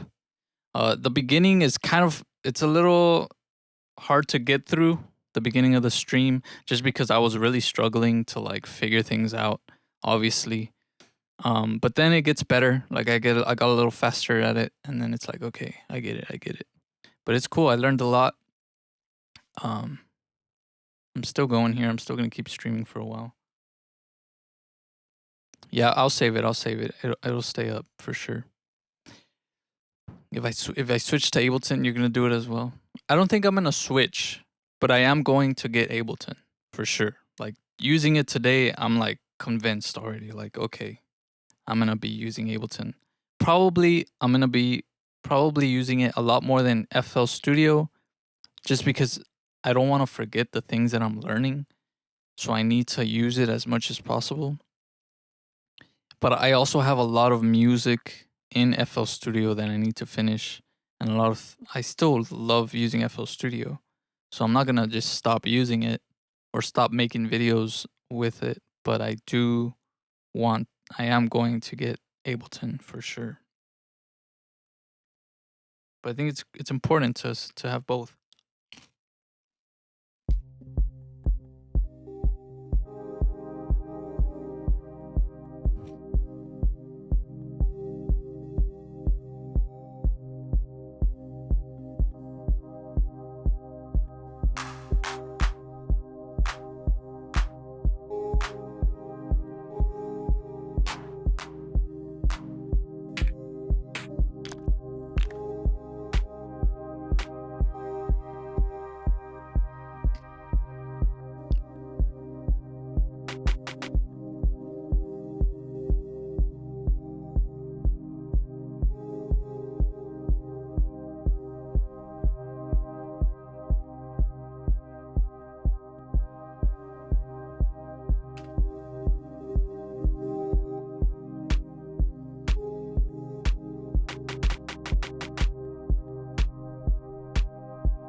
Yeah, you can import your own samples from FL Studio. You can import your own samples that you bought, VSTs, everything pretty much, except for things that are FL Studio only. So if you have like presets for FL Studio only, or like for Flex or Citrus, I mean, obviously you can't use those.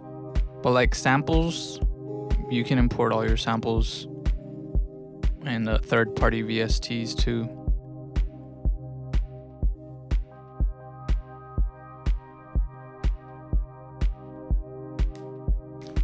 Yeah, for sure, Gongza. Yeah, Vital too. Vital is not a FL Studio plugin, so you can definitely use it in Ableton. For this for the 30-day trial that I'm doing here, I'm only gonna be using Ableton stock things because again, I'm trying to learn Ableton, so I want to know the Ableton synths and like the effects that it has, the different compressors, the different EQs, different reverbs, delays, everything that's a part of Ableton. I want to learn, right? So I don't want to use things that I already know how to use. I rather learn how to use what Ableton has just so that I know how it works. But this is what I'm talking about. Like right now I'm doing like modulation on the delay of the clap to just slightly modulate, randomizing the effect, the dry wet effect of the delay. And it was so easy and so quick to do. In FL Studio, it would take a little bit longer because I'd have to load in, you know, the delays and then do like either automation or link it to the peak control. So now I have to put a peak control in there, link it to the peak control. And it's more cluttering. And here it's just quick, which is cool. But again, it's more modular. That's the main thing about Ableton that I'm seeing. It's more modular. I can literally modulate everything, any knob, any parameter. And there's different ways to do it. Like in FL Studio, there's the peak control, which has the LFO, and it only has one randomization option. And that's it. That's the only option you have in FL Studio to randomize things. And it sucks, and it's very limiting as well. And here, there's like so many different things, so many different modulators that you can use, not just for parameters, but for MIDI effects and stuff like that. Like, it's crazy. The filter delay. I should. Maybe I'll do it on this clap, or I'll do it on a hat right now. I wanted to modulate the reverb though.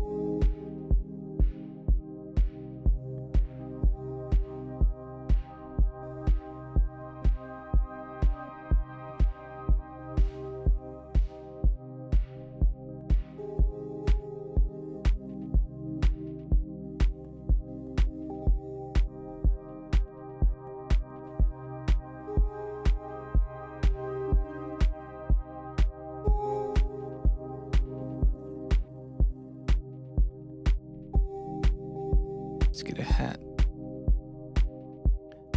The only thing that I wish was different was like not needing to put a sampler every time. Like I wish there was an option that they made where I can just, for example, right click a sample and just put load in sampler. That way it just, boom, loads it in with the sampler. That's the only thing that's like, it would make things a little faster too. Instead of having to drag this in and then dragging in the sample in there. But it's not that bad.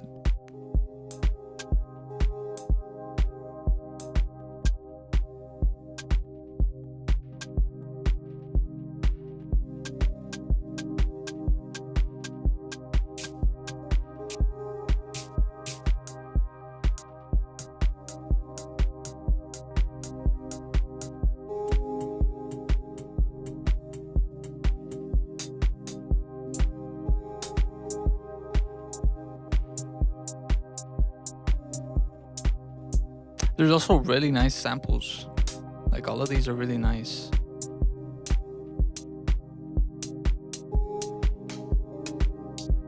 I feel like in FL Studio I have to look super hard for like nice stock drum samples. Or I have to like edit the sound really, really hard in order for it to sound the way I want it to.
Let's try out that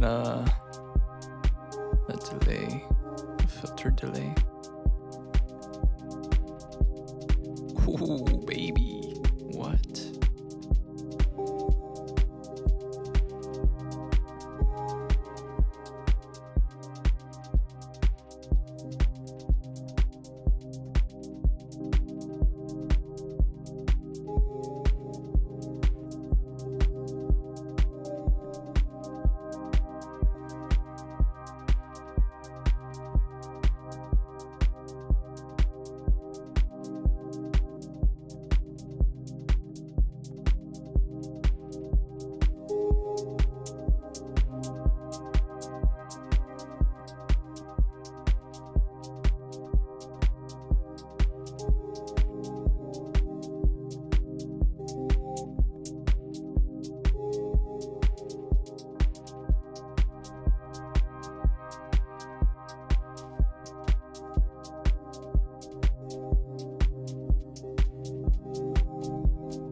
What is this?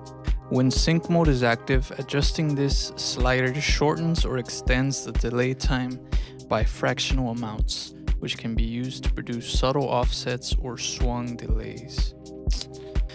That's dope. Also, another thing that's really cool about Ableton is that it has like negative values. So like I can go either above 0% or below 0%, which creates like a interesting swing on things. And then yeah, there's just so much options for like modulation. And then like another cool thing too is that like you can hover above anything and this little info view will tell you what it does, which is great because like you can literally like if you don't know what something does, you just look here and it'll tell you what it does, which is really nice. And it's been helping me a lot because I'm like, what does this do? And then I just read it and it's like, okay, cool. I know what it does. Ableton's pretty expensive right now. I mean, let's see. I was looking into it right now. I think it's about 700, which isn't that bad. It's kind of like, I guess it's kind of like the full version of FL Studio. I'm not sure how much that costs. I think it's actually, I think FL Studio is cheaper.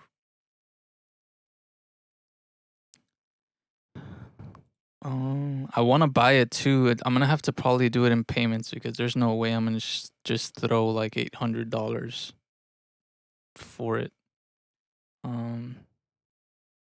Let's see, where are you? Let me put this over here so you guys can see it. Live. Compare editions. So these are they have 3 editions. They have the intro, the standard, and then the suite. The one that I'm using right now is, I'm guessing, the suite, which has everything. And these are like the differences. It limits you to using a certain amount of like instruments, I guess. And then the amount of presets that it gives you and stuff, audio effects, MIDI tools, modulators. I want the suite version. And then it has all these features. But the price,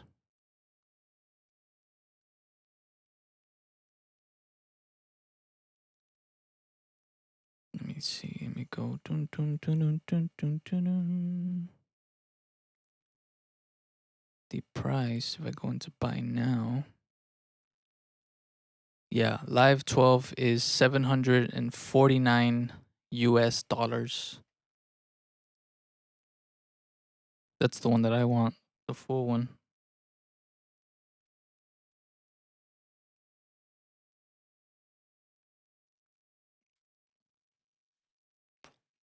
So it's $124 per month for 6 months in order to pay it off. And then I looked it up earlier. You can use it, like they give you the license up front, so you can use it as soon as you make your first payment of the month. It'll give you the license, so it'll unlock everything and you'll be able to use it. Because I was like, man, I hope they don't make me wait the 6 months till like I can use it. But no, they don't. Yeah, how much is FL? Let me see.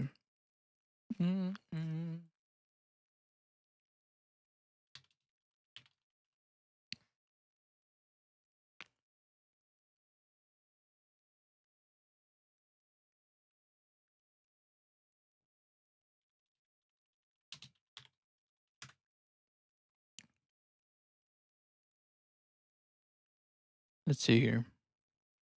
They have 4 versions. Well, I have this one, so in order for me to upgrade, it's $200 more. I think mine I got for like probably 300. So it's like $500 for the full version, I think. I'm not sure actually. I think so. Let's see here. The all plugins.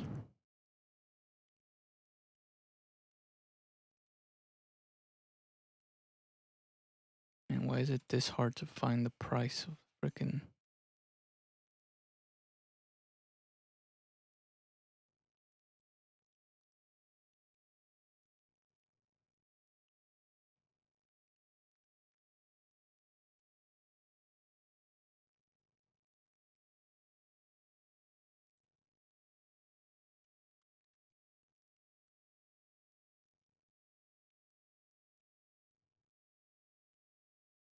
Yeah, it won't tell me.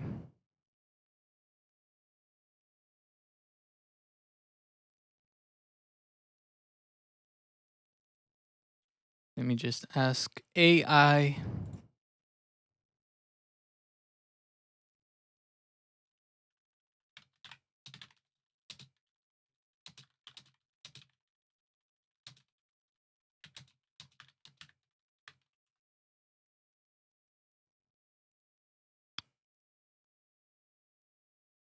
FL Studio offers 4 different editions with a different price point. Fruity Edition is $100. Producer Edition is $200. Signature is $300, and all plugins is $500. Yeah.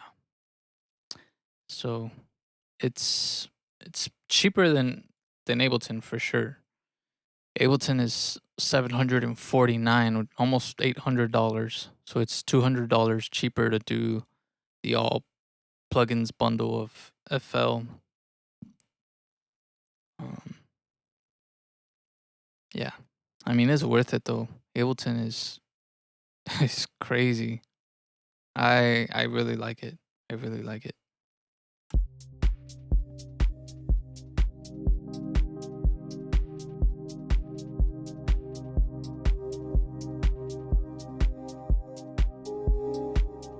Is there a wet?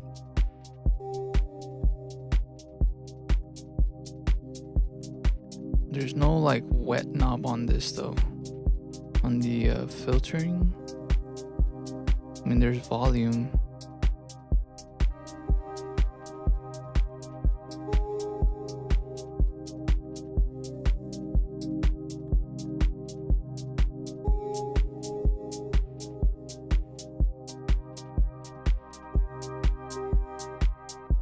I'm gonna add a modulator, expression control.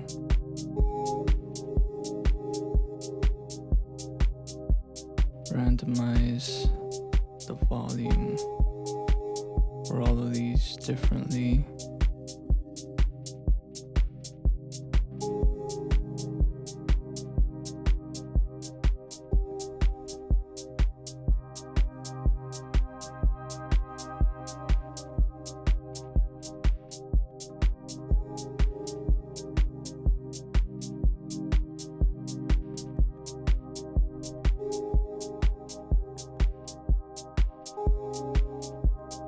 Defines the output modulation value generated when the input signal is at its maximum. Note that this value can be higher than the minimum. Not sure what that really means, but we're just gonna change them up.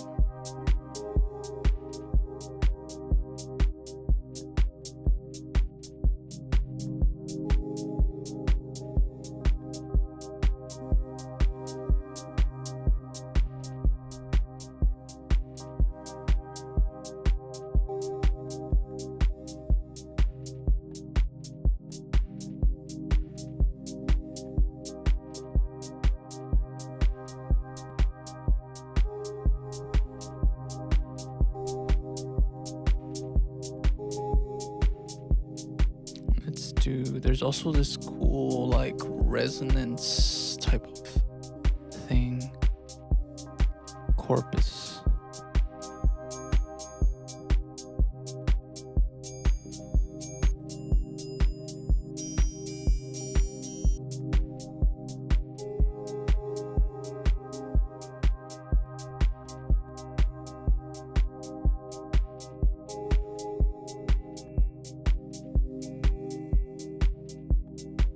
I'm gonna also modulate that.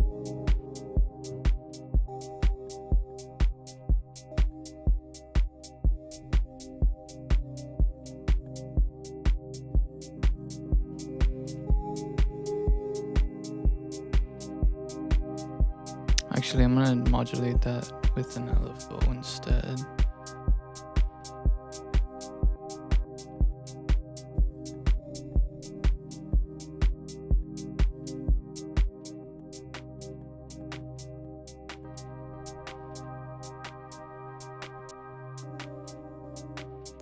$539. What is Thoman? What is that? I've never heard of that.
I haven't even been able to eat.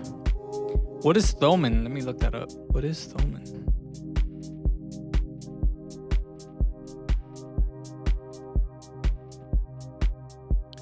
Buy musical instruments online. The market leader, Thoman.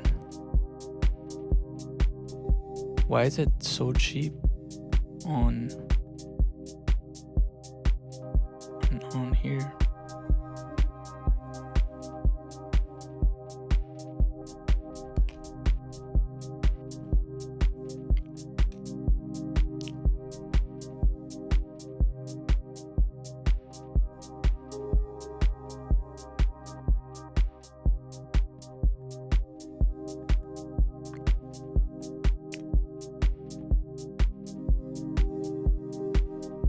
Thank you, Radu.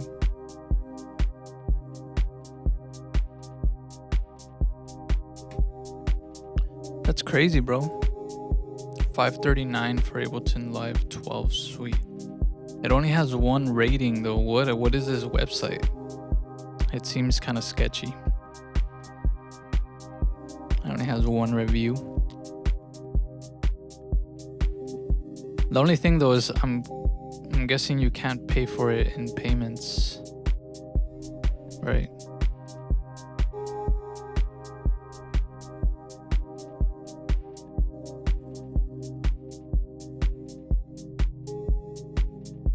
It has one customer rating.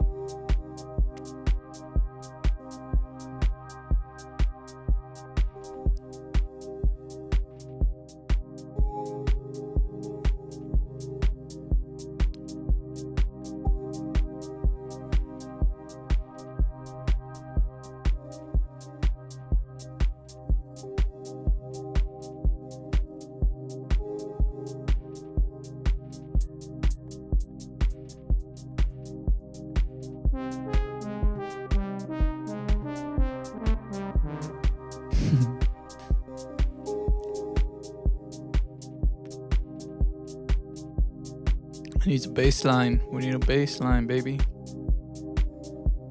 Let's find a bass here.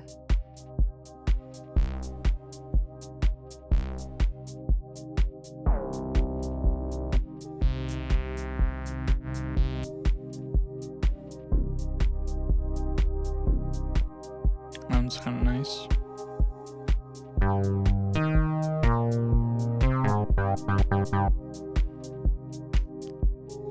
Hi, baby.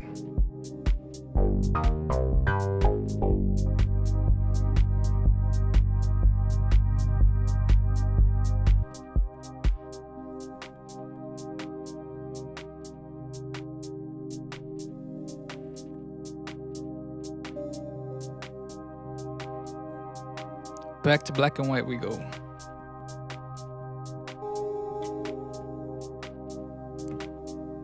I miss you too. Okay, I saw your text.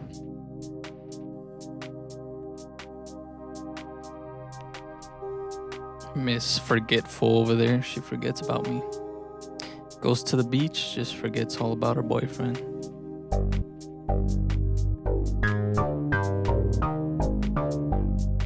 Ooh, that's nice.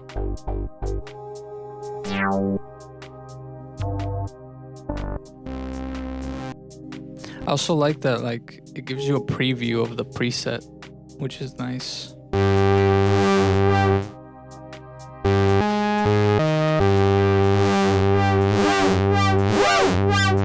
Whoa.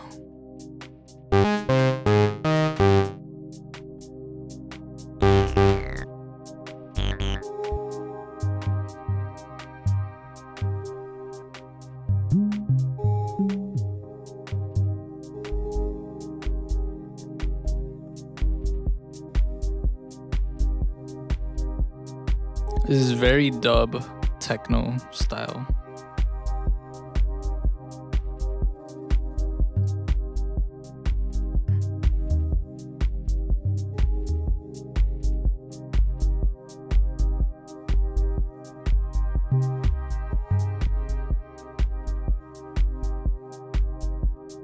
I like that. I'm gonna use that.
I'll look into it then. That's cool. That's really cheap.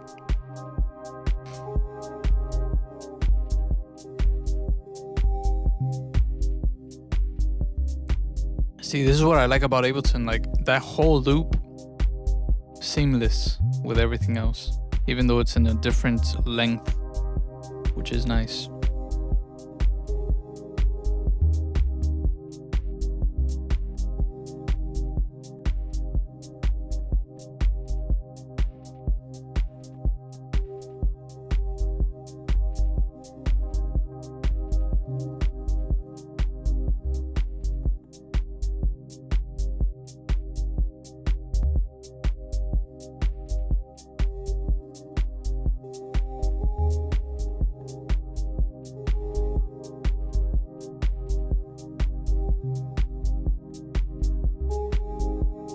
I can put maybe like a saturator on there.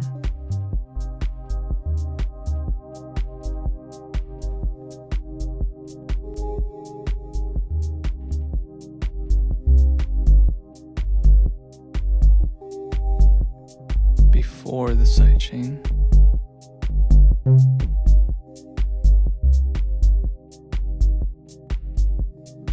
Man, that's nice.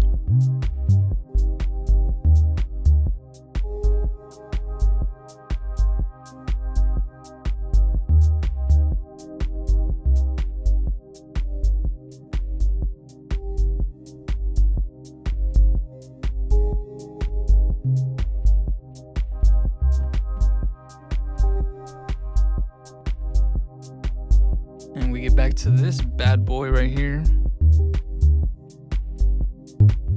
Oh, I forget I have to activate it.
have knobs on your keyboard controller. You can map them to any parameter by right-clicking on them and turning your knob. So like this, and then just turning it. That's not really doing anything. Right-click. Do I have to put something?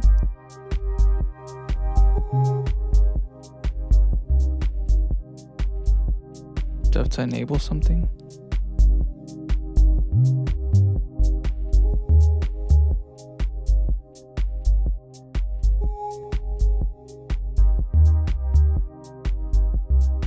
Edit MIDI map. Edit MIDI map. Okay.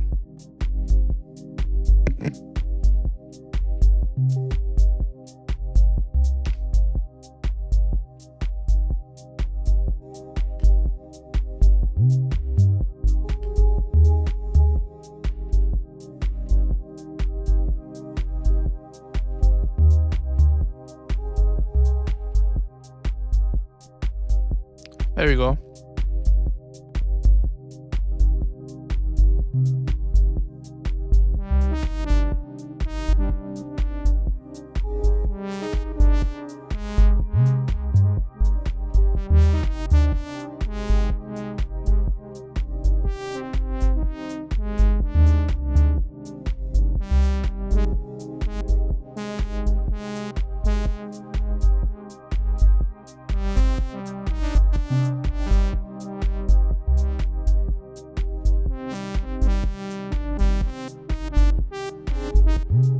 That's nice.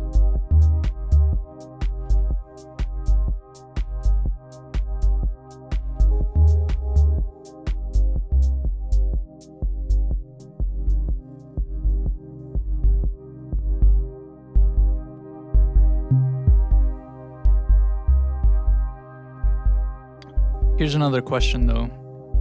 I guess I would need a third-party plugin, I'm guessing, for sidechain. Because like, for example, right now, since the kick isn't playing, nothing is getting sidechained. So it sounds kind of off. Is there a way for it to stay sidechained even though the kick is not playing? Would I have to make like a ghost kick channel and then use that for sidechain? I would probably just need to get like my shaper box, right?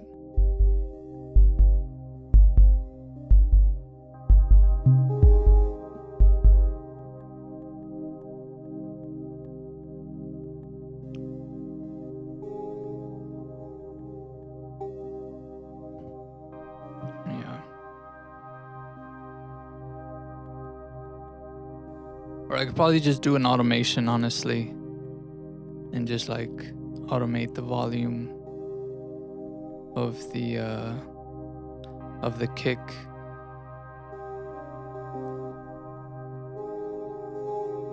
I don't know. I gotta figure it out.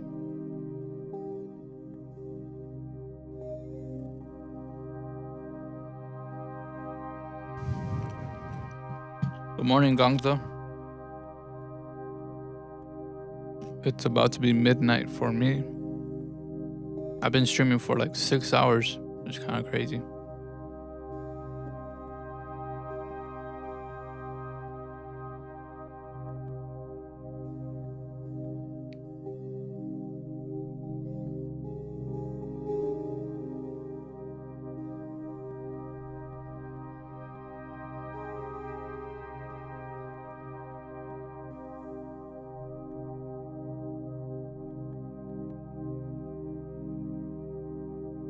I love this sound. This is like a track within itself.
Hey.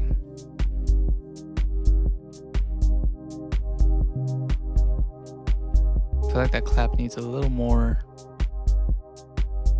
volume.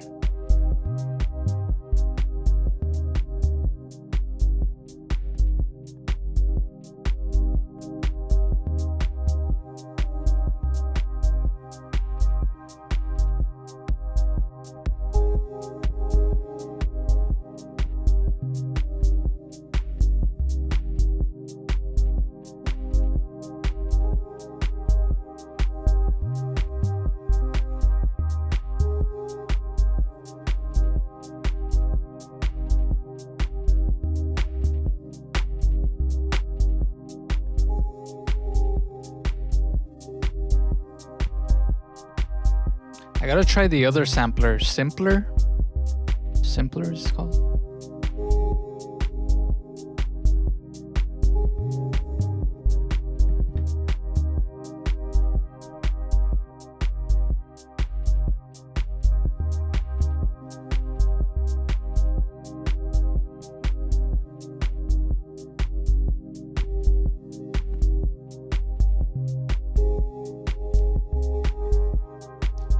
Let's see, maybe let me try a different lead sound.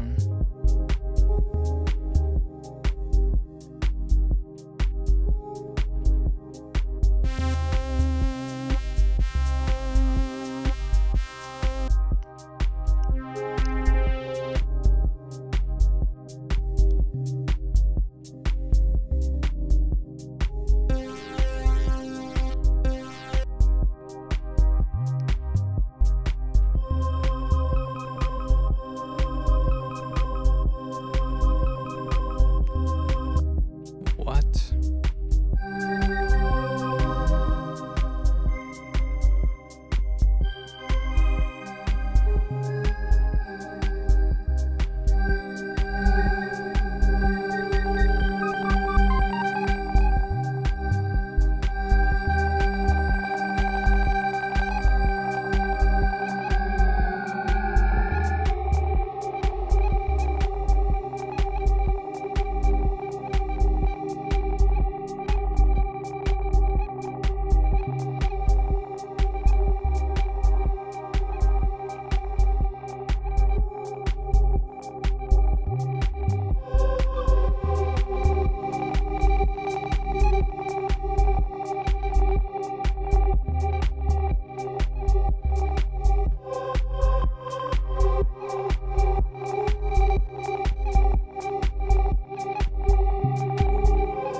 Oh, it recorded my automation too?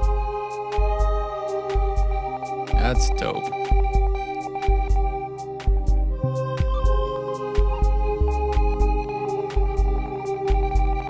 Bro! This is crazy.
How do you add a sample? You can either drag and drop it into the arrangement view here, or you have to add a sampler, which I have already in the favorites. You just drag the sampler in here, like for example in the clap, you drag the sampler in here and then you drag the sample into the sampler if you want to play it in with your MIDI notes. That's what that's what I learned today. I mean, that's what I kind of get from it, is it's better to use MIDI to control the samples than it is to just put a sample in there dry. But again, I'm still learning too, so I'm sure there's other ways to work with samples besides just dragging them in here and then having them in here. Because there's also like audio tracks, like insert audio tracks. These are MIDI tracks, but there's audio tracks. I don't know what a return track is. Maybe it's like a maybe for like a mix bus or something, like a bus to route them all into. I'm not sure. But there's also like sends. So there's the A reverb, delay, and there's the main, which is the master. And I just have a limiter on there right now.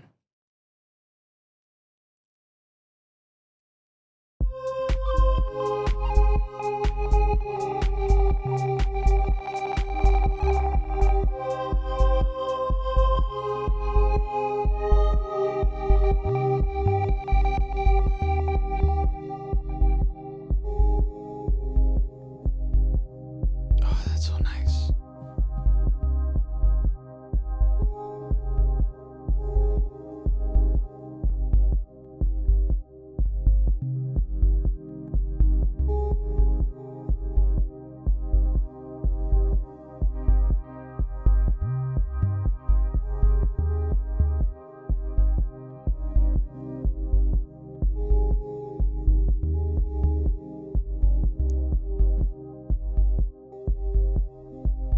Hey, gracias, Gonza. Thank you, Cartier, 42 Cartier. Yeah, not bad. The thing is, though, I gotta figure out how to arrange this, right? So I'm gonna try to I need to record some kind of lead, at least for now.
Okay. So let me move these over. This is the lead at the end. This is the bass line, hat, clap, kick. I'm gonna move these to the front.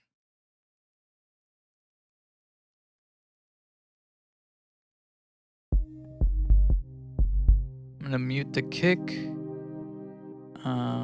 Let's see what else. The bass line I'm gonna mute. And the lead sound I'm gonna mute. And this is the initial first sounds.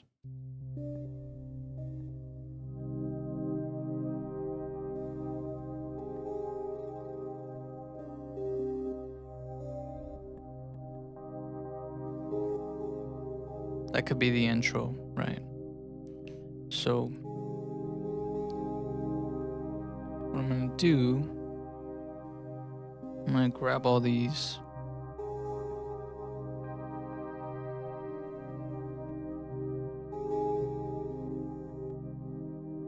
I'm gonna clone them. I'm gonna duplicate. Oops, this one too.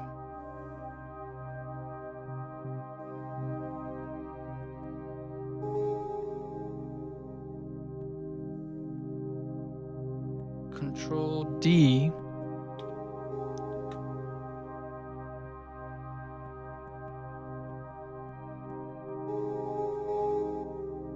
Hey, for sure, Radu. Have a safe drive. Thank you for coming through to the stream. This will be up for y'all to watch later if you want. Hopefully the next stream is not going to be this long and it's not going to be so boring in the beginning because I already kind of have the hang of it. But I do want to say thank you to everybody that has been in the chat and has been helping me. Those of you that know about Ableton, I really appreciate all the help and all the advice. Cause yeah, there was a little learning curve, to try to like figure this out. Can I go beyond these? Oh yeah, I can. Ooh, dope. Yes, sir. I agree. Techno gang, baby.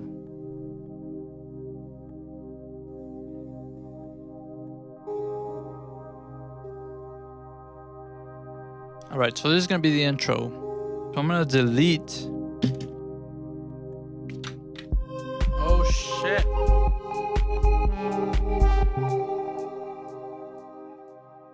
I didn't mean to do that.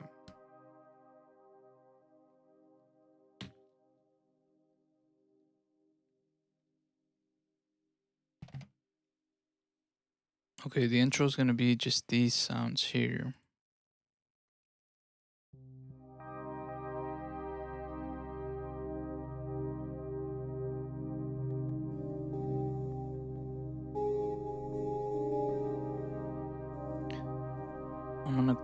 I'm gonna delete this.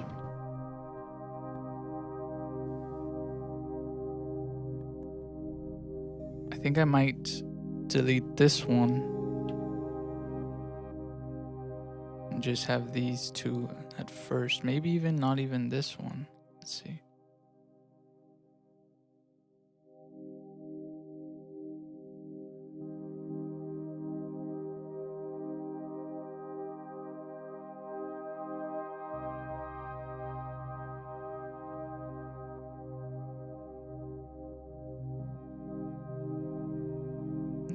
Play this one in here.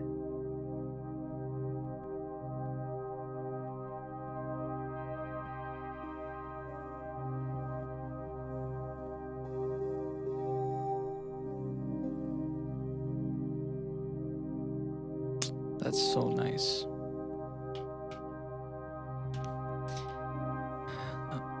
Okay, somebody, I don't know if it was you, 42, you mentioned something about that I can decide the order by which these clips are triggered or played.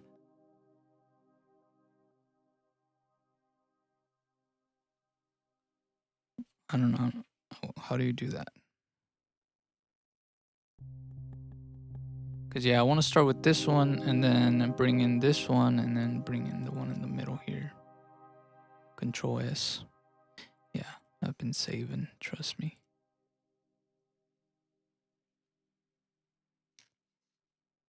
I have to go to the piano roll. Okay. We're in launch.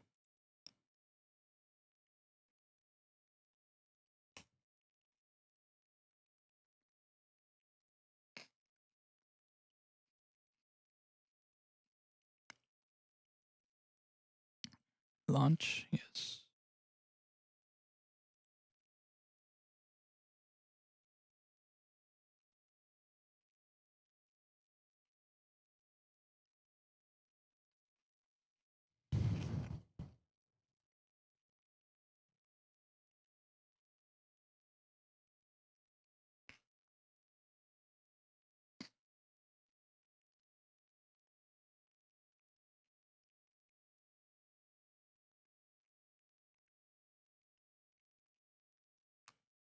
But what does that mean? Follow action will only be triggered when the switch is enabled. Shift Enter toggle follow actions for selected clips. A clip's follow action defines what happens to the other clips in a group after the clip plays. Clips can be set up to trigger each other in orderly or random fashion. 2 possible follow actions are available for each clip. In-depth descriptions for each follow action can be found in the reference manual. The chance A and chance B controls set the likelihood of each of the 2 follow actions occurring. A setting of 0 means that the follow action will never occur. When set to linked, the follow action is triggered at the end of the clip or after the clip has played the number of loops defined in the follow action multiplier. When set to unlinked, the follow action is triggered after the clip has played for the duration of the follow action time. Oh, okay. Okay, so the first one's gonna play no matter what. So that one's, I don't need to turn it on. This one is gonna play. What does this mean though? Play again, previous, first, last, any other jump. I'll have to look in the manual to see what those mean. A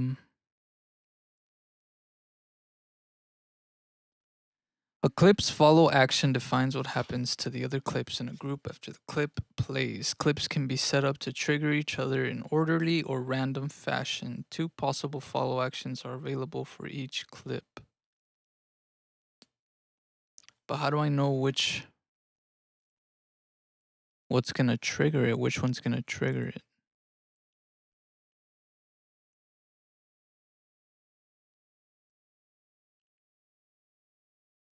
Damn, bro, that's fucking crazy.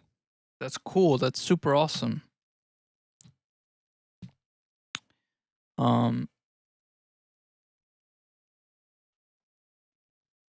do I should look this up. I should watch a tutorial right now on how to do this.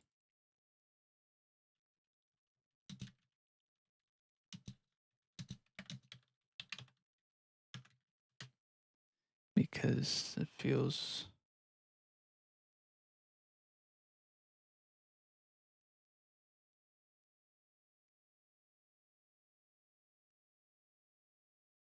Is this a new feature or has it always been there? The launch.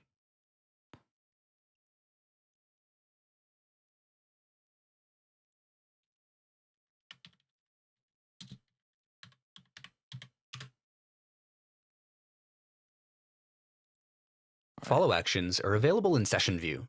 They're an automated way of triggering clips so that instead of looping or stopping, they can trigger another clip on the same track.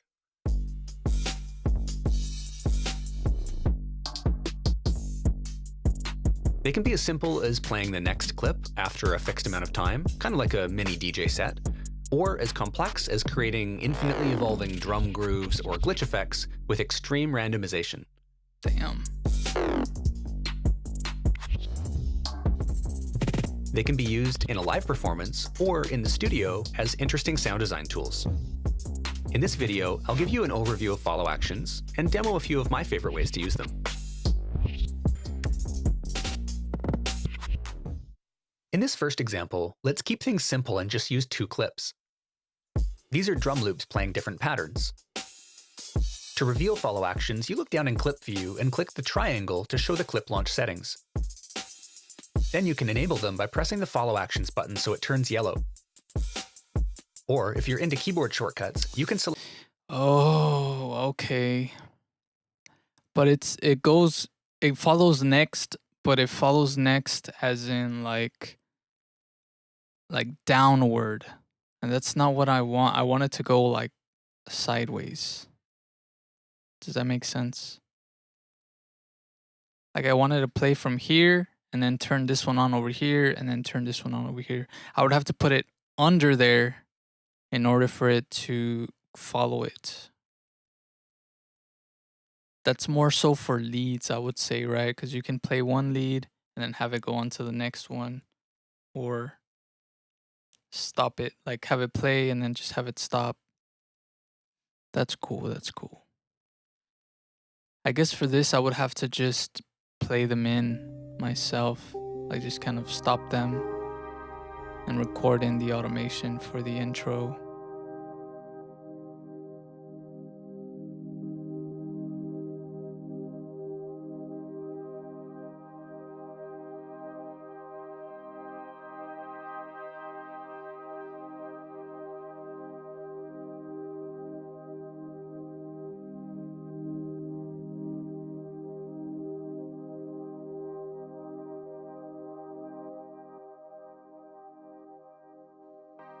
Hold up. I have to think about my track going from top to bottom. Really?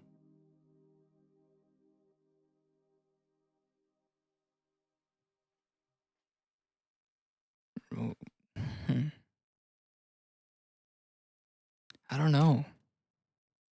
It's because look, this is kind of how I see it, right? Like say for example, I hit play here. This is the intro, right? But then it does go from top to bottom, but it goes like horizontally. Unless I stack them, but because then I can just play this and it plays the whole thing. That would be like the drop or whatever.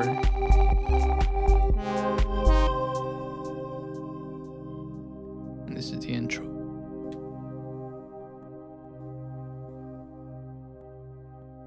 All right, let's rename this intro, right? And then here,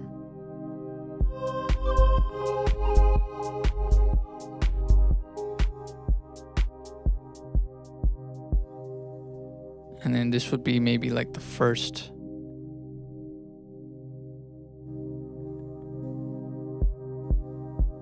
Like when the kick first comes in. And maybe with a little hat.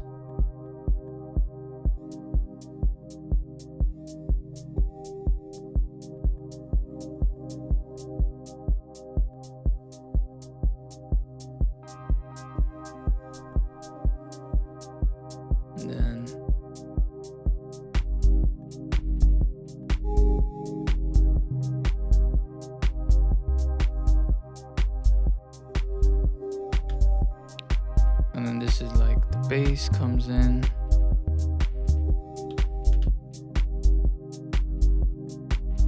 And then here I can delete this.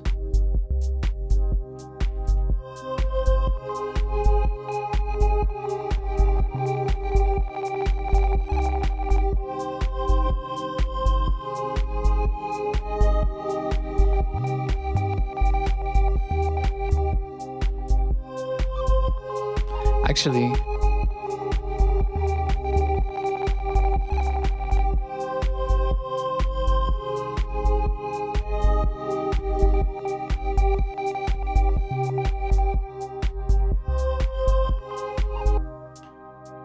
can I decide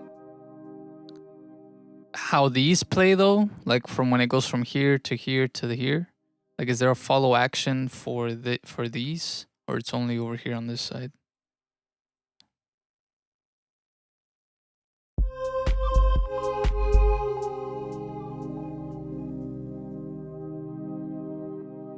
So this is what it's gonna sound like.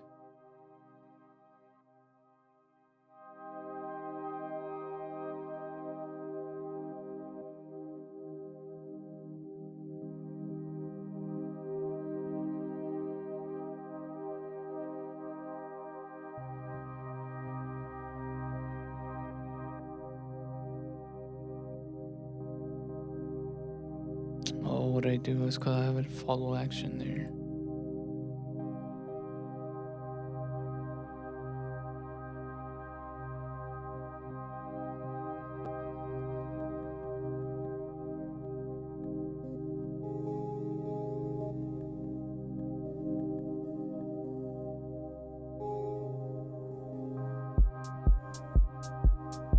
Oh, that was too abrupt.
Yeah.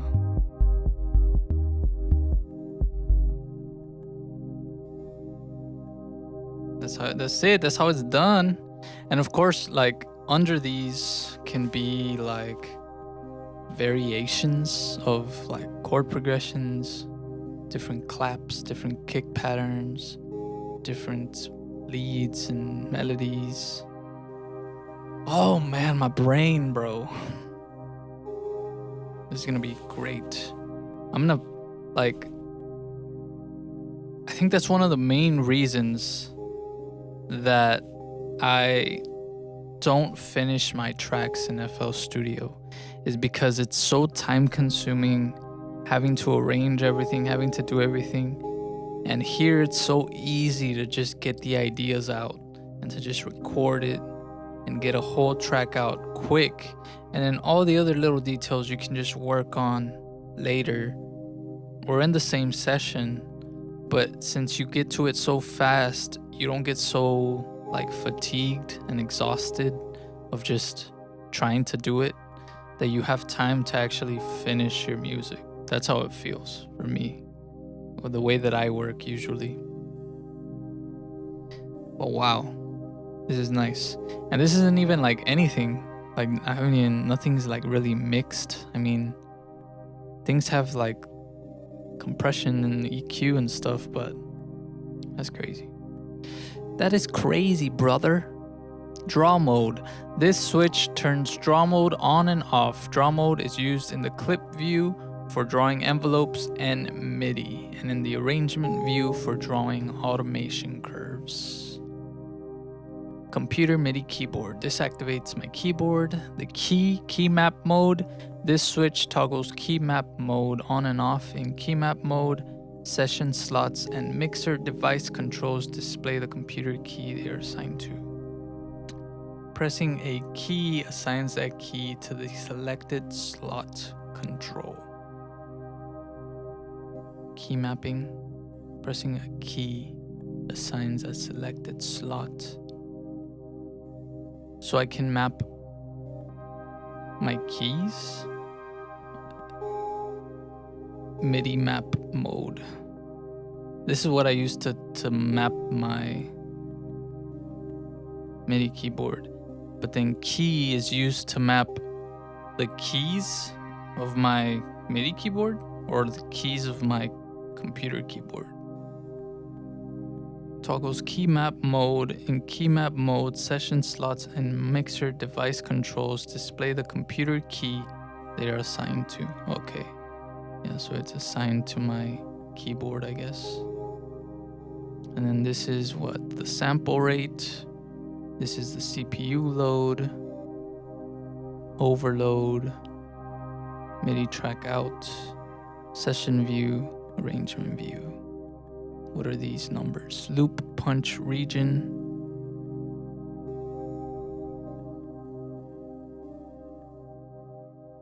Punch out switch, loop switch. Click here to activate the arrangement loop. Activate this to prevent arrangement recording prior to the punch-in point, which is set by clicking and dragging on the left-hand side of the loop brace. Loop start. This is the session record button. Capture MIDI. Re-enable automation. Automation arm. MIDI arrangement overdub.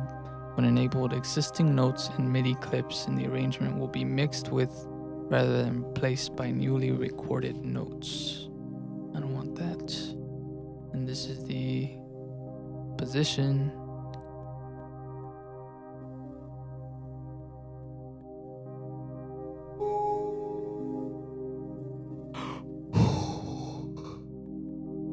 Time signature, phase nudge, temporarily decrease song tempo to synchronize to external music.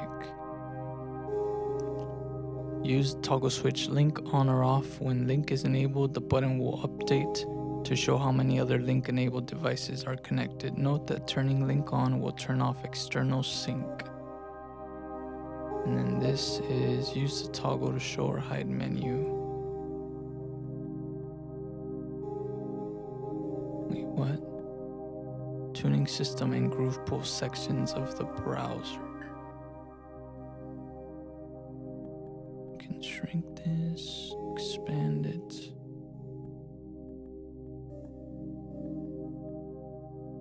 Okay, I think I got the gist of it. I think what I need to learn is kind of this little section right here. Set. Locators can be set at any point in the arrangement during playback or recording. When the arrangement is not playing, locators are set at insert marker or selection start. This is automation mode. This is locks envelopes. Jump to the next locator or song end using this button. A song locator, is that kind of like timestamps, like time markers in FL Studio? Is that what that is? Like if I want to set like the intro or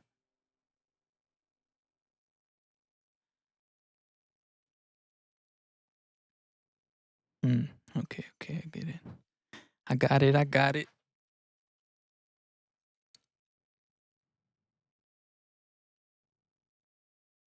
Okay, and then here we have solo. Then this is ARM recording. This is, what is this? This chooser selects a channel or subcategory of output for this track. A more general setting must be selected from the output type chooser above options. Okay, I see.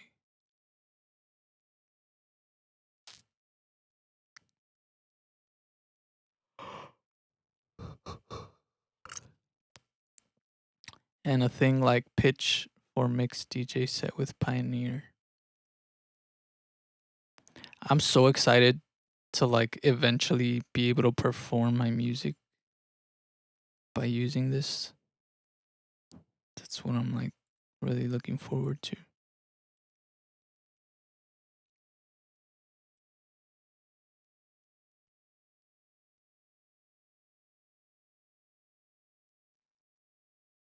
All right, let's say I want to make the intro, right? How would I go about it?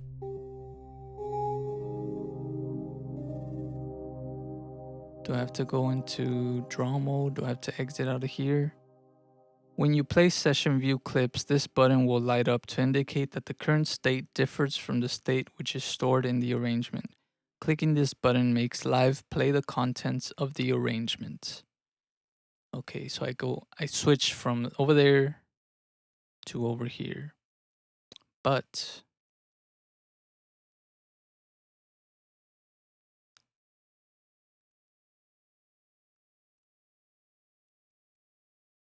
let's record this, right?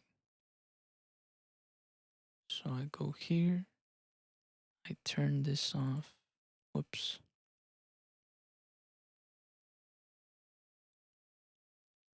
I turn, dang it, where'd it go? I turn this off, and I just play this. So then what? I hit record.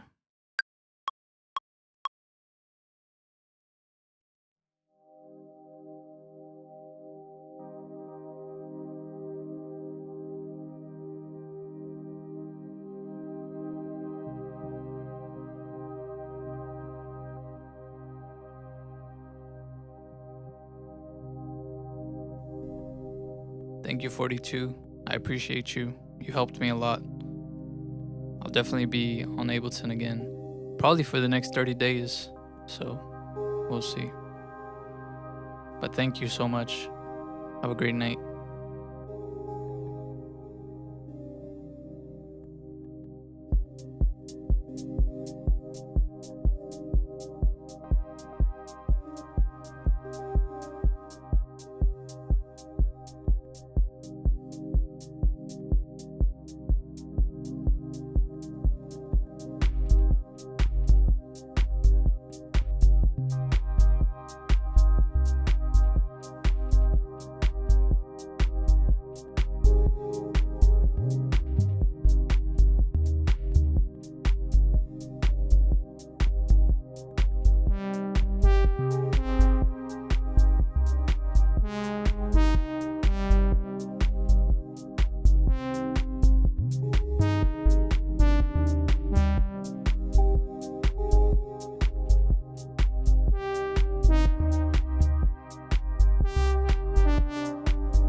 Boom, son. There you go. And look, boom, the track is arranged, baby. Just like that. Just like that. Quick. With the quickness. And then, of course, you can go in here now, start changing things up, moving things. But like, look at that. Is that not beautiful? Is that not beautiful right there? That's what I've always wanted from FL Studio, man. It's just some kind of performance mode so that whenever I'm just jamming, when you guys see me just jamming and like, you know, making stuff, that it just records all that into the arrangement. That would be freaking great. And Ableton does that, which is fantastic. Now let's play it and see what that sounds like.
Damn. Not too bad for the first day of Ableton. Not too bad for the first track. Not too bad at all. All right, guys. I'm gonna end the stream. It's already gonna be 7 hours long, which is crazy. But yeah, I'm probably just gonna keep messing with Ableton even after the stream's done. I'm gonna take a little break though. Gonna call my girlfriend because she's going a little crazy. But yeah, I will be back probably tomorrow, honestly, because again, I want to stay consistent. I want to use this. I want to use Ableton as much as possible during this 30-day trial. If possible, I want to make a stream every day for the next 30 days using Ableton, even if it's just a little short stream, just so I can have it documented, like day 1 of using Ableton Live, 30-day trial, right? This is the first day. And then as it goes on, just kind of see the evolution of how I can progress in 30 days using this. And then there'll probably be some FL Studio streams in between as well. Because, I mean, like I said, I'm not just abandoning FL Studio, but I do plan on using Ableton because it's amazing. It really is. It's a really amazing software. But yes, I hope you guys enjoyed the stream. This will be up for whoever wants to watch 7 hours of me trying to figure Ableton out. And yeah, I will see you all tomorrow. Thank you very much for coming through. I appreciate you all. And yes, peace.